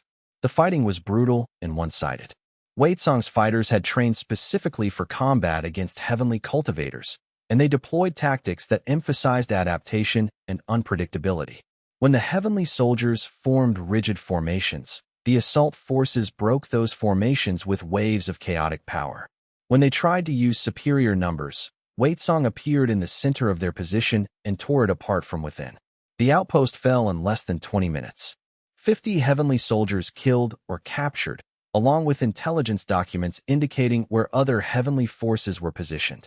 Over the following days, Wei Song's movement struck at 3 more outposts. Each fell with increasing ease as his fighters grew more experienced and more confident. The heavenly presence in the outer Deadlands was being systematically dismantled, but Wei Song knew that the easy victories wouldn't last. Heaven's initial presence in the Deadlands had been relatively light, scattered defensive positions. If the Celestial Bureau decided to commit serious forces, everything would change. The response came more quickly than he expected. On the 7th day of the offensive, a massive force appeared at the edge of the Deadlands. Over 1,000 heavenly cultivators led by someone Wei Song's scouts identified as Immortal Qin, a being who had been in the Celestial Bureau's service for over 500 years. Immortal Qin was not a human cultivator elevated to immortality through cultivation. Qin was one of the Bureau's created servants, a being who had been shaped specifically to be a perfect instrument of their will. The power radiating from this being was immense, organized, utterly opposed to the chaotic force that Wei Song commanded. The messenger that Immortal Qin sent to Wei Song was delivered with typical heavenly courtesy, a formal challenge to single combat. If you are truly the leader of this chaos, the message read, then prove it by facing me. If you win, heaven will withdraw from the Deadlands for 1 year. If you lose, your movement ends. It was a calculated risk on Immortal Qin's part. If Wei Song won, heaven lost ground but preserved its forces. If Wei Song lost, the entire movement would collapse and heaven could rebuild its position. The odds slightly favored heaven, which was good enough for the Celestial Bureau's strategic calculations. Wei Song accepted the challenge. "Are you sure about this?" Hu Ling asked, the concern clear in his scarred face. Immortal Qin has 500 years of combat experience. Even with your power advantage, you might lose. Wei Song finished. "Probably, but I'm not going to refuse the chance to fight on favorable terms. If I don't face Immortal Qin now, heaven will keep sending stronger and stronger cultivators until someone comes who can beat me. At least this way, I get 1 year to prepare for the next challenge if I lose." The duel was scheduled for the next morning, on neutral ground in the Howling Void, a location that gave neither side a particular advantage, though Wei Song felt confident that his connection to the chaotic power of the region would help. That night, Wei Song entered a deep meditation. He touched the seed within his core, felt its vast power ready to be unleashed. For the first time, he seriously considered letting it fully bloom, allowing it to transform him into something far beyond human. But he held back.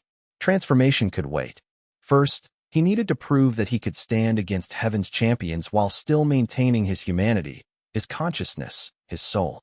Chapter 34. The Immortals challenge. The duel took place at dawn, in a cleared area within the Howling Void where the chaotic power was particularly strong. Wei Song stood alone, while Immortal Qin appeared supported by a guard of 100 heavenly cultivators, technically against the rules of single combat, but heaven had never been known for strict adherence to fairness. Wei Song made no protest. He simply waited, letting his disaster energy rise to its full height. The ground beneath him cracked and shifted. The sky above darkened. The very air became thick and difficult to breathe. Immortal Qin stepped forward alone, leaving the guards behind. The being was humanoid, with skin that seemed to be made of polished stone and eyes that glowed with golden light. When Qin moved, it was with perfect grace, each movement calculated for maximum efficiency.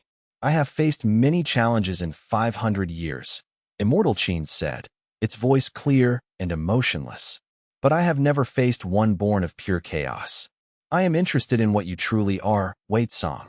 "I'm not sure I can answer that question," Wei Song replied. "I'm still figuring it out myself." "Then we will discover it together," Immortal Qin said. The being moved with sudden speed, crossing the distance between them in a fraction of a second. Its attack was flawless, a strike aimed at Wei Song's vital points with the precision of 500 years of perfect training. If it connected, it would kill Wei Song instantly. Wei Song's disaster energy met it like a living wall, twisting the attack aside. But Immortal Qin was already moving to the next strike, adapting instantly to Wei Song's defense, creating an attack pattern that flowed into the next with perfect continuity. For the first time since emerging from cultivation, Wei Song was facing someone who could match him technically. Immortal Qin couldn't match his raw power, but the precision and efficiency of Qin's strikes was making up for the difference. Wei Song realized that he was going to have to change his approach. He couldn't win this fight by simply overwhelming Immortal Qin with force. He needed to think, to adapt, to use the very chaos that made him a disaster in a way that Qin couldn't anticipate. He stopped trying to meet Immortal Qin's strikes head-on and instead dissolved around them, letting the chaos in his body become partially intangible. Qin's fists passed through where Wei Song's body should have been, finding no resistance. Immortal Qin adapted instantly, shifting to techniques designed for intangible opponents, but Wei Song had already changed again. He solidified, becoming denser and heavier, making himself a point of concentrated force that Qin's techniques couldn't penetrate. The two of them fell into a pattern of continuous adaptation and counter-adaptation, each one pushing the other to grow more creative, more flexible. It was less like a conventional duel and more like two beings engaged in a complex conversation, each one speaking in the language of power and response. After what might have been 20 minutes or might have been 2 hours, Wei Song began to gain ground.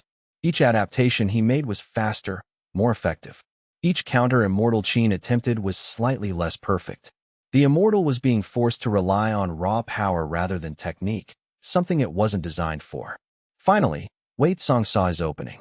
Immortal Qin prepared a powerful strike meant to overwhelm Wei Song's defenses through sheer concentrated force. But Wei Song didn't meet it. Instead, he opened himself, drawing Qin's power into his own body, letting it flow through him and into the ground beneath them. The howling void itself responded to the gesture, drawing on the chaotic power that resided here. The ground erupted beneath Immortal Qin, sending the being flying backward. Wei Song pressed the advantage, following up with strikes that drew on the power of the region itself. Qin fought back, but the being was now fighting against more than just Wei Song. It was fighting against an entire landscape that had decided to oppose it. In the end, Immortal Qin fell. Not dead. The being was too powerful to kill with such ease, but defeated, unable to continue the fight. Wei Song stood over the fallen immortal, his disaster energy still surging, but he didn't strike the finishing blow. Instead, he extended his hand. "Yield," he said. Immortal Qin looked at the extended hand, then at Wei Song's face, trying to read something in the human's expression. Finally, the immortal took the offered hand, and Wei Song helped him rise. "You have won," Qin said, and there was something like respect in the tone. "I will report this to the Celestial Bureau. Heaven will honor the terms of our duel." "And after a year?" Wei Song asked. "After a year, we will likely resume hostilities," Immortal Qin replied, "unless you are willing to negotiate terms of coexistence. The Celestial Bureau is not fond of allowing loose ends." "Then we will have a year to prepare," Wei Song said. Immortal Qin departed, taking the 100 guards with them. The massive force that had been positioned at the Deadland's edge withdrew, moving back toward the settled lands. Wei Song stood alone in the howling void, feeling the weight of the victory. He had defeated Heaven's champion, had earned a year of peace for his movement. But he also knew what that year meant. It meant he had a limited time to make his movement strong enough that Heaven couldn't destroy it once the year of peace ended. The race against time had begun. Chapter 35. The growing storm. The year of peace transformed the spiral of becoming from a temporary refuge into a genuine power center. Wei Song threw everything into the effort. Intensive training programs, accelerated recruitment, alliance building with every faction in the Deadlands that could be persuaded to help. The Wandering City, having seen that Wei Song's movement could stand against Heaven, formally merged its resources with the spiral. Keeper Luo remained the Wandering City's administrator, but Rai began spending most of her time at the spiral, helping Wei Song coordinate the growing number of fighters and students. 5,000 people lived in or around the spiral by the 6-month mark, 10,000 by month 9. By the time the year was drawing to a close, Wei Song estimated that his movement directly controlled over 20,000 people capable of combat or specialized support roles, with perhaps another 100,000 sympathetic to the cause, but not yet formally aligned. That was still far less than the heavenly forces arrayed against them, but it was enough to make any frontal assault on the spiral suicidally expensive. And more importantly, it represented something that Heaven had never encountered before, a coherent alternative to the Celestial Bureau's system, fully functional and growing stronger. The philosophical shift was just as important as the military growth. Jiang and the scholars had completed the first draft of what they were calling the Codex of Chaos, a comprehensive guide to cultivation that rejected Heaven's hierarchies and embraced natural, chaotic power. The Codex had been copied and distributed throughout the Deadlands, and even smuggled into some of the settled lands, where it was being read in secret by people who felt that heaven's system was crushing them. "We're winning the ideological battle," Jiang told Wei Song one day, as they reviewed reports from across the Deadlands. "More and more people are recognizing that heaven's system is not natural or inevitable. It's a construct, something that was created by beings with their own agendas. Once people understand that they have a choice, they stop accepting heaven's dominion as inevitable." But not everything was progressing smoothly. There were tensions within the movement. Some followers wanted aggressive expansion, wanted to strike out beyond the Deadlands and establish strongholds in the settled lands themselves. Others argued for consolidation, for making the spiral stronger before taking on greater challenges. And there was Xinyu, whose power had grown so rapidly that she was beginning to eclipse even some of Wei Tsong's senior lieutenants. She was pushing for a more militant approach, arguing that wait and see would eventually result in heaven becoming too strong to challenge. "We have 1 year of peace," she told Wei Tsong in one of their private training sessions.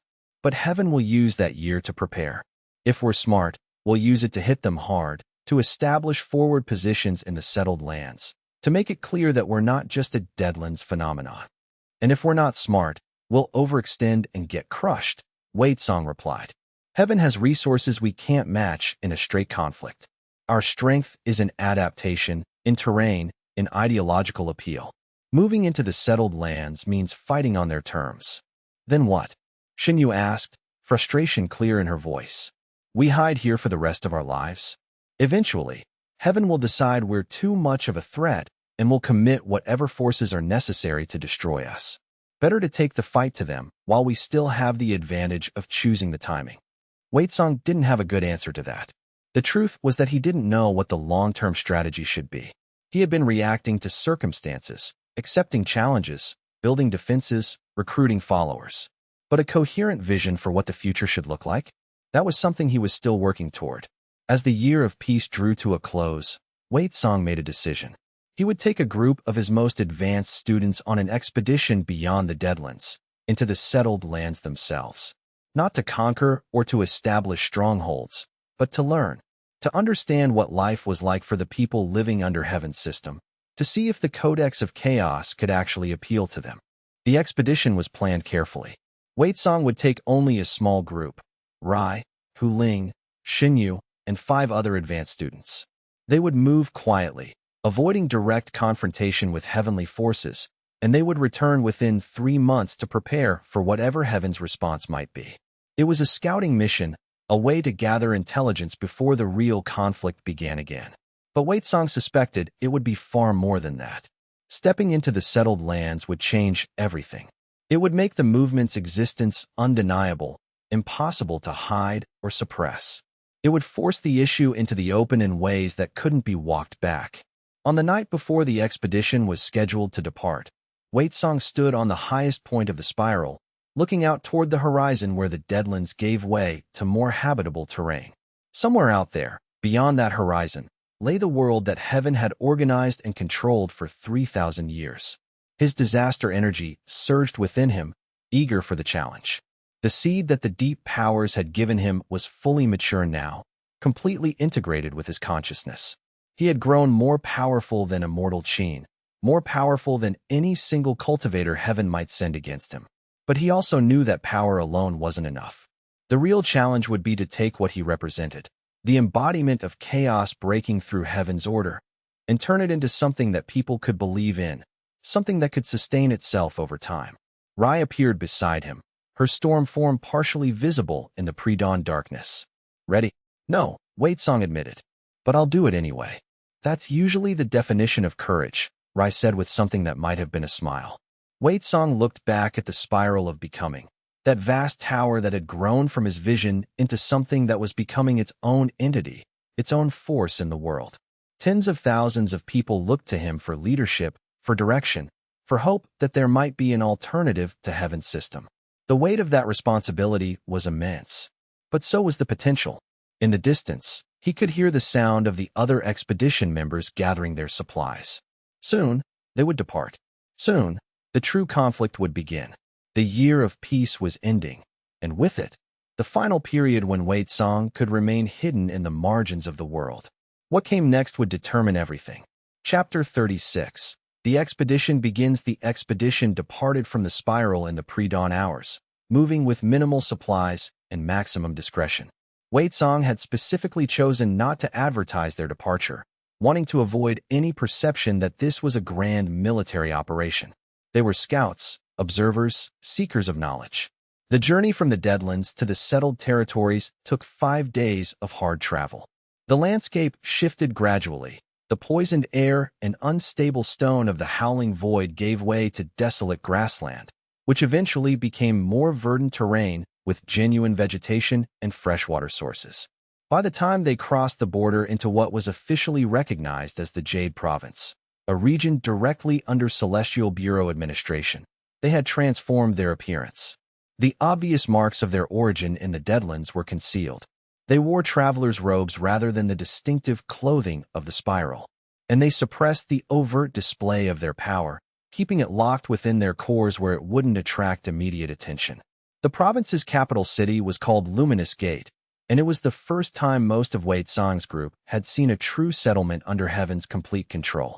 The city was impressive, ordered, clean, well-organized.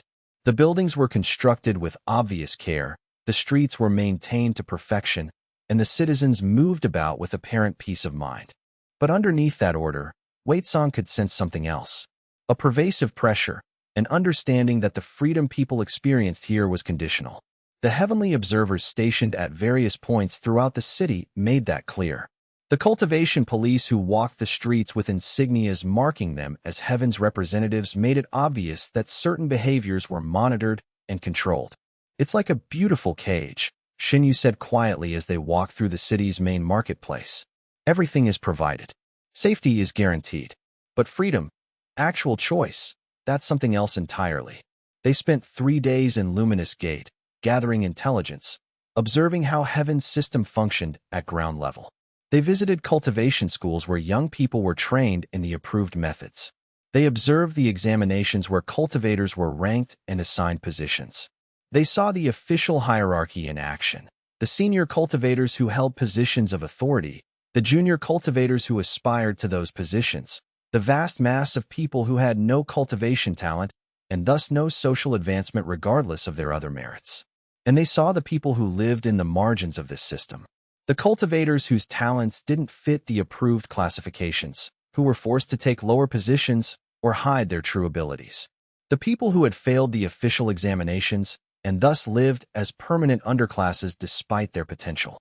The families of exiles and those classified as disasters, who carried shame for the actions of their relatives.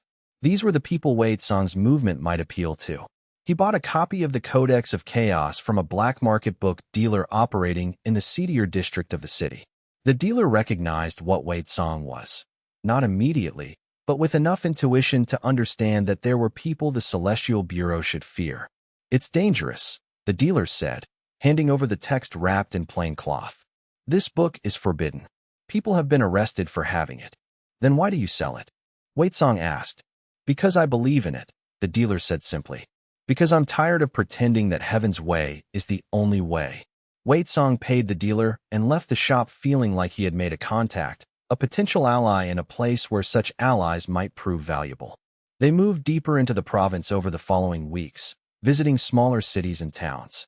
In each location, they observed the same pattern: a surface of order and stability, with significant discontent simmering beneath. The Codex of Chaos was being distributed, and people were reading it, were beginning to question whether they had to accept Heaven's rigid system as inevitable. In a town called Sunset Vale, they encountered a cultivator named Tang who was organizing secret study groups to read the Codex.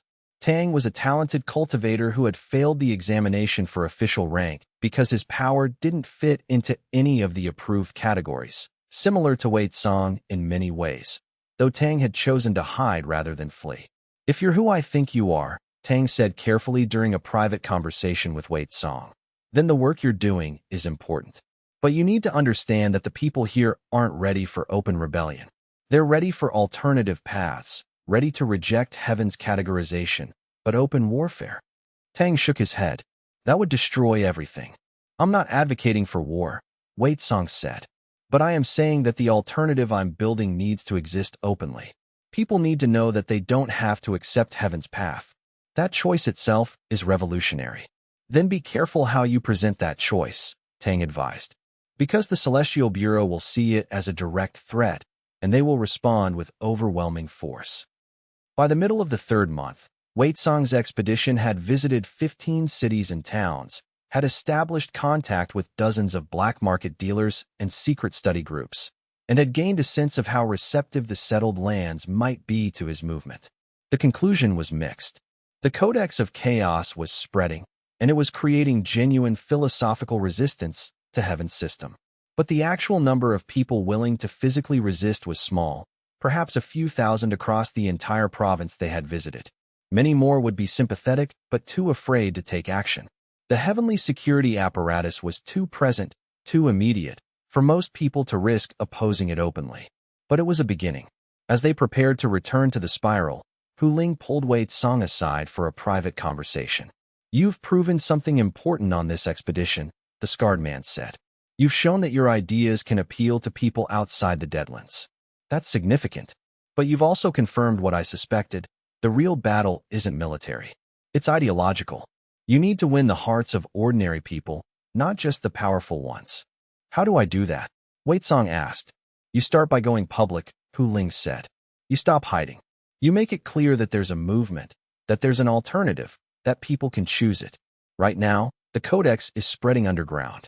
But for it to really take hold, it needs a face. It needs a symbol. It needs you." Wei Song knew Hu Ling was right. The time of operating in the shadows was ending. Soon, probably within weeks, once Heaven realized that the expedition had moved through the settled lands, the Celestial Bureau would escalate its response. He might as well accelerate the timeline. "We'll announce ourselves when we return to the spiral," Wei Song decided. "A public statement about what we represent, what we're offering. An official declaration of our movement to the world." Chapter 37. The Return and the Revelation. The return journey to the spiral took 6 days, moving faster now since they no longer had to hide or maintain a low profile. By the time they reached the Deadlands, news of their expedition had already spread through the wandering city and was trickling into other communities. The Celestial Bureau had, predictably, issued arrest warrants for the expedition members. Natural disaster Wei Song and associates have been observed moving through Jade Province in violation of all agreements and protocols, the official statement read. These are to be apprehended immediately. The Harbor City Council has authorized a reward of 100,000 heavenly stones for information leading to their capture. Wei Song found the entire statement somewhat amusing. For so long, he had been a phantom threat, something that Heaven pursued reactively. Now he was becoming a recognized force, important enough to offer substantial rewards for. At the spiral, the Leadership Council was gathered waiting for their return. In the weeks they'd been gone, the organization had continued to grow and develop. Xinyu supporters had grown more vocal about expanding military operations. There were also reports of smaller heavenly forces probing the spiral's defenses, testing weaknesses. "They're preparing for the year of peace to end," Keeper Luo said, laying out the intelligence reports. "Based on their positioning and the rate they're bringing in new forces, we estimate that Heaven will launch a major offensive within the month. Then we need to move quickly," Wei Song said. "I'm going to make an official announcement. A public declaration of the movement and its goals. We're going to broadcast it into the settled lands. Make sure every cultivator, every person with access to spiritual communication arrays, hears our message." "That's a dramatic move," Rai said, though there was approval in her voice. "Once you make that declaration, there's no going back to hiding. Heaven will have no choice but to treat us as open enemies." "I know," Wei Song said, "but I think we're strong enough now. And more importantly, I think hiding is no longer our strength. Our strength is that we represent something real, something people actually want. We need to let people know that we exist, that we're an actual alternative." The announcement was prepared over the next 2 days. Jiang composed the text, carefully choosing words that would resonate with both the people in the settled lands and with those already part of the movement. The message was recorded using spiritual techniques, infused with Wei Song's presence so that his voice would be heard in cultivation centers, in government buildings, in places where important decisions were made. At sunrise on the third day after the expedition's return, the announcement was broadcast. Wei Song's voice, amplified and transmitted through every spiritual communication network in the region, reached millions of people simultaneously.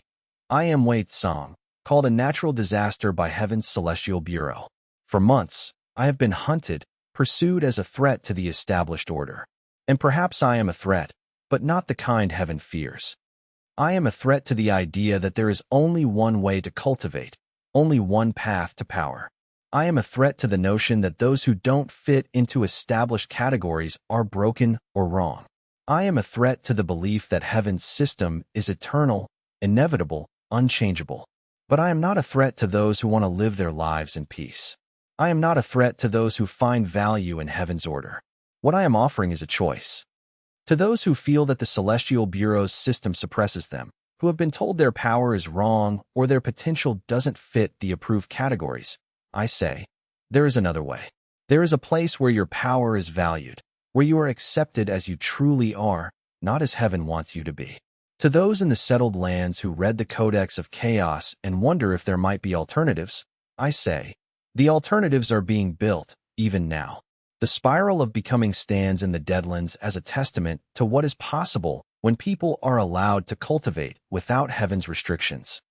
To the Celestial Bureau, I say, we do not seek to destroy your system. We simply seek to exist outside it, to build something different. If Heaven can allow that, then we can live in peace. If Heaven cannot, then we are prepared to defend what we have built. The choice is yours. But know that the time of suppression is ending. The time when natural disasters and unconventional powers could be hidden and forgotten is over. We exist. We are many. And we are not going away. The announcement ended with an image, the spiral of becoming, visible in full detail, its location encoded into the message for any who had the power to understand it. By evening, every major power center in the province had received and processed the announcement. The reaction was explosive. The Celestial Bureau issued a formal declaration of war against Wei Song's movement. The heavenly soldiers that had been positioned at the Deadlands' edge began to mobilize, moving toward the spiral in organized columns. The peaceful year was definitively over. But something else happened too.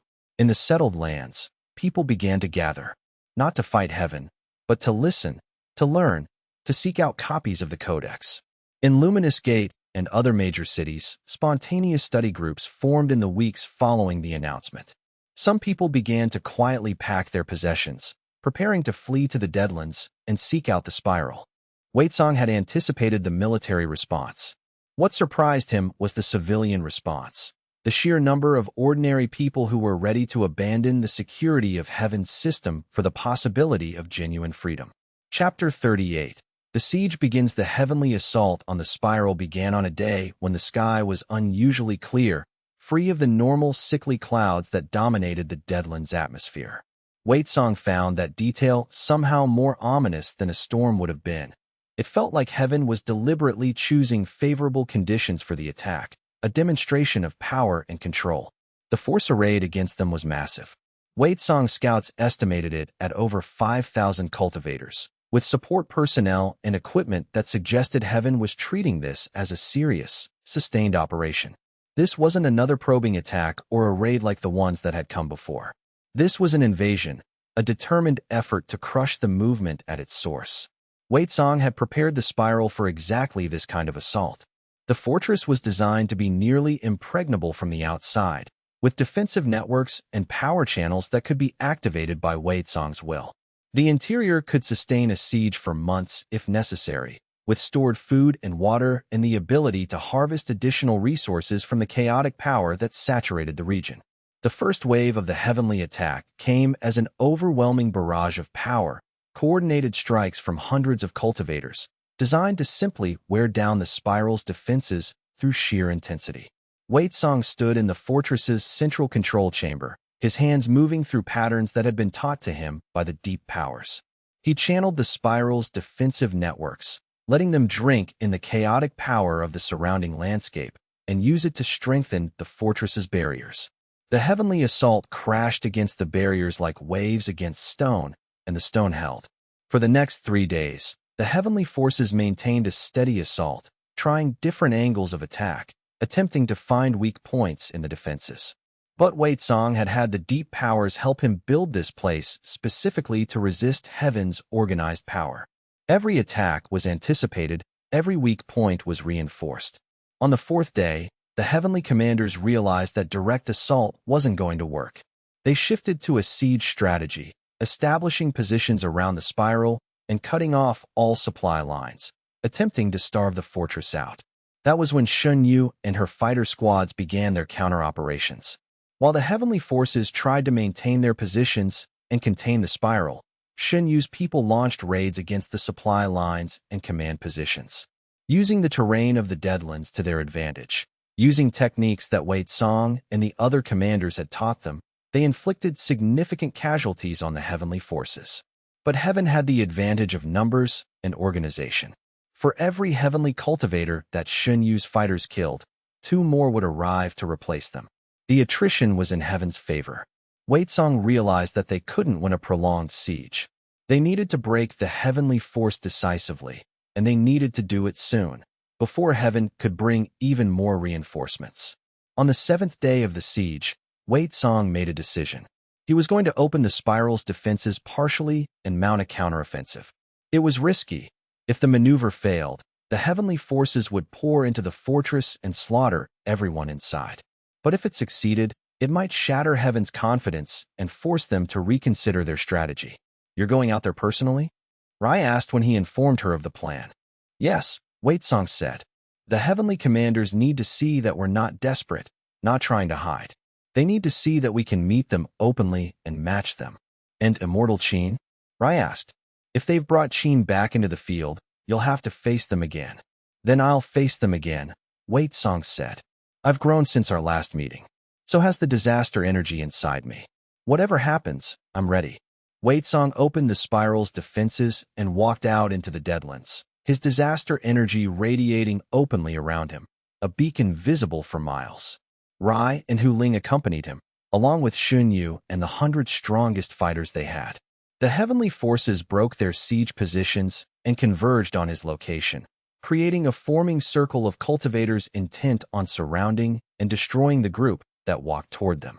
"Here," Wei Song called out, his voice carrying power and authority. "Let's settle this. Your commanders against ours. Your strongest against ours. Let's see which way is truly stronger." For a moment, nothing happened. Then the heavenly forces parted, and Immortal Qin stepped forward, accompanied by 5 other celestial beings, high-ranking cultivators from heaven's command structure. "We meet again," Immortal Qin said. "I hoped the year of peace would make you reconsider your path. Instead, you've become even more committed to opposition." "I've become more committed to offering people choice," Wei Song replied. "That's not opposition to your system. It's offering an alternative." "An alternative is opposition," one of the other celestial beings said, stepping forward. This was someone Wei Song hadn't encountered before, a cultivator radiating power that suggested they were nearly as strong as Immortal Qin. "The Celestial Bureau cannot tolerate the existence of systems that reject its authority." "Then we are at an impasse," Wei Song said, "because I cannot accept a world where only one system is allowed to exist." He gestured, and the ground beneath the heavenly force's feet became uncertain. But at the same time, he restrained the full power of his disaster energy, keeping the effect more disruptive than destructive. This was meant to be a demonstration, not a slaughter. The heavenly cultivators responded with coordinated attacks, and the battle began. Chapter 39. The turning point. The battle that followed was unlike anything Wei Song had experienced before. On one side, the heavenly forces, organized and disciplined, using power that was refined and perfected over centuries of heaven's service. On the other side, Wei Song and his people, fighting with adaptation and innovation, using chaos as their weapon. Immortal Qin fought Wei Song directly, their combat playing out like a chess match where each move was calculated and responded to with precise countermoves. The other celestial beings fought against Rai, Hu Ling, and Shun Yu, 4 of them against 3. But the numbers weren't the entire story. For every heavenly cultivator fighting in the center, there were dozens of lesser fighters attempting to support their leaders. And Shun Yu's people, fighting in the surrounding area, were working to disrupt those support efforts. What Waitsong realized as the battle progressed was that the heavenly forces had been designed to operate most effectively when they had numerical and organizational advantage. When forced into a close, brutal engagement where individual capability mattered more than formation and hierarchy, they began to struggle. Rai, moving with the speed of wind and striking with the force of a storm, managed to overpower one of the celestial beings supporting the siege. The cultivator fell, and Rai's people immediately moved to ensure it didn't rise again. Hu Ling, using the brutal pragmatism of wilderness combat, severely wounded another celestial being. The creature, realizing it was losing, attempted to retreat, only to find its escape cut off by Xinyu's fighters. 2 celestial beings defeated, 2 remaining. Immortal Qin, noticing the failure of its allies, shifted tactics. The being began to withdraw, not in retreat, but in a controlled movement back toward the heavenly force's main position. Waitsong allowed it, understanding that the goal had been achieved. The heavenly forces had come to destroy the spiral and Waitsong's movement. Instead, they had found themselves pushed back, with significant casualties and the realization that victory wasn't guaranteed. As the heavenly retreat became organized, Waitsong found himself facing something unexpected: surrender. One of the heavenly cultivators, a middle-ranked officer, threw down their weapon and knelt. "We yield. The siege is over. Heaven's forces are withdrawing." Waitsong looked at the cultivator, trying to understand what had changed. Was it a trick? Was this some kind of tactical maneuver? But as he looked around the battlefield, he saw it happening again and again. Heavenly cultivators laying down arms, stepping back from the conflict. Not all of them. Many still maintained defensive positions. But a significant portion of Heaven's force had simply stopped fighting. "What's happening?" Waitsong asked, looking toward Immortal Qin, who was still standing at the edge of the battlefield. "Morale has collapsed," the Immortal said, its voice level and emotionless as always. "Your fighters are motivated by ideology, by belief in an alternative. My forces are motivated by duty and order. When that order is questioned, when duty becomes uncertain, motivation follows. I will not order the slaughter of soldiers who have begun to question whether this campaign is justified." It was, perhaps, the most human thing Waitsong had heard Immortal Qin say. "Will heaven send more forces?" Waitsong asked. "Undoubtedly," Immortal Qin replied. "But the Bureau will need time to reorganize, to reassess its strategy. And more importantly, your victory here will be seen by many in the settled lands as proof that Heaven's system is not invulnerable. That proof may be worth more than any military advantage." The heavenly forces finished their withdrawal by nightfall, leaving behind their dead and wounded. Waitsong's people worked through the night to tend to the injured, both their own and the surrendered heavenly cultivators, because Waitsong had insisted that surrender be treated with dignity rather than as an opportunity for revenge. When dawn came, the siege was over, but something more significant had ended as well. The idea that Heaven's system was unquestionable, inevitable, eternal. Chapter 40. The new path. In the weeks following the heavenly withdrawal, the shape of the world began to change in ways that seemed impossible just months earlier. The news that Heaven's forces had been defeated spread rapidly through the settled lands. The reports were embellished as they passed from person to person. The numbers grew, the drama increased, the significance was magnified. But the core truth remained. A small force of rebels had faced the Celestial Bureau's might, and not only survived, but actually pushed them back. The effect was dramatic. The Codex of Chaos, which had been spreading underground, suddenly became openly discussed. Study groups that had met in secret began to meet openly. People who had been too afraid to acknowledge their doubts about Heaven's system began to speak openly about them. And most importantly, people began to arrive at the spiral. At first, it was a trickle, a few cultivators here and there, leaving the settled lands to join Waitsong's movement. But as word spread, as more people heard that there was a real, functioning alternative to Heaven's system, the trickle became a stream, and the stream became a river. By the second month after the siege, the spiral's population had swollen to over 50,000. By the third month, over 100,000. The wandering city expanded its operations, establishing satellite settlements throughout the Deadlands to accommodate the influx of refugees and seekers. Keeper Luo brought Wei Song a report one afternoon, her ancient eyes troubled. We're growing too fast, she said simply. Quality control is becoming an issue. We're accepting people we haven't properly vetted, who might not be suited for life outside Heaven's system. And we're straining our resources to the breaking point. We can't turn them away, Wei Song said. These are people who are choosing freedom, choosing an alternative. How can I reject them? You won't, Keeper Luo said. But we need to be strategic. We need to establish secondary centers, expand beyond the deadlands, create a network of communities that can absorb this growth without collapsing under the weight of it. Wei Song realized she was right. The spiral was becoming victim to its own success. It had grown from a fortress into a symbol, and symbols needed to be distributed, needed to exist in multiple places. He called a council meeting with his senior lieutenants. The discussion ranged from military strategy to philosophy to practical logistics. But gradually, a consensus emerged. The time had come to transform Wei Song's movement from a defensive refuge into an active force for change across the entire world. Xin Yu, still eager for expansion, outlined a plan to establish strongholds in each province, creating a network of resistant communities that could protect each other and offer a genuine alternative to Heaven's system. Rai proposed a different approach, using the influence and ideology of the movement to encourage people to stay in the settled lands and transform Heaven's system from within, creating dual power structures in major cities. Hu Ling, as always, cut through to the practical essentials.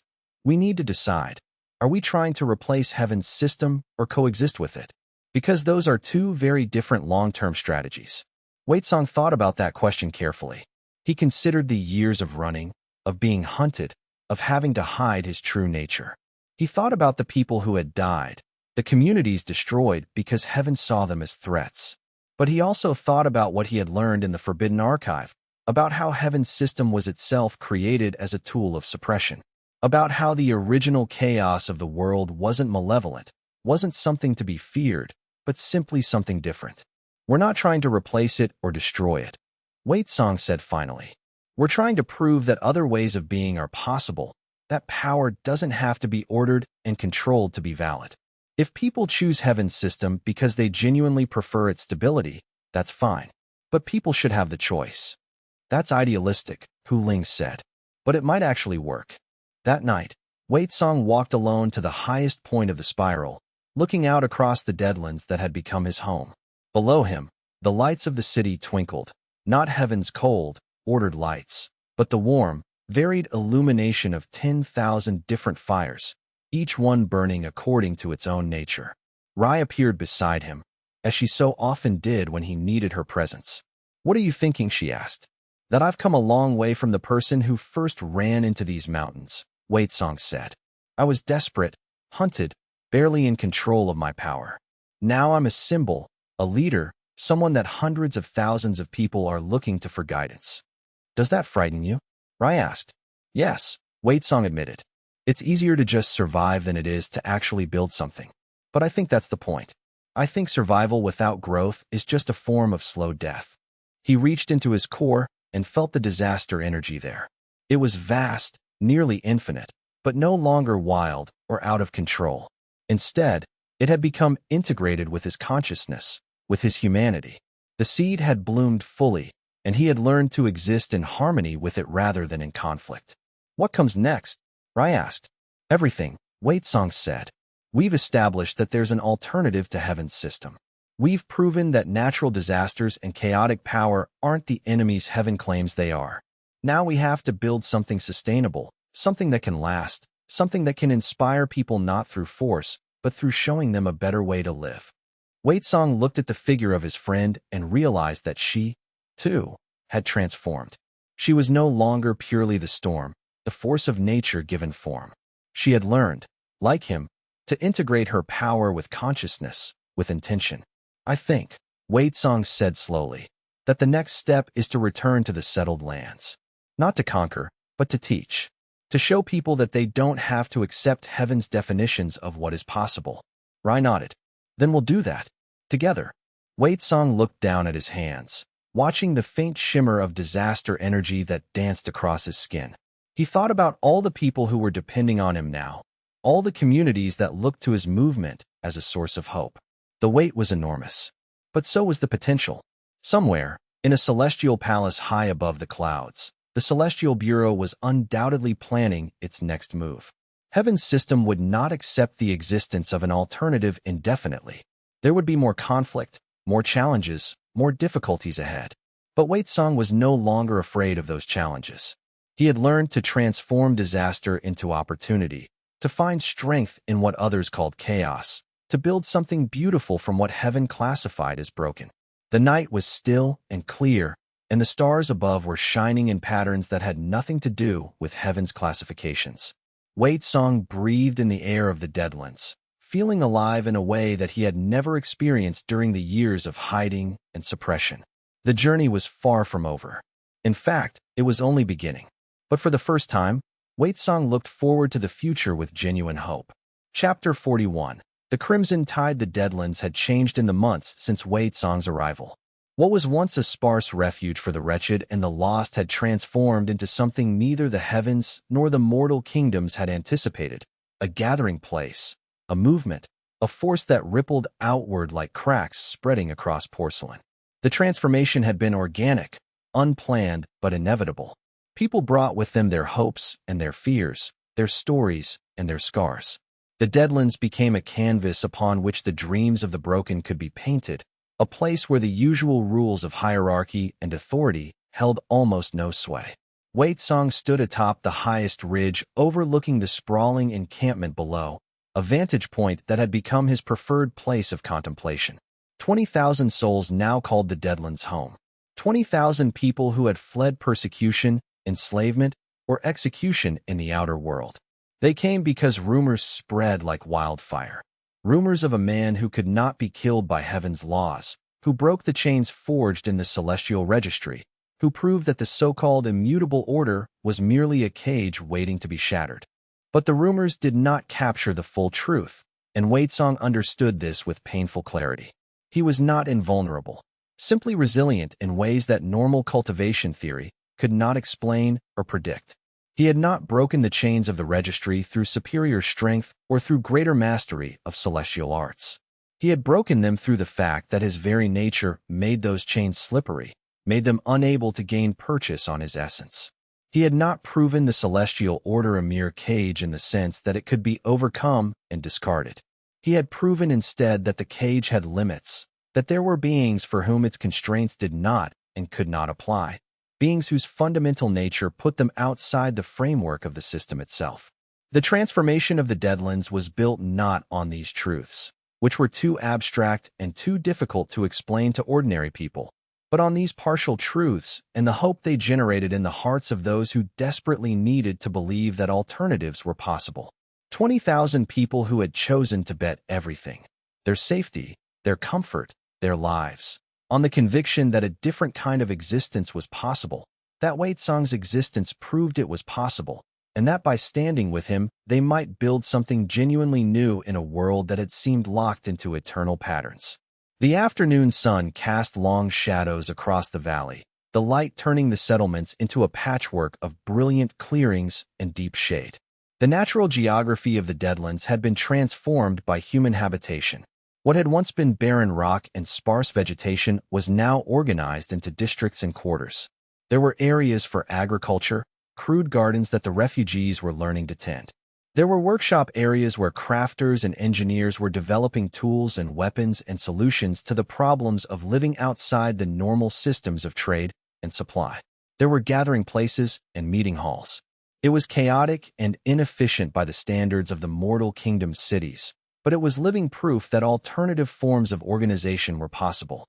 Chun Ming approached, his face weathered from months of constant work and the burden of administrative responsibility.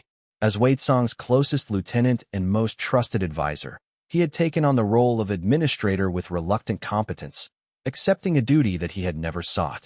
The scholar in him chafed against the endless chaos of leadership, the endless stream of petty disputes and supply problems and organizational challenges. But his loyalty to Wei Tsang and to the vision of what they were building never wavered, not for a moment. The scouts from the western passes report increased heaven patrols, Chun Ming said without preamble. 3 celestial gates have opened in the last week. They're fortifying positions around Broken Gorge, and, he paused, consulting a worn ledger. There are rumors of a celestial enforcer traveling north. A true immortal, not just a cultivator blessed by heaven. Waitsong nodded slowly. He had expected escalation. The heavens could not tolerate a growing resistance for long. But there was something different in the tone of recent reports. Fear. The heavenly forces had encountered Waitsong's disaster energy enough times now that they understood it did not behave as predicted. It did not follow the laws they had carved into reality itself. How long until they're ready for a major offensive? Waitsong asked. 7 to 10 days, perhaps less. The arrival of this enforcer suggests they're preparing for something coordinated. If they commit serious force. Waitsong was silent for a moment, considering. 7 to 10 days was not much time, but it was enough. It was enough to prepare. It was enough to evacuate the most vulnerable members of the settlement, if necessary. It was enough to arrange the defenses in the way that would give them the best chance against a coordinated assault. But more importantly, it was enough time to understand what was coming. A celestial enforcer was not something the heavens sent lightly. They were beings of profound power, chosen specifically for their ability to carry out the Council's will with absolute precision. If heaven was sending an enforcer to the Deadlands, it meant they had finally decided that the situation had escalated beyond the point where regional forces could handle it. It meant they were taking Waitsong seriously as a threat, and it meant that what came next would be different from the skirmishes and battles that had come before. They will lose, Waitsong said quietly, his voice carrying the absolute certainty of someone who had tested the boundaries of his power and understood its true nature. It was not arrogance or overconfidence. It was observation based on careful experimentation and repeated encounters. In 3 separate engagements over the past month, Heaven's forces had attempted various strategies to overwhelm the settlement and capture or kill Waitsong. Each time they came with different tactics, different weapon configurations, different commanders. And each time, Waitsong's disaster energy had not merely defended passively. It had actively evolved, learning from the encounter, developing new capabilities in response to new threats. The second confrontation, he had discovered how to channel the chaotic resonance into physical form, had learned to create barriers that bent celestial technique around them like water flowing around stone, not destroying the technique, but redirecting it, changing its purpose, making it ineffective through redirection rather than opposition.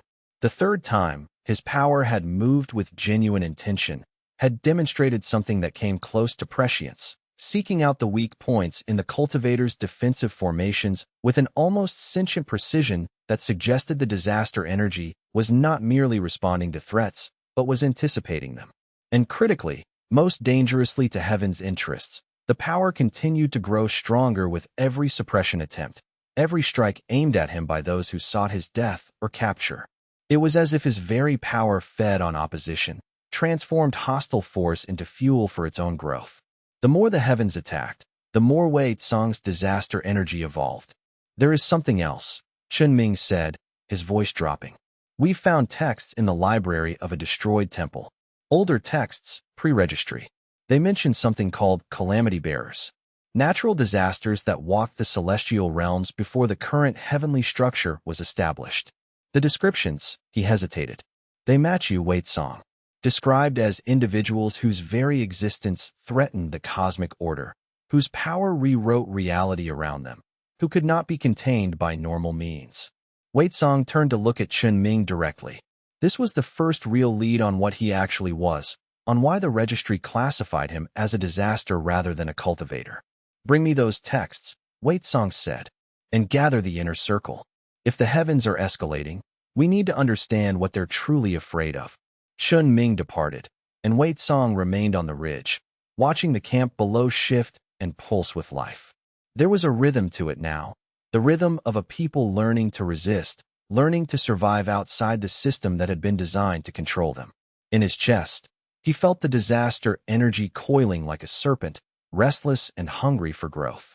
It had tasted the boundary between power and chaos, and it wanted more. Chapter 42. The Enforcer's Shadow. The temple ruins where they made their stand was a choice born of strategy and symbolism both.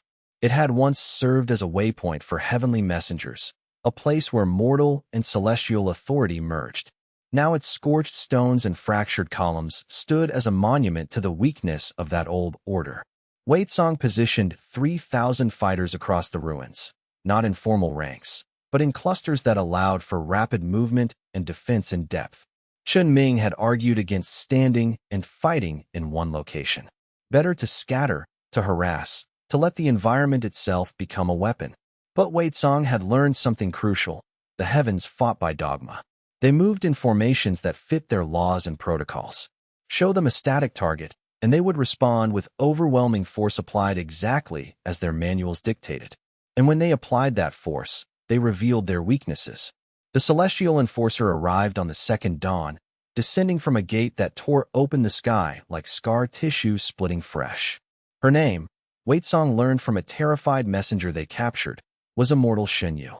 She had walked the celestial realm for 2,000 years, had crushed 3 rebellions, had never encountered a foe she could not overcome. She did not come alone. Flanking her were 7 immortal cultivators of extraordinary power, their auras bleeding gold light, so bright it hurt to look upon directly. Behind them marched 10,000 heavenly soldiers, equipped with blessed armor and weapons attuned to the frequency of righteousness itself.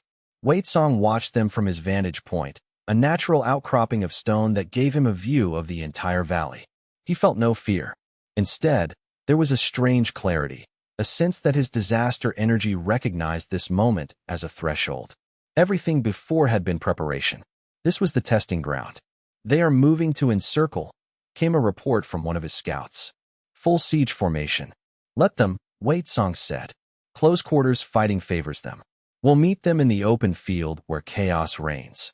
The battle began at noon, when the sun was highest and brightest, a choice made deliberately by the heavenly forces, as if they believed their righteousness would be amplified by heaven's light itself, as if the clarity of midday would somehow illuminate the flaws in Waitsong's defense and allow for swift victory. 10,000 blessed soldiers surged forward in disciplined waves, moving with the precision of a massive organism, each soldier a single cell in a larger military body.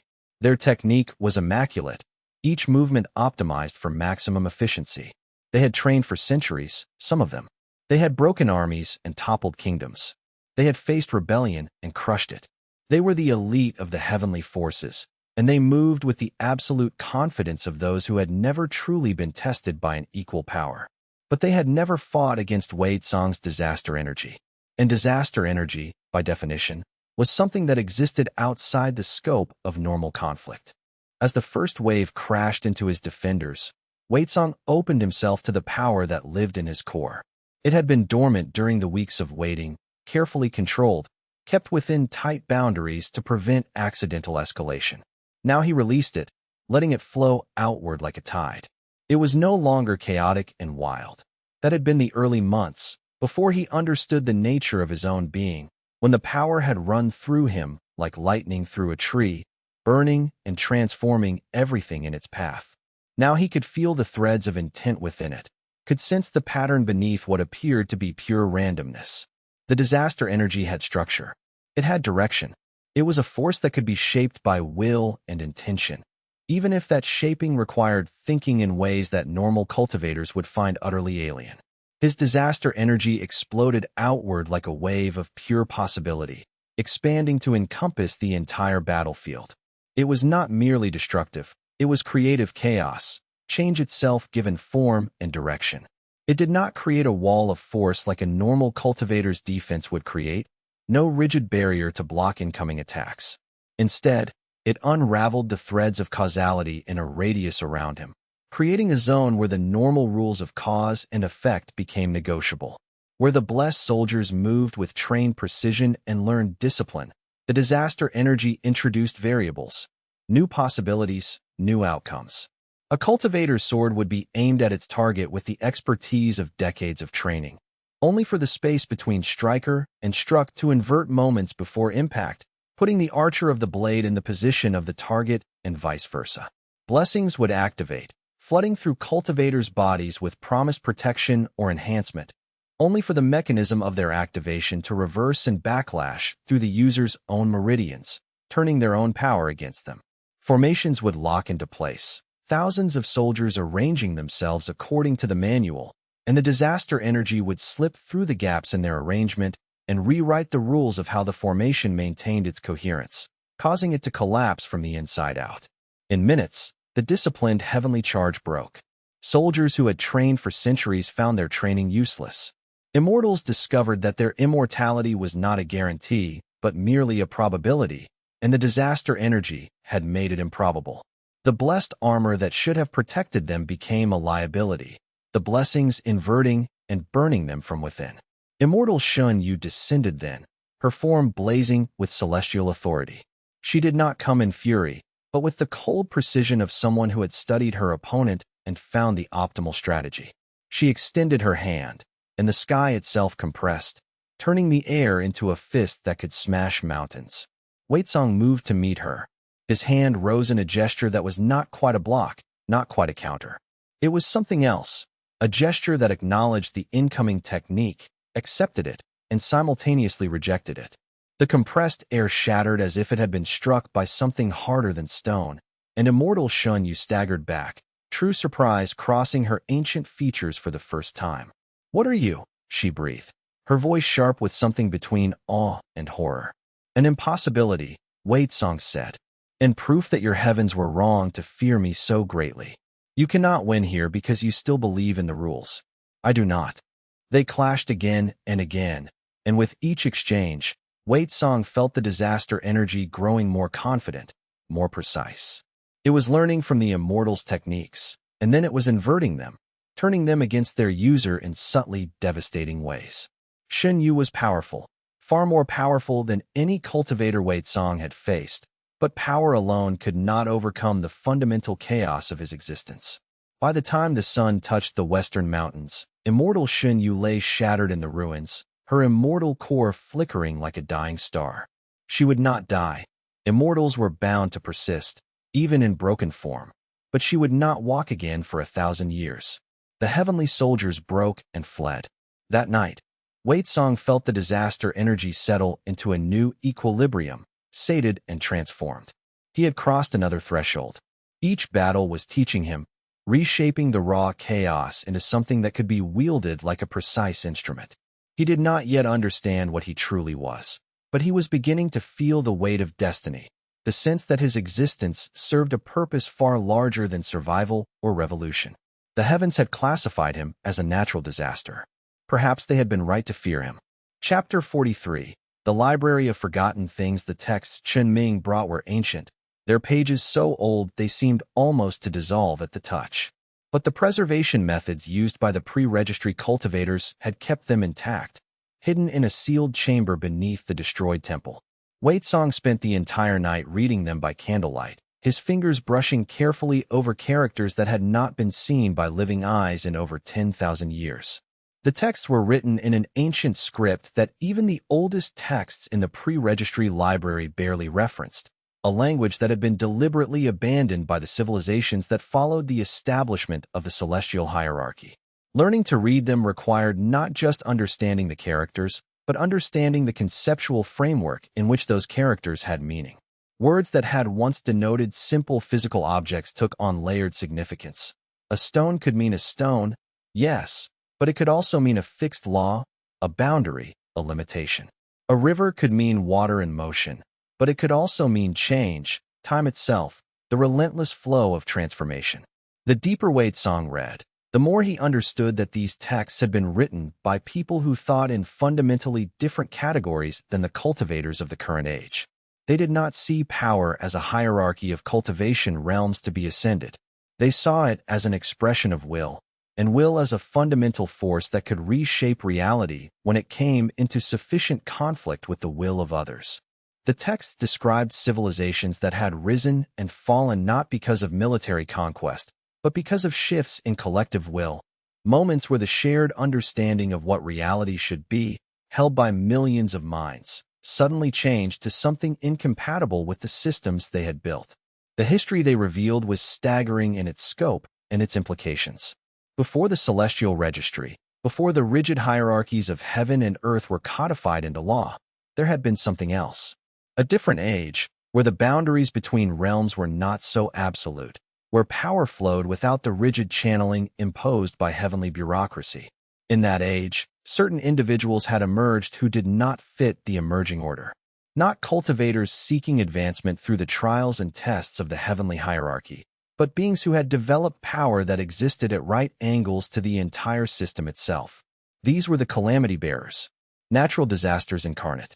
The texts described them with a mixture of reverence and terror. They were not evil, the authors insisted. The ancient scholars made this abundantly clear. But their very existence threatened the stability of the cosmic order. Their power did not obey the same laws that govern normal cultivation. They could not be bound by celestial law because they existed in a way that made those laws secondary to their nature. One passage made Waitsong stop, reading it 3 times to ensure he understood the implications. The calamity bearers are not individuals in the conventional sense of the term. They are nodes through which chaos finds expression in the ordered universe. They are the universe's way of breaking free from patterns that have become too rigid, too constraining. When one walks the world, the distinction between possible and impossible becomes thin as paper, almost gossamer in its delicacy. They cannot be destroyed in any permanent sense, for destruction itself is merely one thread of change among infinite others, and a calamity bearer, by definition, has access to all threads of change. They cannot be controlled through normal instruments of authority, for the instruments of control assume an orderly target that can be bound, compromised, or threatened. A calamity bearer is none of these things by nature. Only suppression can contain them, and even suppression merely delays the inevitable reemergence of chaos. It is like trying to hold back the ocean with a dam. Eventually, the water finds its way through. Another section, written in a different hand with different ink and clearly added centuries later by a scholar attempting to make sense of these ancient warnings, read, "The Council of the 8 Heavens made the decision that produced the registry.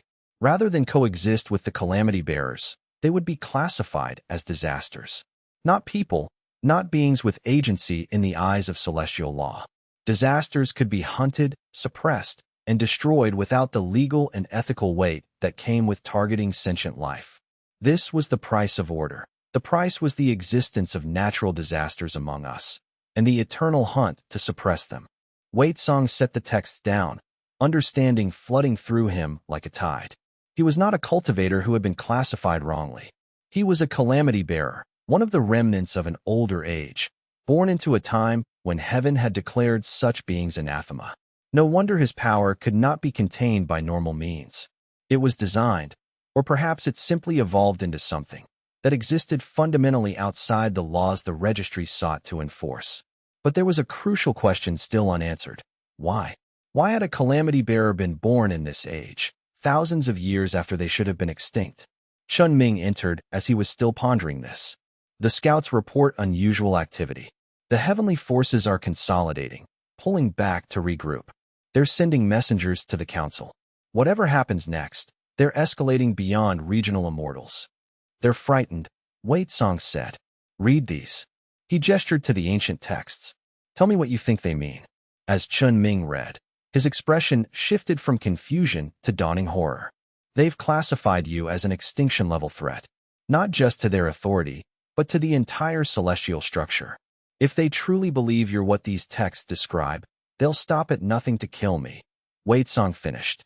And they'll keep failing because they still think of me as something that can be killed. The calamity bearers taught them that lesson once. The question is whether they've forgotten it completely, or if sending immortal Shun Yu was their attempt to confirm what they already suspect. What will you do? Chen Ming asked carefully. Waitsong stood, walking to the window where dawn was beginning to break. Below, the Deadlands settlement was stirring. 20,000 people who had come to believe that freedom was possible, that the heavens could be defied, that even an impossible creature could stand against the cosmic order and win. I will grow stronger, Waitsong said, and I will learn what I truly am. The heavens created their own enemy when they classified me as a disaster rather than a person. Now I'll show them what a true disaster can accomplish. Chapter 44. The cultivation of chaos. The disaster energy within Waitsong had always been chaotic, but he realized now that chaos was not randomness. This was the critical insight that had escaped every cultivator who had ever tried to understand what he was. Randomness was weak, unpredictable to both user and observer alike, serving no purpose and moving toward no goal.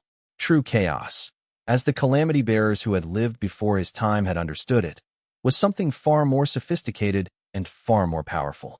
It was not the absence of pattern, but the rejection of imposed order, not the negation of law, but the assertion of infinite possibility against the tyranny of predetermined law. The difference was subtle but fundamental. A random force was something to be endured. A chaotic force was something to be collaborated with, to be understood and worked alongside. Chaos had structure at the deepest level, not the structure imposed by external authority, but the structure that emerged naturally from the interaction of free will and infinite possibility. He began to deliberately train his power in ways that no manual or technique could teach, because no legitimate cultivation method would dare acknowledge the nature of what he was. How could the registry possibly create a cultivation manual for something they classified as a natural disaster? He would sit in meditation in the ruins of the temple for days at a time, opening himself not to the heavens above, but to the catastrophe within. He learned to listen to the disaster energy, not as a subject learns to listen to a master, but as two musicians learn to listen to each other, each one responding to what the other produced, building together towards something neither could create alone. First came the realization that his disaster energy was not merely destructive in any conventional sense. It was fundamentally transformative. When it unraveled the threads of causality around a blessed sword, it was not destroying the sword in the normal sense. It was momentarily changing the rules that governed what a sword could be, inverting the relationships that made it useful as a weapon. When it reversed a boon's effects, it was not negating the boon in some kind of zero-sum cancellation, but rather inverting the user's relationship with their own power, turning the source of their strength into the source of their vulnerability. This was a critical distinction, because it meant that where a normal cultivator would look at his power and see only chaos and destruction, Waitsong could look and see opportunity and creative potential. The disaster energy was not wasting power by making the blessed sword unreliable. It was demonstrating that the sword's reliability was only guaranteed within a certain framework of reality, and that framework could be challenged and made temporary. He practiced in isolation, pushing his power to its limits and beyond. He would create a field of chaos and then deliberately move through it, learning to anticipate the threads of possibility and ride them rather than resist them. He learned to pool his power in specific locations, creating zones where the laws of heaven held almost no sway and where normal physics became suggestions rather than requirements. He learned to recognize the signature of celestial technique from hundreds of yards away and corrupt it before it fully manifested, teaching his disaster energy to speak the language of blessing and authority only to turn it backward against its user with devastating precision. He practiced in isolation, pushing his power to its limits and beyond. He would create a field of chaos and then deliberately move through it, learning to anticipate the threads of possibility and ride them rather than resist them. He learned to pool his power in specific locations, creating zones where the laws of heaven held almost no sway. He learned to recognize the signature of celestial technique and corrupt it before it fully manifested, teaching his disaster energy to speak the language of blessing and authority only to turn it backward against its user. With each practice session, he grew more confident, more capable, more aware of the vast potential locked within him. But there was a cost, a price that had to be paid for every increase in power, every expansion of capability. With each intense cultivation session, Waitsong felt himself becoming less anchored to the physical world, not in a way that harmed him. Quite the opposite. His power grew stronger with each meditation. His resilience increased exponentially. His awareness of the underlying structures of reality deepened. But there was a strange sensation of distance, of separation from the normal flow of mortal existence, as if he was gradually floating away from the world of ordinary people and ordinary concerns. He began to see the world differently as the sessions continued. It was no longer a solid collection of objects arranged in space, but rather a lattice of energies and possibilities, all held in tension by the invisible laws of the cosmos. When he looked at Chun Ming, he could see the flows of life force in the scholar's body. could perceive the network of relationships and connections that tied Chun Ming to the settlement and to Wei Tsong himself. When he looked at the settlement, he could see not just the physical structures, but the patterns of human desire and intention that held the place together. It was terrifying and exhilarating in equal measure, liberating and imprisoning simultaneously. Chun Ming noticed the change first. "Your eyes," he said one morning, studying Wei Tsong carefully. "They're different. When you look at something, it's like you're seeing through it rather than at it." "The boundary between self and world is becoming thinner," Wei Tsong replied. "As my power grows, I'm beginning to understand why the heavens wanted to suppress beings like me. Not out of malice, but out of fear. True chaos can unmake order itself. The registry exists because they realized that and decided order was worth any price, even the price of eternal vigilance against creatures they classified as disasters." "Will you become a disaster in truth?" Chun Ming asked quietly. "Will you lose yourself in the chaos?" Wei Tsong considered this carefully. It was a fair question, and one he had asked himself during the long meditation sessions. "I don't think so," he said finally, "because I remember what it means to be human. I remember injustice and suffering. I remember the people who came to me seeking freedom.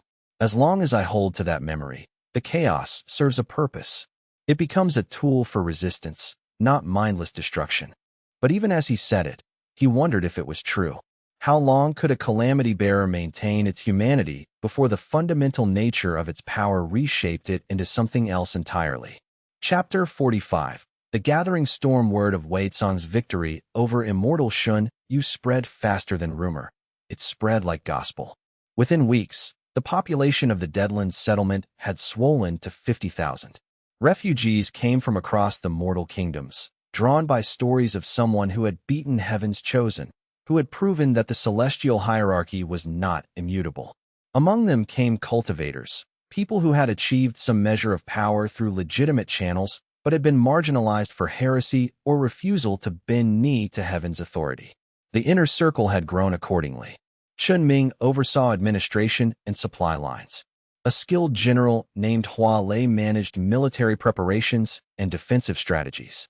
A scholar named Qian Shu devoted herself to studying the ancient texts, trying to understand the nature of calamity bearers well enough to predict Wei Tsong's next evolution.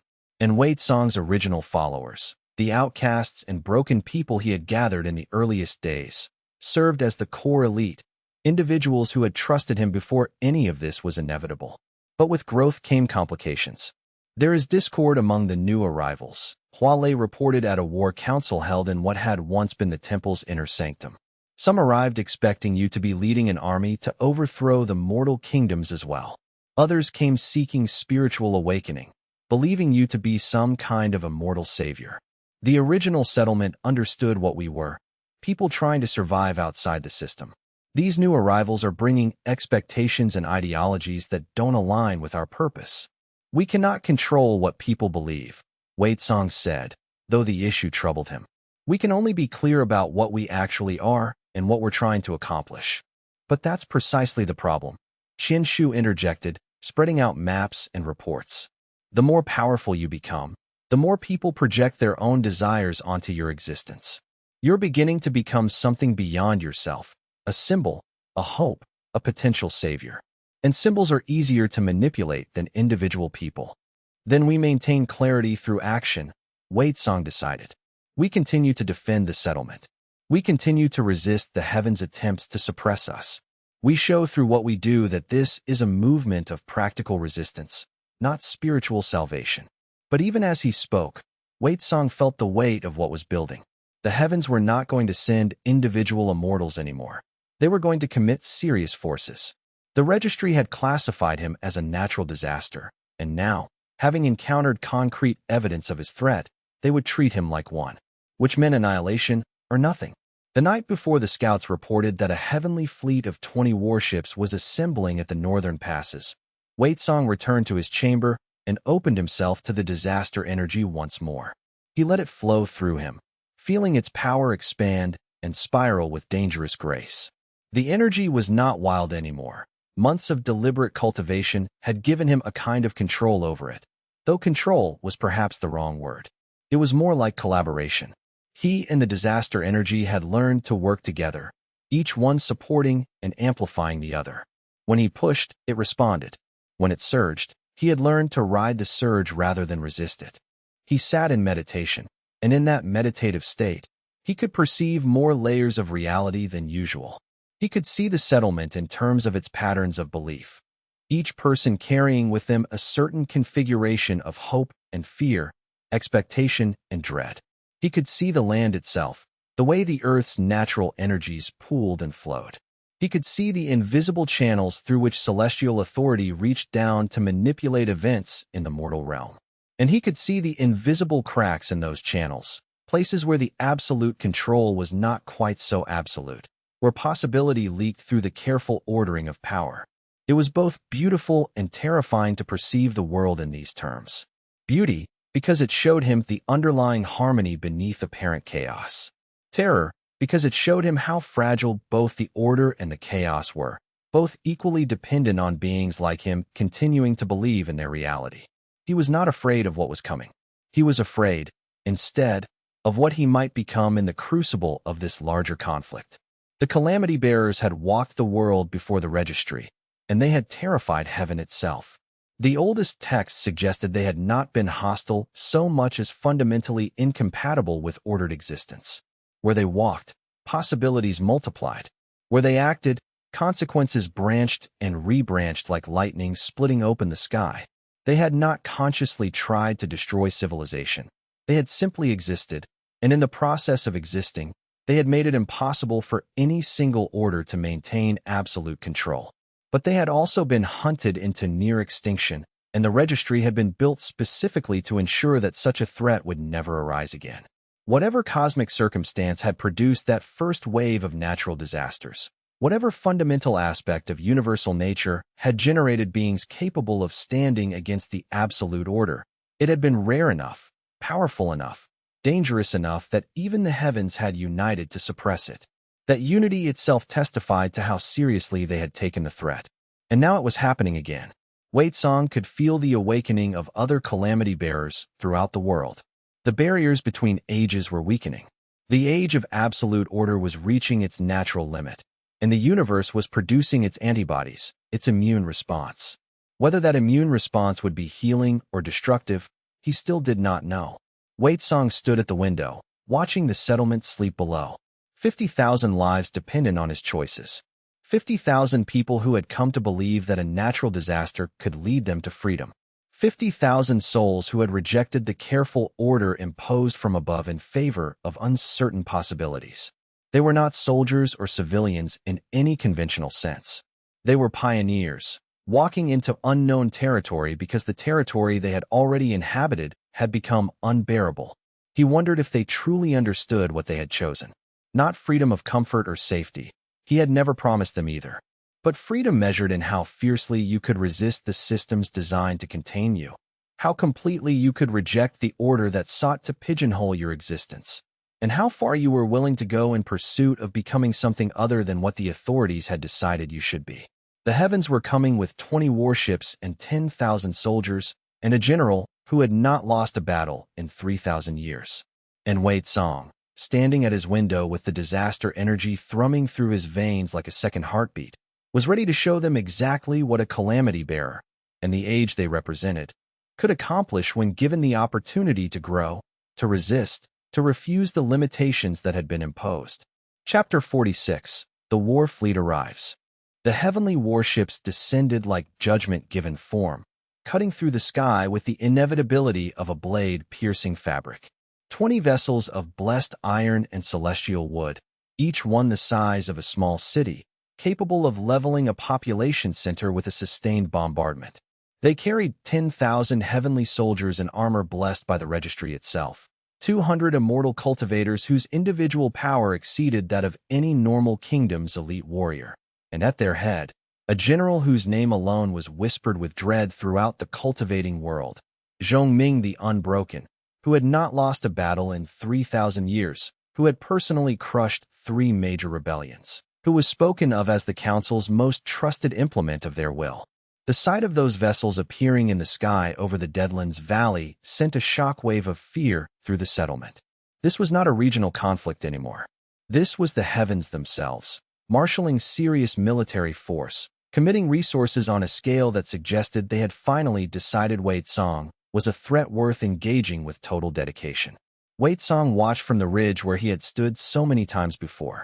The camp below had transformed into a military installation almost overnight, responding to the scouts' initial reports with the kind of organized panic that came from people who knew they were facing extinction but refused to simply accept it. Hualei's engineers had constructed barricades and defensive positions throughout the valley in carefully chosen locations that took advantage of the terrain. Archers stood ready on every high point, their arrows blessed by the few cultivators among them who had retained connection to the celestial arts. Supply lines had been reorganized to handle mass casualties. Medical stations had been established in caves and sheltered positions. Everything that could be done through preparation and planning had been done. The original warriors, the ones who had learned to fight alongside Wei Song's disaster energy, who had trained in the early months when they had no advantage except proximity to a power they did not understand, had been distributed through the ranks to serve as force multipliers. Their job was to demonstrate that the heavenly techniques could be countered, that the blessed weaponry was not invulnerable, that the strategies that had worked for 3,000 years of heavenly military dominance could be disrupted by understanding the nature of chaos and learning to work within its patterns.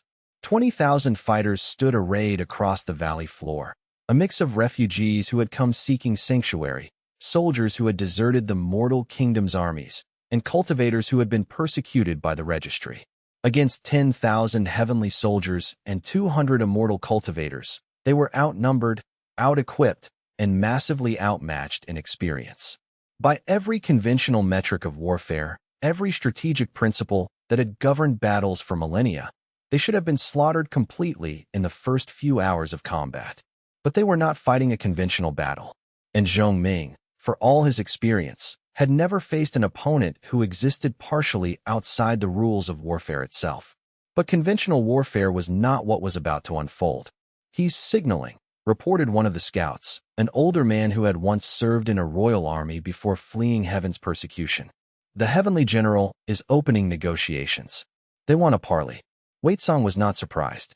Zhong Ming had not survived 3,000 years of warfare by being reckless. This was a test, a chance to understand the nature of his opponent before committing to all-out conflict.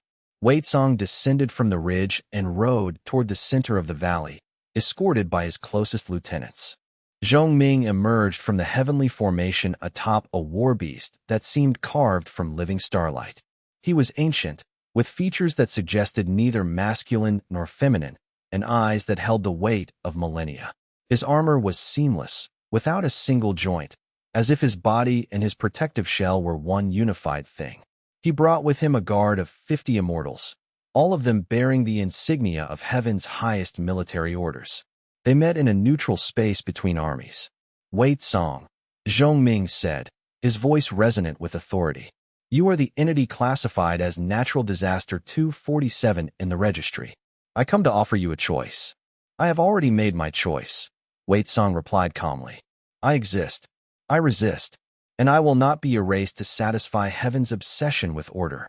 Zhong Ming's expression did not change, but something flickered in those ancient eyes. "The choice I offer is surrender. Stand down your forces. Dissolve this settlement. Present yourself to the Council of 8 Heavens for examination and binding. In exchange, the people under your protection will be granted amnesty. They will not be hunted." It was a generous offer by the standards of heaven's usual approach. Wei Song understood immediately what it meant. Zhong Ming was genuinely uncertain about the outcome of this conflict. An opponent confident in victory did not offer terms. Zhong Ming offered amnesty because he understood that destroying the entire settlement might prove more costly in his victory than negotiation. "No," Wei Song said. Zhong Ming's expression hardened. "Then you have chosen annihilation. I will grant you this courtesy. Take your followers and disperse them into the world. I will not pursue refugees. But you will face me, and you will fall. The registry will not abide the existence of an unbound calamity bearer. The registry fears what it does not understand," Wei Song replied. "And it should. The age of imposed order is ending." He turned his war beast and rode back to the settlement. leaving Zhongming standing in the center of the field. Behind him, the heavenly general watched with the expression of someone who had just confirmed what they had already suspected, that this would be one of the great conflicts of the era, and that the stakes were higher than mere military victory. The battle began at sunset, exactly as Zhongming had probably calculated. The heavenly forces attacked with precision, forming formations designed to maximize the lethality of blessed weaponry and minimize exposure to chaos.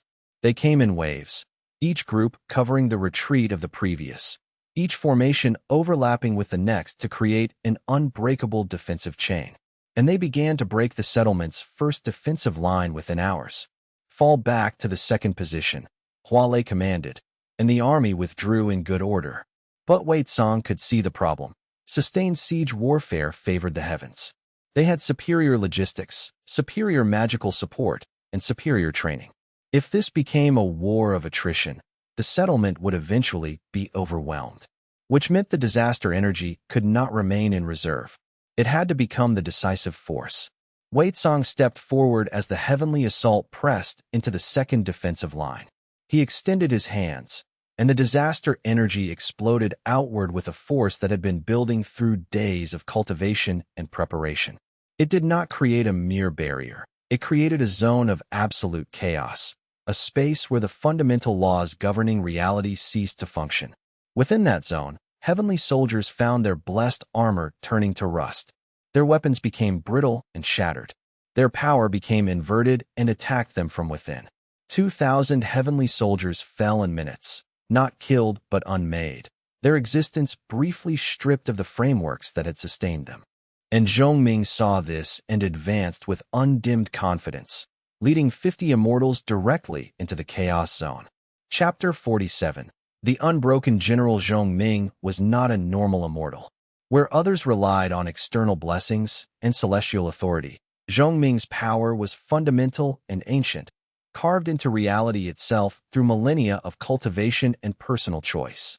He did not fight with technique so much as with will, a will that had been tested in wars before the registry itself had been codified. As he entered the chaos zone, his body began to glow with an inner light that was not celestial or blessed, but something else. Something primal and powerful and utterly resistant to the disaster energy's attempts to unravel it. Wei Tsang felt the moment when Zhongming's power made contact with the disaster energy. It was like meeting another stone in the river, an immovable object that forced the chaos to flow around it rather than through it. Zhongming moved through the zone of absolute chaos as if walking through a gentle current, his will asserting itself against every attempt the disaster energy made to unmake him. Interesting, Zhongming said, materializing before Wei Tsang with no sense of having been slowed or hindered by the journey. You are indeed what the registry feared, a calamity bearer, but you are young and unpracticed and bound by mortal limitations still. And you, Wei Tsang replied, are ancient and powerful and limited by the belief that power always comes from establishing dominion over chaos rather than accepting it. They fought then, and it was perhaps the most intense struggle Wei Tsang had experienced since discovering his true nature and understanding the full scope of what he was capable of becoming. It was not merely a physical conflict. It was an ideological battle, a clash between two incompatible visions of what power could mean. Zhongming could not be unraveled by the disaster energy in the conventional sense, because his power was not built on structures that the disaster energy could dissolve or invert. Instead, Wei Tsang's power had to find new approaches. It could bend around him like water flowing around stone, could accept his resistance as a fundamental fact rather than something to be overcome. Wei Tsang attacked not the general's body, which was merely the physical expression of his will, but rather the space around it, the framework of relationships and causality that enabled Zhongming's will to operate. He did not try to overcome Zhongming's will directly. That would have been futile, fighting force with force, power with power. Instead, he tried to shift the framework within which that will operated, to change the rules so that Zhongming's 3,000-year mastery became irrelevant. For hours they clashed, and around them the battle continued to rage. Hualei's forces held the second defensive line, backed by Wei Tsang's original elite warriors. The heavenly soldiers, demoralized by the losses in the chaos zone, began to lose cohesion. The formations that Zhong Ming had relied on to provide numerical advantage started to collapse. But Zhong Ming himself never faltered. He was far too experienced, far too powerful. He learned Wei Song's patterns of attack and began to counter them with precision. He forced Wei Song to push the disaster energy harder and harder, drawing deeper and deeper into the well of chaotic power. And with each push, Wei Song felt himself shifting further from humanity towards something else. It was subtle at first, a numbness in his extremities, a sense of distance from physical sensation. But as the battle stretched into the night, the changes became more pronounced. His vision began to show him the world in layers, each one representing a different possibility or timeline. His body felt less solid, as if he were beginning to phase partially out of normal reality. The Calamity Bearer was ascending, and the cost was his anchor to the mortal world. It was Chun Ming who pulled him back. The scholar forced his way through the chaos zone, moving with careful deliberation and absolute focus. He did not try to fight the disaster energy, but to speak to Wei Song through it, to reach the person within the power rather than the power itself. Wei Song. Chun Ming's voice cut through the noise of battle. Remember, the settlement, the people. Remember why you fight. For a moment, the world snapped back into focus. Wei Song felt his consciousness reconcentrate, felt himself pulled back from the abyss of chaos. The disaster energy, which had been growing wild and unfocused, suddenly aligned with purpose again. It was not unleashed chaos anymore. It was chaos in service of a goal. Chaos with direction. Wei Song turned to face Zhong Ming again, but this time his power manifested in a more controlled way. He did not try to unravel the general's fundamental existence. Instead, he created a zone of inverted causality, a space where cause and effect reversed, where actions produced opposite reactions. Zhong Ming's next assault, brilliant and perfectly executed, became a weapon against himself. The general's will, so powerful and ancient and certain, found itself fighting against its own momentum. For the first time in 3,000 years, Zhong Ming stumbled. And in that moment, Wei Song struck with the full force of the disaster energy, not to destroy, but to redirect. The general was hurled backward, away from the settlement, and he crashed to earth 100 yards distant. His armor cracked, revealing the ancient body beneath, and for the first time, blood, actual blood, not the golden ichor of a lesser immortal, spilled from a wound. The heavenly general rose slowly, regarding Wei Song with an expression that had shifted from confidence to something approaching respect. "You have proven yourself," Zhong Ming said, his voice still steady despite the wound. "The registry will need to understand the true nature of what a calamity bearer truly is. I will report this. The council will send someone else, someone stronger. But for today, you have earned a reprieve." He raised his hand, and the golden light that had surrounded him began to fade. For the first time, Wei Song saw Zhong Ming not as an avatar of celestial authority, but as an individual, ancient, powerful, but tired in a way that went beyond the physical. 3,000 years of battles, of victories, of absolute certainty in the righteousness of his cause. And now, for the first time, that certainty had been cracked by an encounter with something he could not overcome through skill or experience or will alone. He signaled his forces to withdraw, and surprisingly, they obeyed immediately. The heavenly soldiers, many of them showing signs of shock or awe at what they had witnessed, began to form disciplined retreat columns. The surviving celestial immortals flanked their general as he rose back toward the warships. The golden gates that had carried the forces down from the celestial realm began to glow with activation energies, preparing to carry them back to heaven.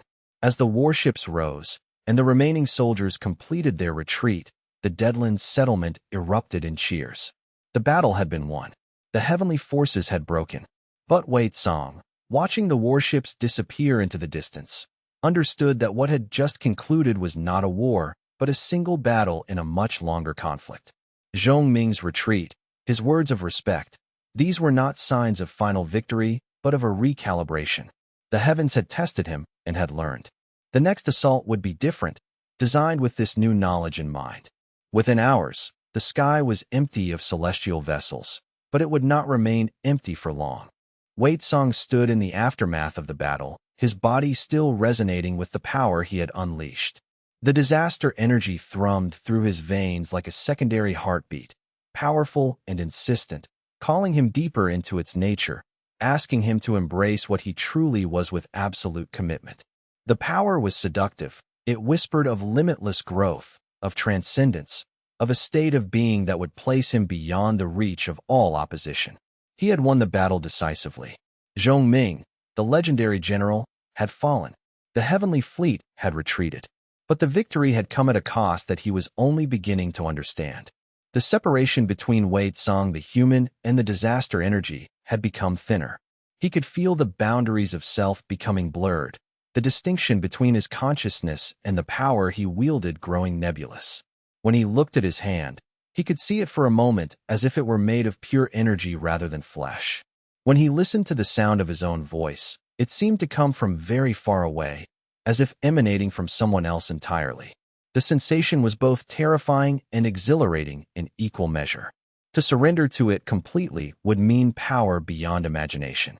To resist it might mean losing the ability to access the fullest extent of his abilities when they were most needed. Chapter 48. The Price of Power. In the days following Zhong Ming's retreat, Wei Tsang isolated himself in the ruined temple. The disaster energy was still wild within him, still pushing him toward transformation, and he needed to understand what was happening before it carried him beyond the point of no return. Chen Ming brought him food, which Wei Tsang forgot to eat. Qian Shu brought him the ancient texts, which he read obsessively, searching for clues about how previous calamity bearers had managed the burden of their own power. Hua Lei brought reports of military preparations, which Wei Tsang approved or rejected with only half his attention. Because the other half of his consciousness was spending more and more time in a space between realities, where the disaster energy showed him the infinite threads of possibility that wove together to create what others perceived as a solid, unitary world. It was terrifying and addictive in equal measure. On the 7th day of his seclusion, Qian Shu found him sitting motionless in the temple's inner chamber, his eyes open but unseeing. "Wei Tsang," she said carefully, "you are fading. We can all feel it. The disaster energy is consuming your human consciousness. Is that wrong?" Wei Tsang asked, his voice distant. The calamity bearers walked the world for eons before they were hunted to near extinction. Perhaps my human consciousness is what's limiting me, what's preventing me from reaching my full potential. Perhaps, Qian Shu replied. But before you make that choice, you should understand what you'll lose. If you transform completely, if you surrender yourself entirely to the disaster energy, you will stop being Wei Tsang. You'll become something that no one, not even your followers, can relate to or influence. You'll become a true calamity, mindless and unstoppable. Wei Tsang was quiet for a long time. How do the texts describe it? Qian Shu opened the ancient book she had brought with her. The passage she had marked read, "When a calamity bearer surrenders to the chaos entirely, they become something beyond the comprehension of lesser beings. They are no longer weapons in a conflict. They are no longer allies or enemies. They are simply forces of nature, and nature is utterly indifferent to the struggles of mortal beings." But there must be a way, Wei Tsang said. The calamity bearers that walked before could not all have been mindless. There are too many texts describing them making choices, taking actions that served purposes other than simple destruction. "There is a way," Qian Shu said quietly, "but it requires anchoring yourself deliberately to the mortal world. It requires tethering your infinite nature to finite relationships and finite goals. It means accepting limitation in exchange for maintaining selfhood." Wei Tsang opened his eyes, and for a moment, Qian Shu saw something that was not quite human looking back at her. Something that was considering the proposal with the careful logic of a mind that existed partially in a realm beyond normal comprehension. Then the moment passed, and Wei Tsang nodded slowly. Over the following weeks, Wei Tsang deliberately built anchors, conscious connections to the mortal world and to human experience that would serve as tethers, preventing the disaster energy from carrying him entirely away into some transcendent state where consciousness became irrelevant.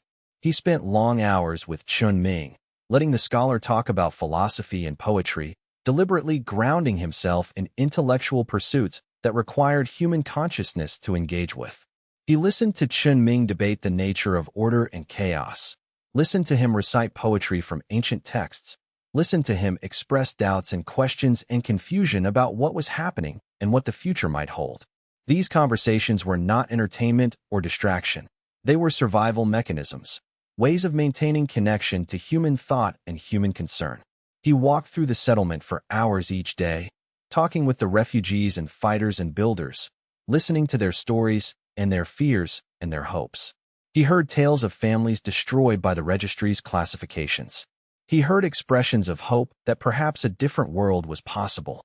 He heard doubts and fears that this whole experiment might collapse, and they would all suffer even more than they had in the kingdoms they had fled from. Each conversation was a reminder that his choices had consequences for real people who had real lives and real desires. He trained with Hua Lei's soldiers, engaging in the mundane practice of physical combat rather than purely accessing the immense power within him. He let his body grow tired. He let his muscles burn from exertion. He experienced pain and discomfort and the satisfaction of physical accomplishment. These experiences kept him rooted in the physical world, in the reality of having a body that had limitations and needs and vulnerabilities. Each anchor was small in isolation, just a conversation or a training session or a moment of shared experience. But collectively, woven together over weeks, they created a framework that was powerful enough to prevent the disaster energy from carrying him entirely away from humanity. They gave him reasons to remain conscious, to continue being Wei Tsong the person rather than dissolving into the pure force of chaos. By the time the scouts reported that the Council of Eight Heavens was sending not one but 5 celestial judges to investigate the situation with Natural Disaster 247, Wei Tsong was ready. He had found a balance, a way to access the full power of his nature while maintaining enough connection to the mortal world to direct that power with intention. He was not human anymore, not fully, but he was not purely calamity bearer either. He was something in between, something that might have no precedent in the current age, a calamity bearer who had deliberately chosen consciousness and direction over absolute power. Chapter 49. The judges descend. The 5 celestial judges descended on a night when the moons were dark.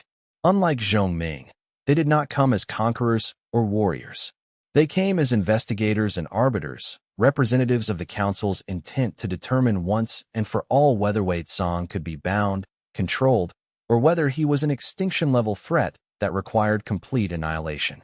Their leader was Judge Shun, an ancient being who had presided over celestial trials for 10,000 years. The others, Judges Xing, Wei, Lu, and Lan, were nearly as old, each one a master of their particular domain of authority. Together, they had the power to reshape entire kingdoms, to alter the fundamental rules of cultivation, to bind even immortals to their will. Wei Tsong met them in the central plaza of the settlement, with 50,000 civilians watching from the surrounding areas. There was a message in that choice, a deliberate statement that he would not hide from the heavens, that whatever judgment was about to be rendered would be done in the open, before witnesses. Wei Tsong, Judge Shin said, her voice carrying the weight of ancient authority. You stand accused of existing as a natural disaster, of defying the registry, of inciting rebellion against the heavenly order, and of defeating the heavenly General Zhong Ming in direct combat. These are matters that require the direct judgment of the council. I stand, Wei Tsong replied, ready to speak my case or to stand trial. Judge Shun's eyes narrowed slightly. You understand that if judged a threat to the celestial order, you will be executed? I understand, Wei Tsong said, though execution has been attempted before and has failed. What you truly seek is not my death, but my acceptance of the registry's authority, and that I cannot grant. Cannot or will not. Judge Xing interjected. Both, Wei Tsong said. The registry assumes that order is the highest good, that chaos must be suppressed absolutely, that all power must be channeled through approved structures and hierarchies. I reject that assumption. Chaos is not inherently destructive. It is creative. It is the space from which all new possibilities emerge. The registry seeks to lock the universe into a single, eternal configuration. I seek to keep that configuration fluid. The 5 judges exchanged glances.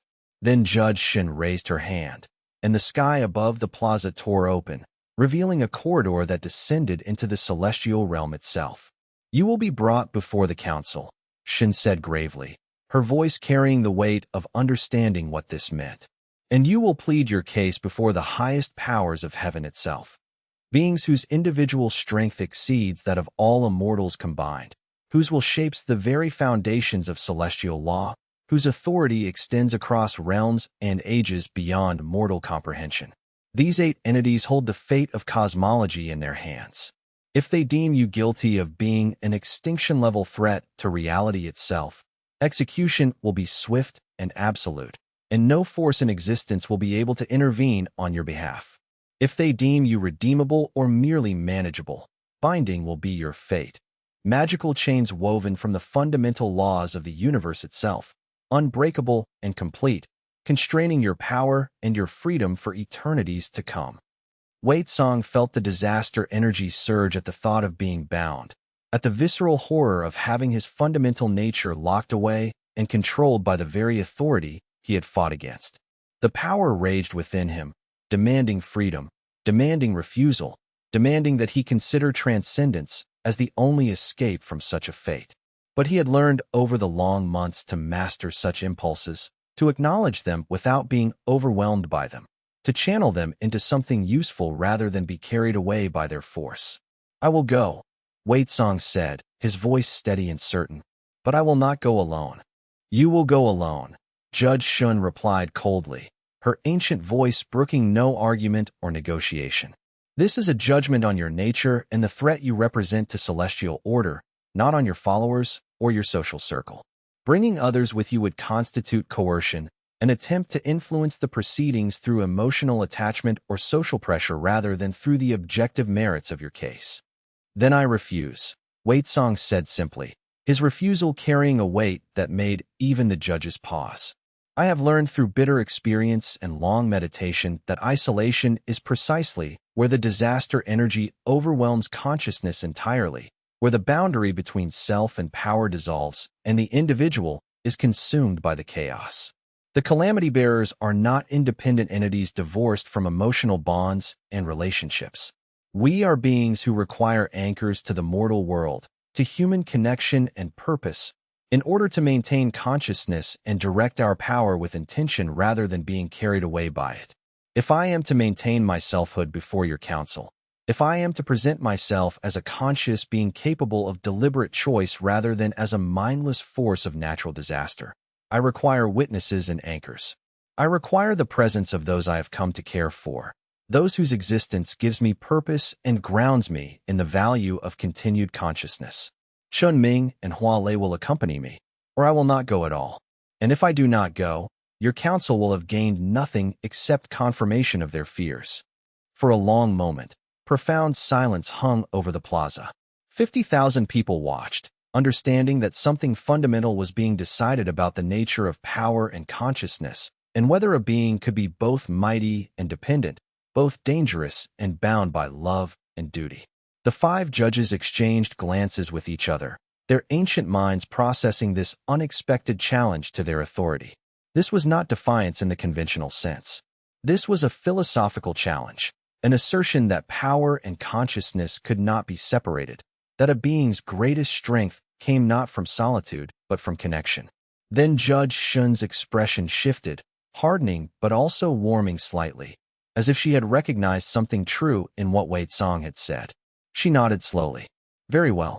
If you wish to maintain your selfhood through anchors and emotional bonds, so be it. We accept your condition. But know that any attempt to rebel against the Council's ultimate authority, any attempt by your companions to interfere with the proceedings, will result in immediate termination of this entire journey.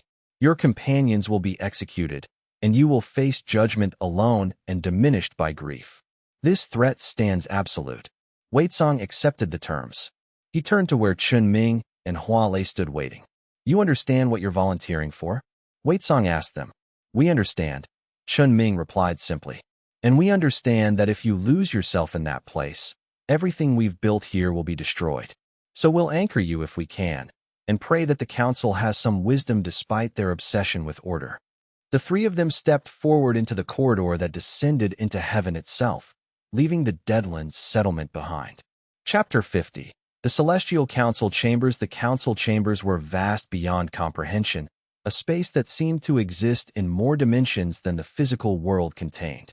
The 8 thrones were arranged in a circle, and upon each sat a being whose power made even the 5 judges appear diminished. These were the eldest of the heavens, the architects of the celestial order, the ones who had made the decision millennia ago to classify calamity bearers as natural disasters rather than sentient beings worthy of moral consideration. Wei Tsang stood in the center of their circle, with Chun Ming and Hua Lei flanking him, and felt the weight of their attention like mountains pressing down from above. Wei Tsang, the eldest, whose name had not been spoken in 10,000 years, began. You are registered as Natural Disaster 247. You have proven you cannot be killed by conventional means. You have defeated a heavenly general and resisted 5 celestial judges. The question before us is simple. Are you capable of accepting the dominion of the registry, or must you be unmade? I am capable of coexisting with the registry, Wei Tsang replied carefully, but not of accepting its dominion.